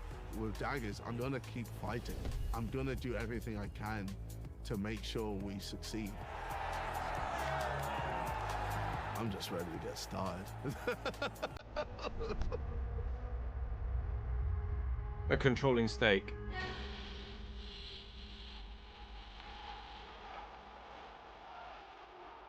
Yeah, that's fair fucks. That's genuinely fair fucking dues. That's insane.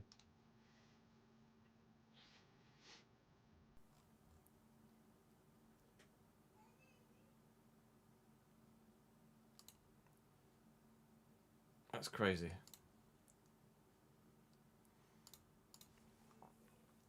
I think they're National League South at the minute, Davidenki. So 7th tier.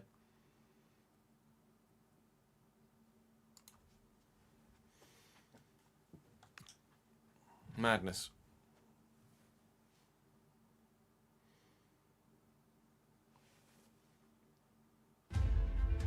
Oh, we haven't had the whoosh for a while. Judging by what's been happening with the food recently. Some of the players have had a different kind of whoosh. On the river of the Thames, on the bank of the Thames. It's West Ham and Chelsea and Arsenal and Tottenham in the distance too. Brentford around the corner. But this time it's Cambridge that are in town.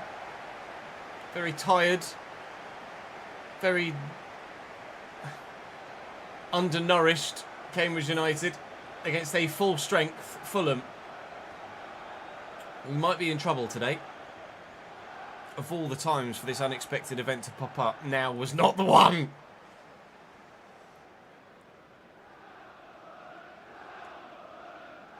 Yeah, no, exactly. Loves the sport, has the financial backing behind him to do it. Why not? Exactly.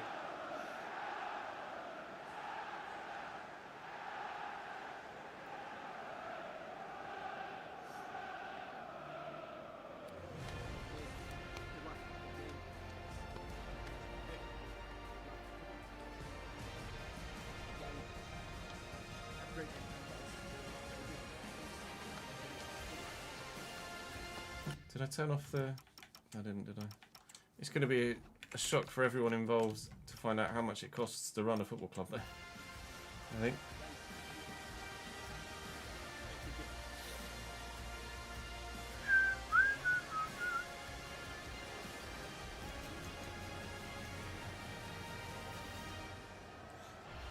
Fulham with Alex Merritt in goal. Serginho Dest, Camuzzo, Bassi and Nico O'Reilly. 85 rated Nico O'Reilly. Martin Fernandez, Smith Rowe, David Watson, Josh King, Mikey Moore and Kostulas up top. This is one of the biggest challenges we face now. They're a genuinely really good team. How they're near the relegation zone is perhaps a sign of mismanagement more so than anything else. But we're going to find this one of the most difficult fixtures we've ever played, I think. By the time we get towards the end of the game, we're going to have players that are dead on their feet. If we can get ourselves into a position where we've got something to defend by that point, great. If we're just hanging on for a point, still great. If we're already 3-0 down, then fair enough.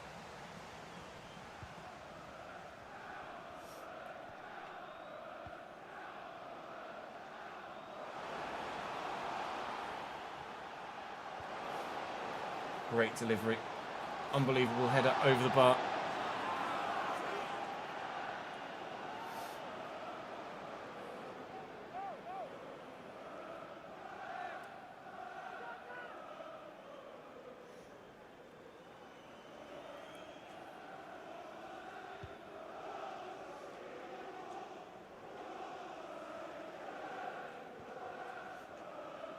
Smith Rowe.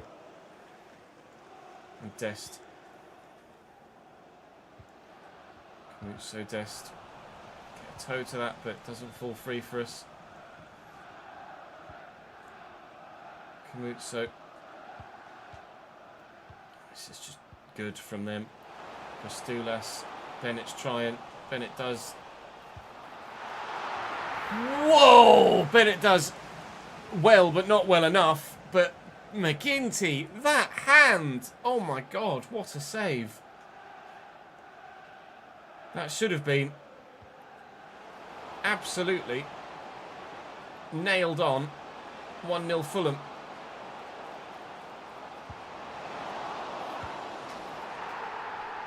And it is.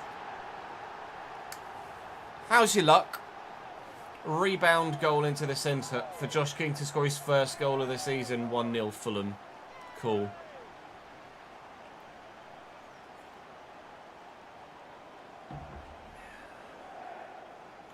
What even is that animation?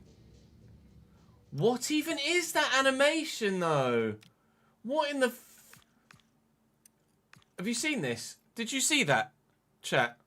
The ball's bouncing here. And he's kicked it through his own leg. Like, yes, it's a simple finish, but at least make him do it properly. Bloody Nora.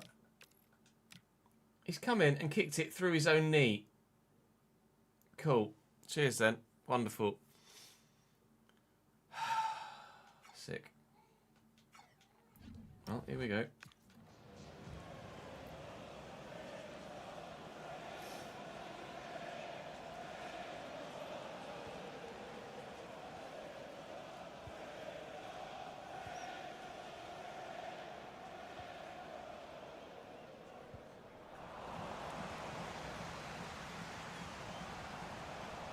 Garner looking for Noonan. We'll find Miranda, who's playing at winger for this one because of all of the injuries in the squad or lack of fatigue in the squad. Devlin. He does come up with some clutch goals, this Terry Devlin, but not on this occasion, not just yet. Josh King's in behind. Run, please, Ajay.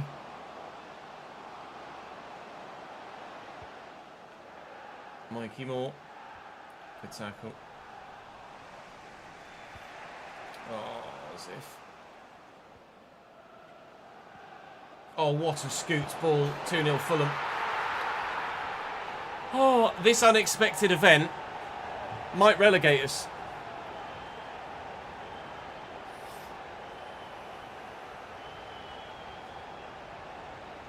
It's a lovely assist, though. Rez, thank you for the follow, mate.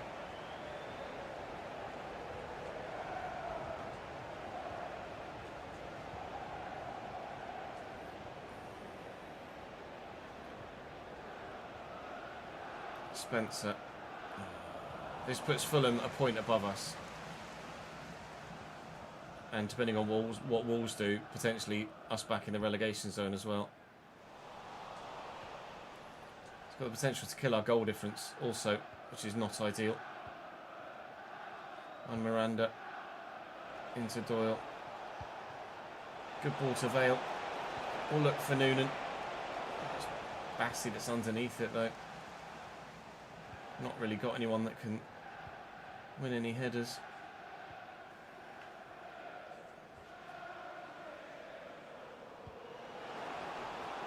There's Mikey Moore in behind. Stood up well. Bennett's not going to win this header. Oh my god, he actually did. No idea how he's done that. He never wins headers like that. Garner forward to Noonan. I need support. It's here. And there goes Vale.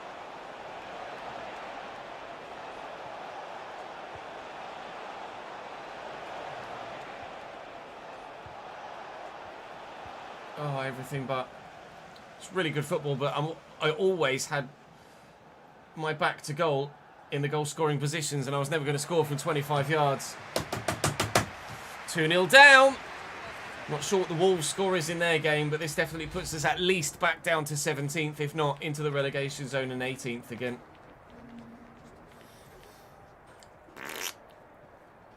T220 or C.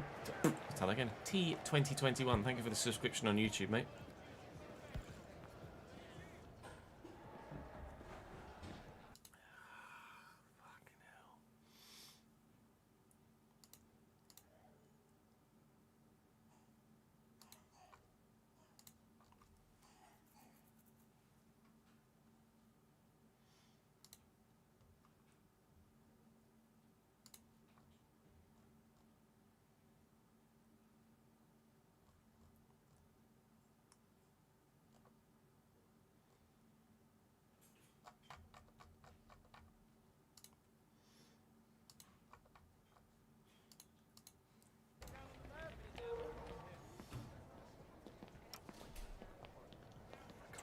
Fucked. Everyone's literally fucked.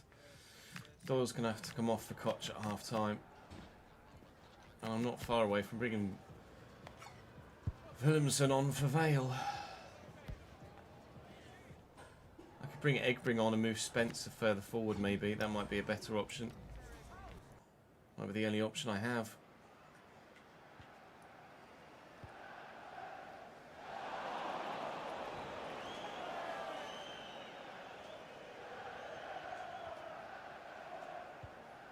Jay forward looking for Noonan. The take by Kostoulis. Oh, I can't get anywhere near him.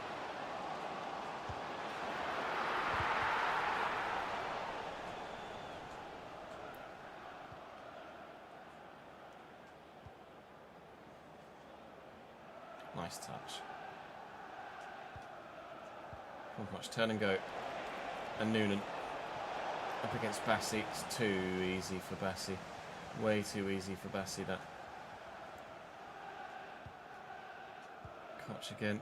A bit of space. Devlin with me. Looking for Noonan. Finding Bassi. Bassi is just too good at the minute. That hit Garner's hand, I'm sure of it.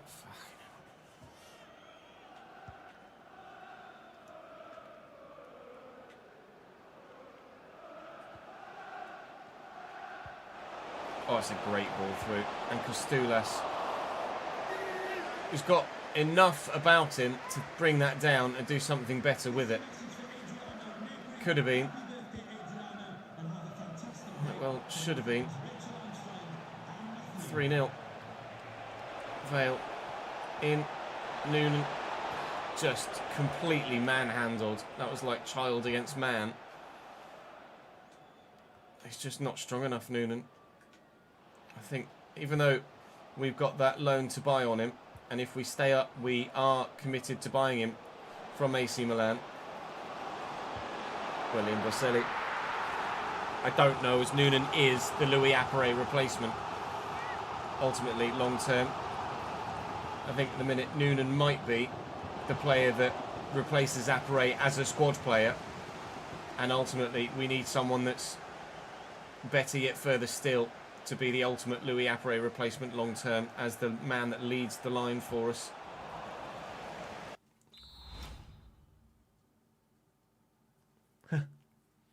Fulham found guilty of experimenting on their players, giving them powers to defy physics.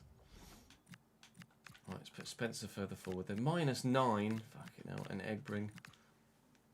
Egbring gets a -9 as well. There's no point. I mean, I could change it to a 4-2-3-1.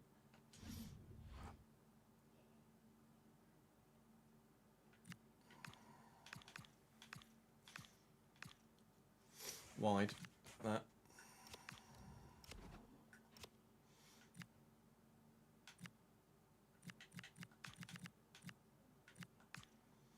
Still get -7.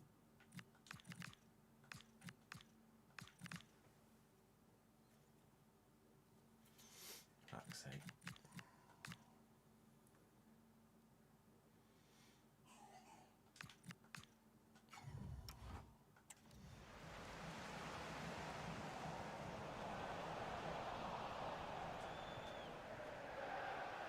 Garner. Koch.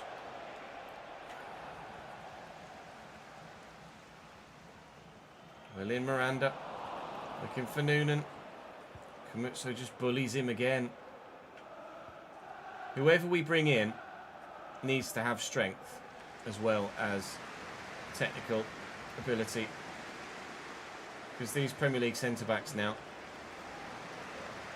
they're just destroying anyone that isn't 6 foot plus and built like a brick shithouse. Appere does really well, but he does have great physicals. Koch out wide to Miranda here. That's nicely done. Get this to Noonan. No, Kamutso again. I can't do it against Fulham. I think even maybe if I had a fully fit side, I wouldn't have been able to do it against Fulham. They are pretty good right now. This just makes the season finale tomorrow even more nerve-wracking, doesn't it? Well up Boselli. King, Smith Rowe. I hit a hand. I hit a hand. I think Boselli doesn't really have a leg to stand on here.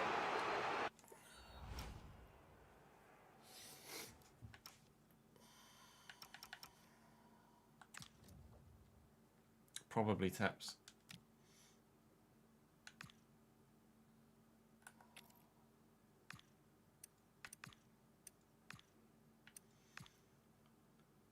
Smith Rowe under control. Has the effort.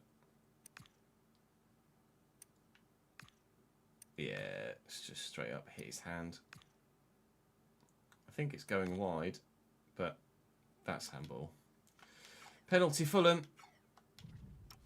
Potentially about to be 3-0 to the home side. It's a giant result. And with the... Oh, straight down the bloody middle. And with the goal difference swing as well, this probably means that Fulham, even though they're only a point above us... Wow, they are only a point above us. If they were more than... If they were 3 points or more above us, I'd have said it takes them out of the relegation picture. But with them only going 1 point clear of us here with this, regardless of the goal difference, it still keeps us in the fight. But, God, it's friggin' annoying to be 3-0 down to a relegation rival.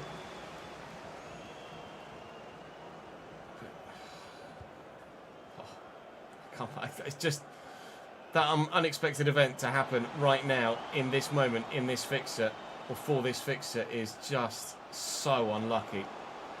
So unlucky. It might yet be for Costulas. That's gone wide. It will be just the 3-0 defeat to Fulham. Thank you for the 95 bits, Tom. Makes me feel a little better.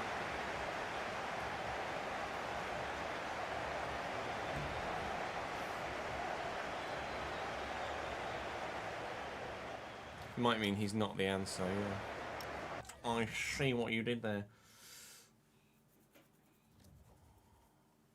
That was a game in hand as well, wasn't it, I think?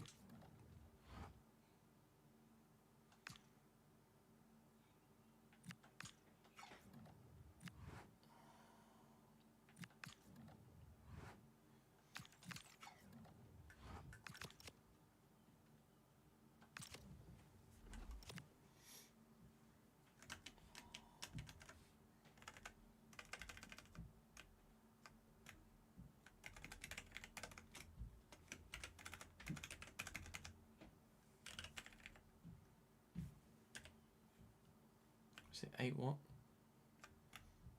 8260.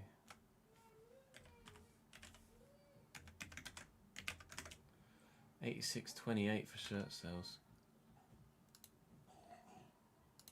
It's literally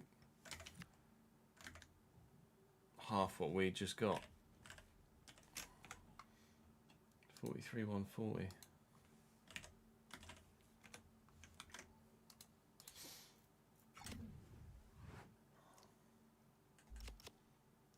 Yeah, Rodrigo's been really unlucky, hasn't he?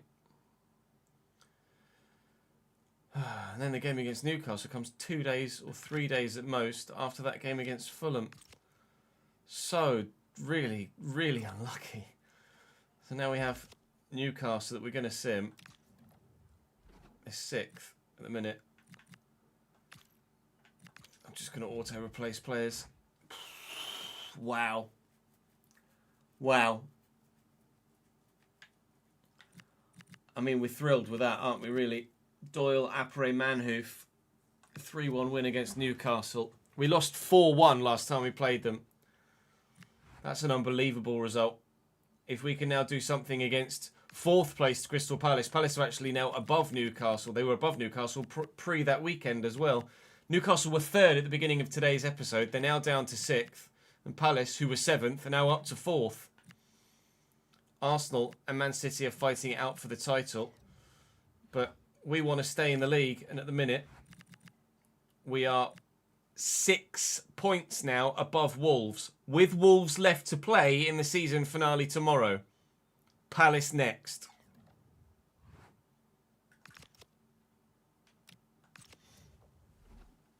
That's a massive win.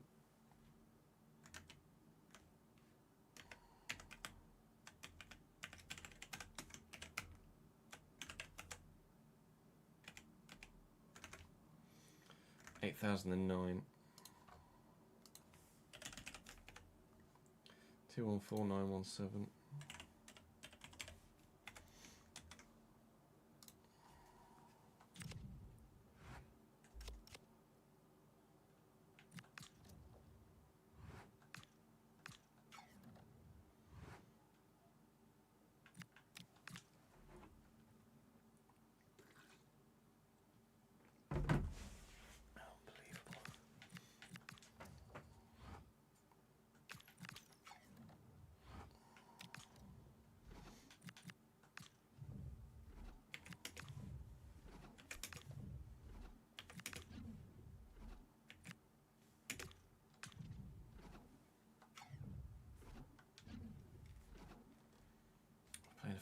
3 back.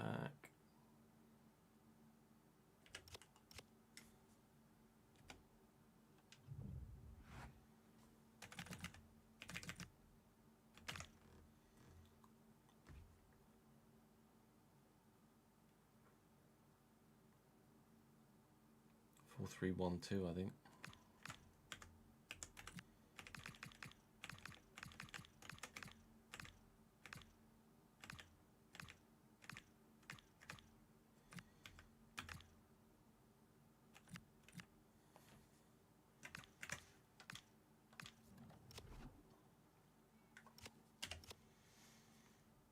Oh, what? It didn't fucking save. Oh, dickhead.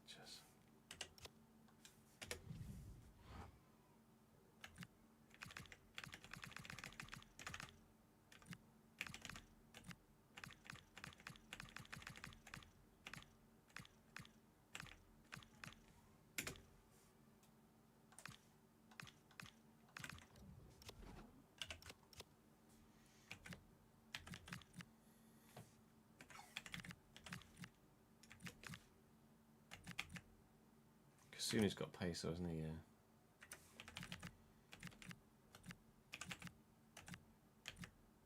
Oh shit, they've got 90 rated Gabriel as well. Fucking hell. Lacroix can probably play at fullback too, can't he?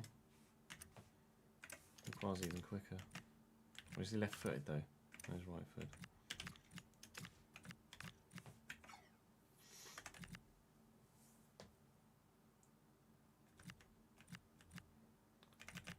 Palace have got such a good team.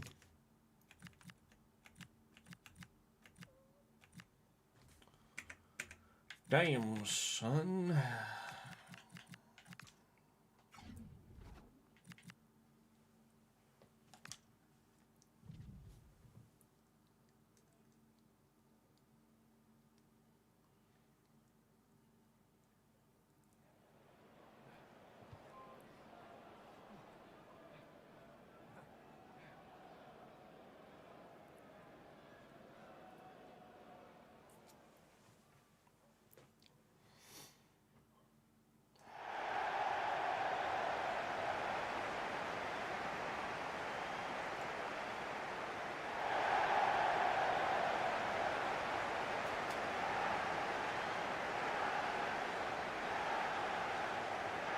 Yeah, they're broken when the AI are in control.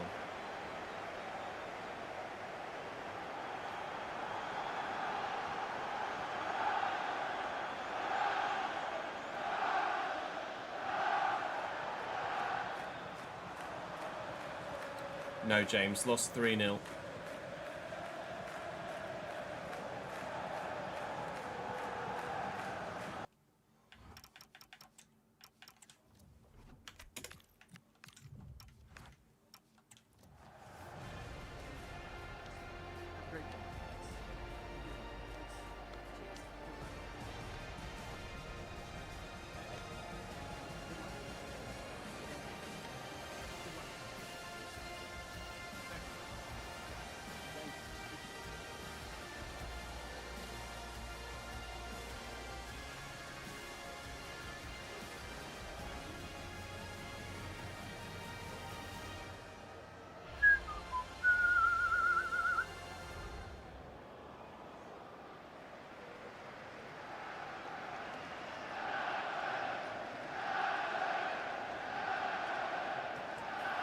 Crystal Palace chasing the Champions League in this save, as they did with ourselves in the opening save of the year. Dean Henderson, Lacroix, Diaz, Gabriel at 90, DeMarco, Wharton, Cavalier and Chektakure in the midfield, and then up top Pepe alongside Gyökeres with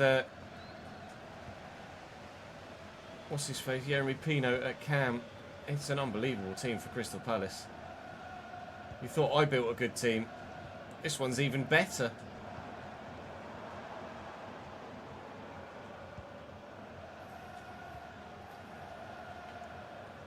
And Hoof.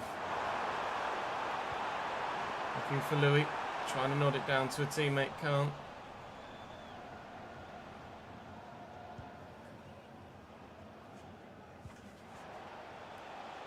Wharton to Curé. Oh, nice. Jeremy Gyökeres miscontrols it. That's a surprise. Miranda. Drill it into Doyle. It's Gomez actually that starts today. Doyle was tired. Who wins that back though? Ah.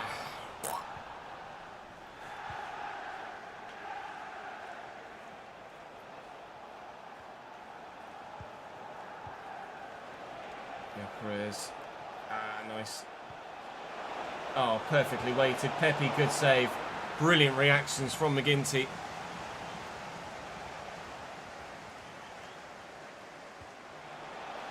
And Wharton from the corner as well.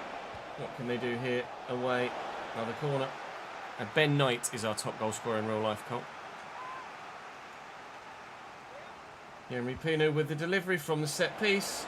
Gyökeres in and someone away. Not sure who it was that made the clearance, but it was reactionary. They just got rid of it. And fair enough for that. Lacroix to Pino. Lacroix. Wharton. Anyone near the ball? Vaselli's in the way. And out, please. Oh, and Harvey Vale. What a counter-attack this could be. Here comes 90 rated Gabriel, though. Never mind. Vale. Oh. Henderson with a good save. Surprised with the rest of the side being as good as it is that they've still only got an 82 rated Dean Henderson in goal. So they would have improved in that position. Not that 82 rated Dino isn't good enough, but you would presume going for Champions League positions and the rest of the team being as good as it is, they might have improved in that position as well. Maybe Dino's just that bloody good. Gyökeres is that far offside. Thank you for the bits, Danny.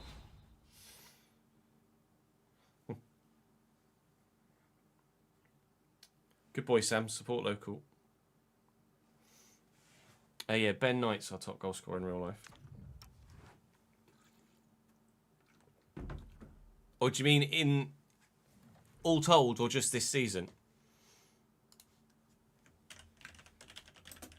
I think it's John Taylor.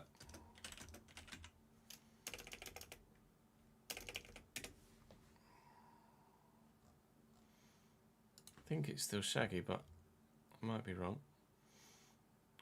Club records.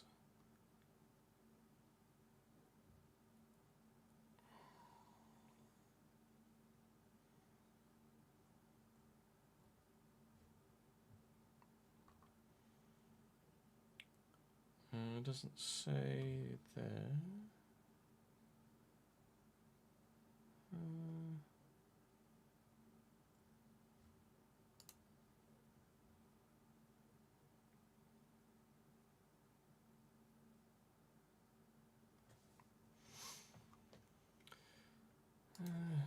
Who is Cambridge United's top goal scorer of all? I think it's John Taylor.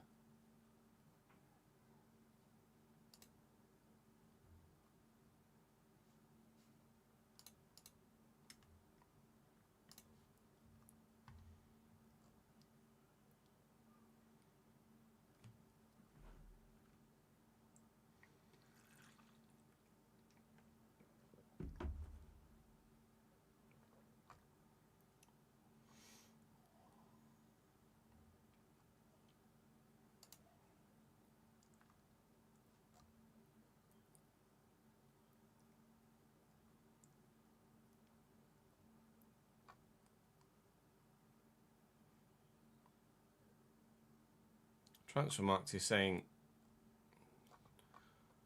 Luke Berry with 59, but that's definitely not correct.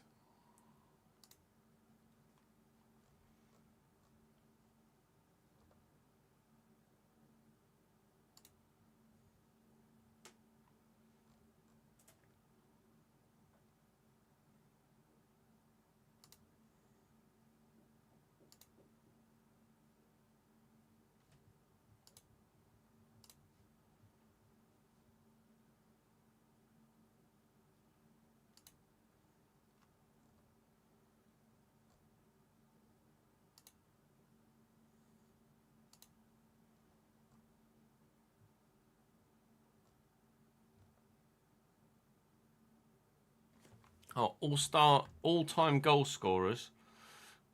Russell Crane. Here, I've not ever heard of Russell Crane. Russell Crane, 1941 to 59, scored 186. But that was pre-acceptance into the Football League.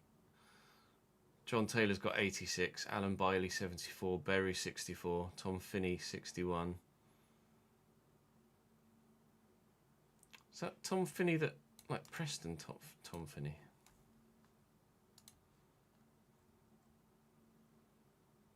Different Tom Finney to Preston Tom Finney.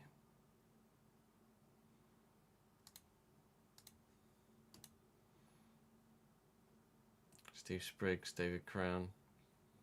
Wano had 50. Crown was our most goals in a season pre-Mullin.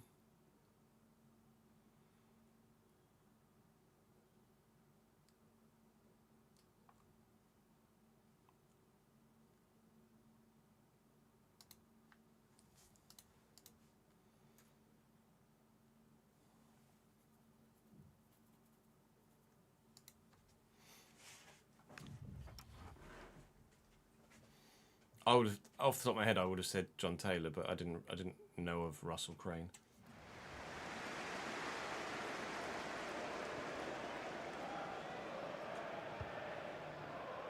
Apre is close to Crane now, I think. What was Crane? 180 something, 150 something. Manhoof.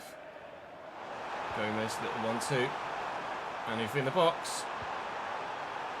Oh, mate. All the way across. And nobody there to tuck it home. What a ball. Good move. Goes unrewarded. Gomez turning. Louis going to come feet. And we'll work it. Bit of a heavy touch from Devlin, but we get away with it. Gomez. Garner. Louis. Can't get past Gabriel. I thought he had for a moment there. He's in his early 30s now in this save, Gabriel. 33, I think he was, when they signed him, Palace. Can't remember whether it was summer or winter window. Regardless, hell of a bloody signing for Crystal Palace. A 90 rated Gabriel. That's going to go out for a corner, is it? It is indeed. Palace are looking to take the lead here continually, and so far we're holding them at bay. Before curse the commentator. Nope, not this time.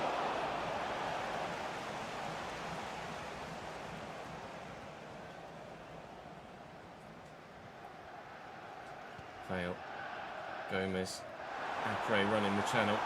DeMarco on his shoulder. Back to Gomez. Where to go, where to go? Louis, there you are. Fail. Gomez. Can I get that into someone? Absolutely not.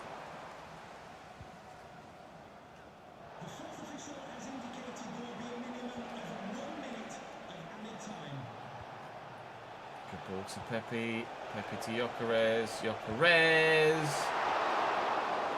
Too hot to handle, but not too hot to keep out. 0-0 at the break. I'll take a point.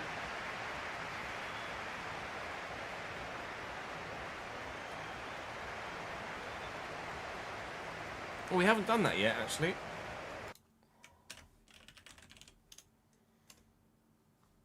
We haven't done Football 501 or Player Roulette so far today.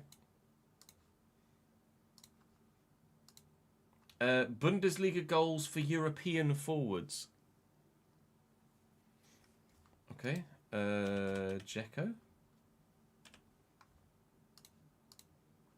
66. Kane. Already got fucking 90.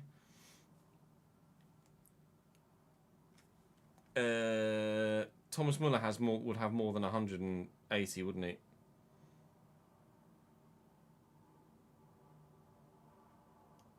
Lewandowski would have too many as well. Marco Reus.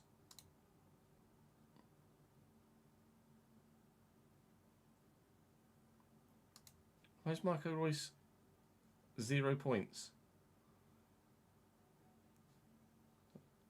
Like, why does he come up as 0? Or because he counts as a mid, not a forward. Okay, fair enough.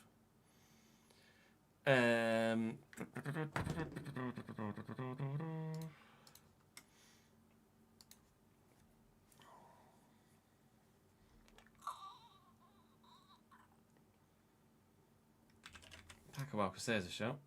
We'll have a few. 23. Voltamada. Patrick Schick's a good one. It's 81.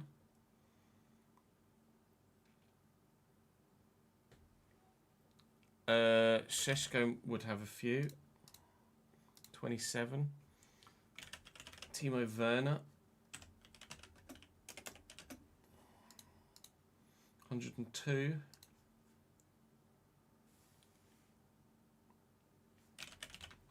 Luis Openda. 33.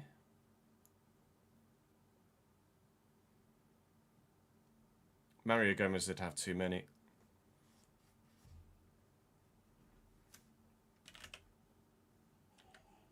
Perisic counts as an attacker, yeah.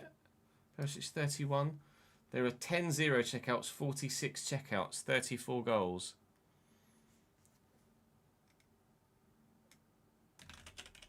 Jadon Sancho counts.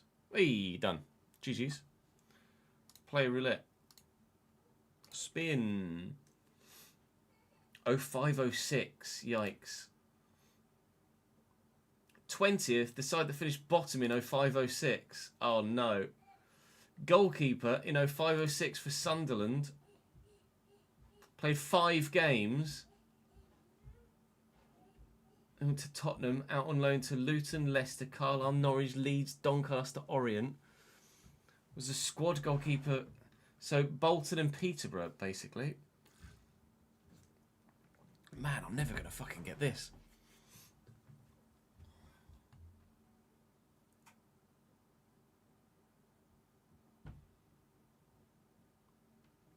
Peterborough goalkeeper from 14 to 16, and then Bolton goalkeeper from 16 to 19. From like your FIFA 11 Spurs careers, he was 3rd choice goalkeeper. Shoot, Jack.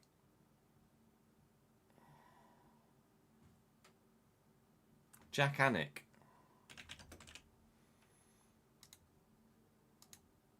No, not Jack Anik. Is there another Anik?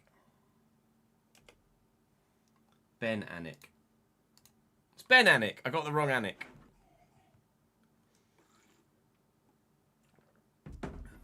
Well done, Jack. GG's. You did it. Hooray. He was shit.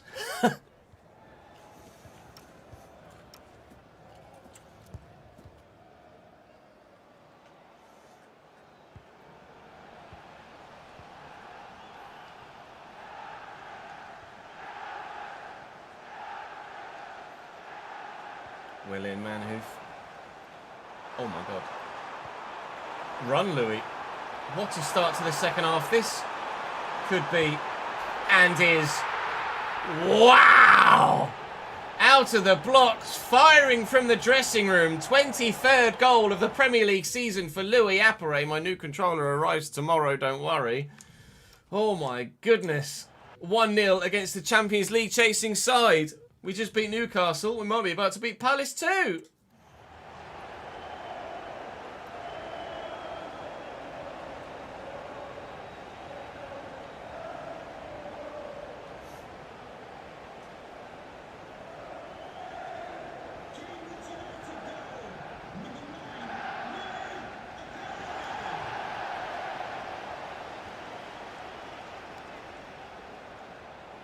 Pepe.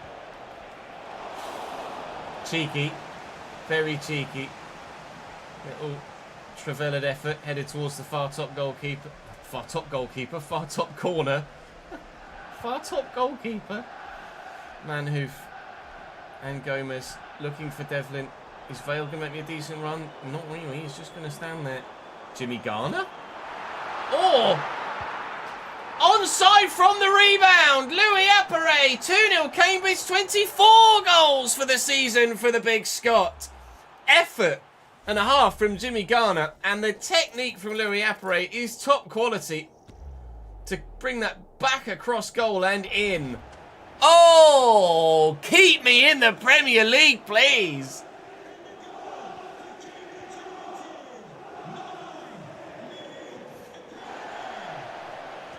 Oh, Vale's stolen it off them again.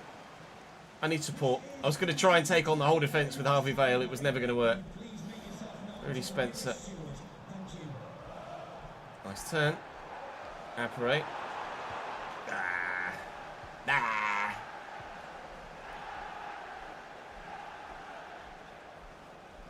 Appere is 31 or 32.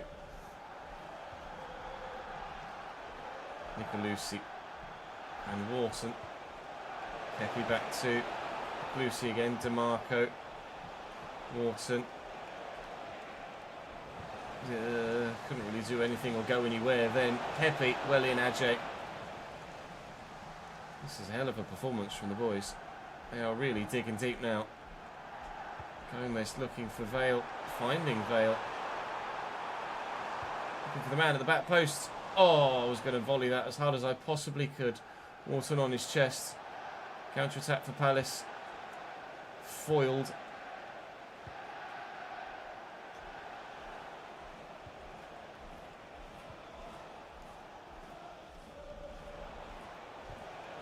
Block. Still it's going to fall free to Palace. Poppy trying the fancy, not working.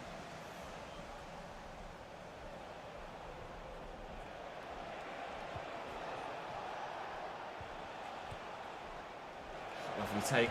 Pepe.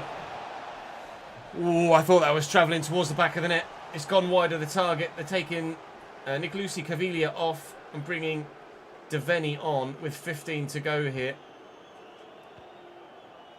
This victory, on top of the Newcastle one, could. A Louis Appere hat-trick. Or pin given. Maybe from the spot if VAR doesn't overturn. These results today could guarantee our Premier League survival. Is it handball? I need to see a better angle. The army's out away. And they'll swing towards the ball. But was it? Still in a natural position. Let's have a look. Appere's effort is decent. Positioning from Dean Henderson is odd. Or at least the way he approached me sideways was strange. But he made the save nonetheless. And then this from Vale. Oh no, it's hit his leg first. Or is it hit his hand first? No. Oh, it's kind of hit them both.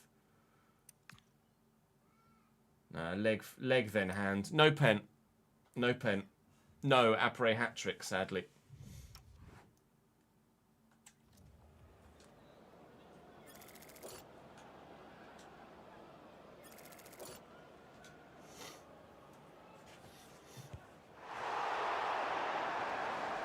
Four games after this one, Sam.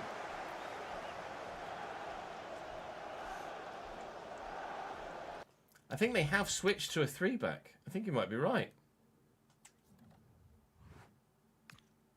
They've switched to a 3-back.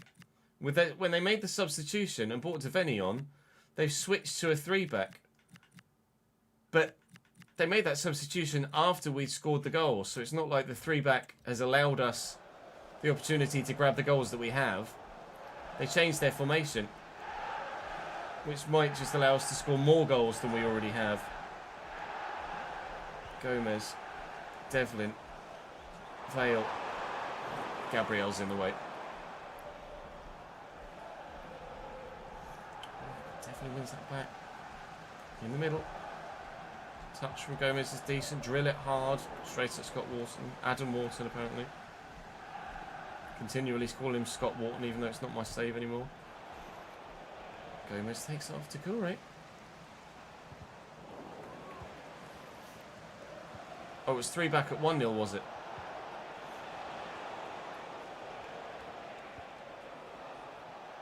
Wharton through the gap. And Pepe.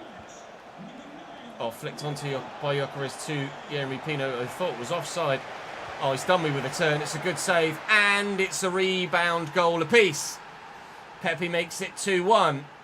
Stealing the ball off the goalkeeper. The ball off the goalkeeper. He's just managed to get somehow to that first, even though he wasn't looking at it. And it's ended up in the back of the net. Did it go down as a Devlin own goal? Or no, it has gone down as Pepe's. 14th in 34. Thank the Lord for our second goal then. It will be still victory against Crystal Palace here at the Abbey Stadium. Oh, and if they'd have messed that up, it could have been still a Louis Abré hat-trick.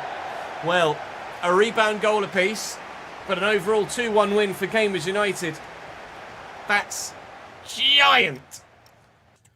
I genuinely thought Leeds beat Bournemouth. I genuinely thought the Fulham result might put us in a terrible relegation situation.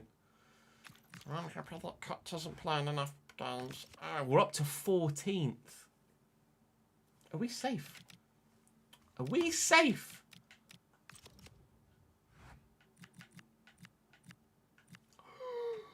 Nine points the gap, with Wolves to play next. If we beat Wolves in the first game of the finale tomorrow, we're safe. What a time! What a time to have a run of results. The win against Brentford, the win against Palace, the win against Newcastle, the win against Leeds, the win against Liverpool. We've actually got 5 wins in our last 7 games. We're saving ourselves.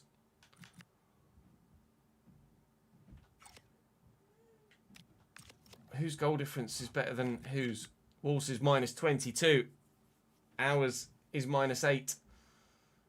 12 points available. 9 points the gap.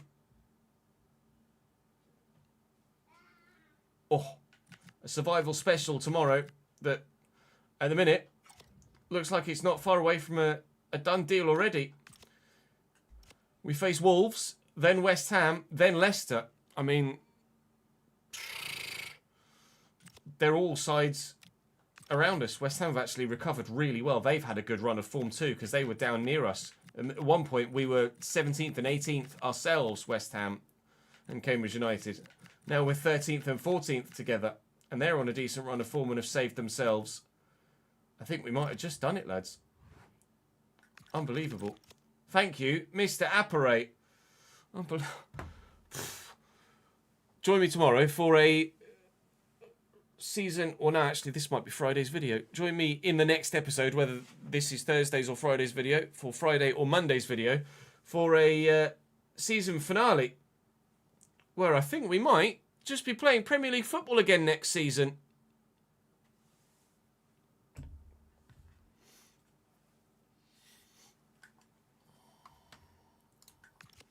If we draw, we could still go down on goal difference. If we win, or sorry, even if we lose to Wolves, if Wolves win, then it's 6 points with 9 games with 9 points available. What did we do last time we played Wolves?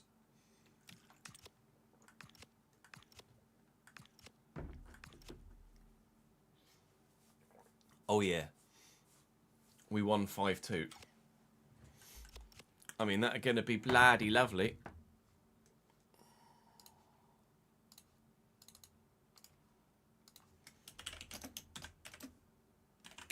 Rtg S612.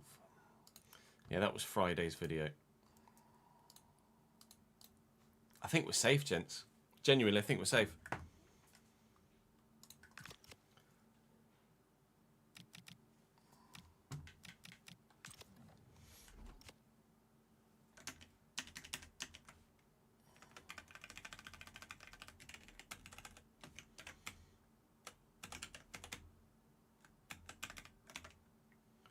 $89.04.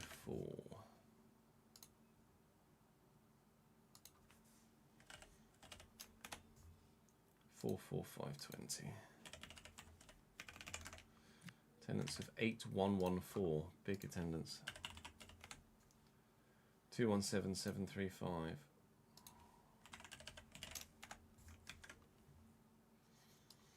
Still made a loss of £63.5 million so far this season. That will be over 70 by the time the season's over.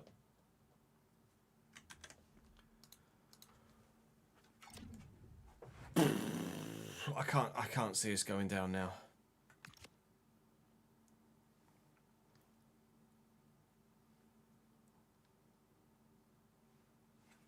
When do these guys come back? 12th.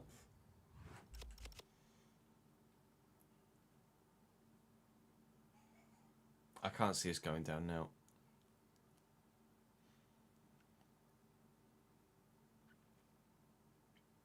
Oh, thank Christ.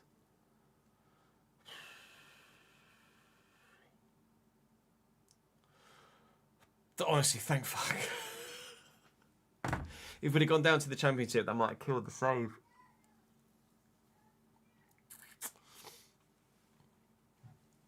Right.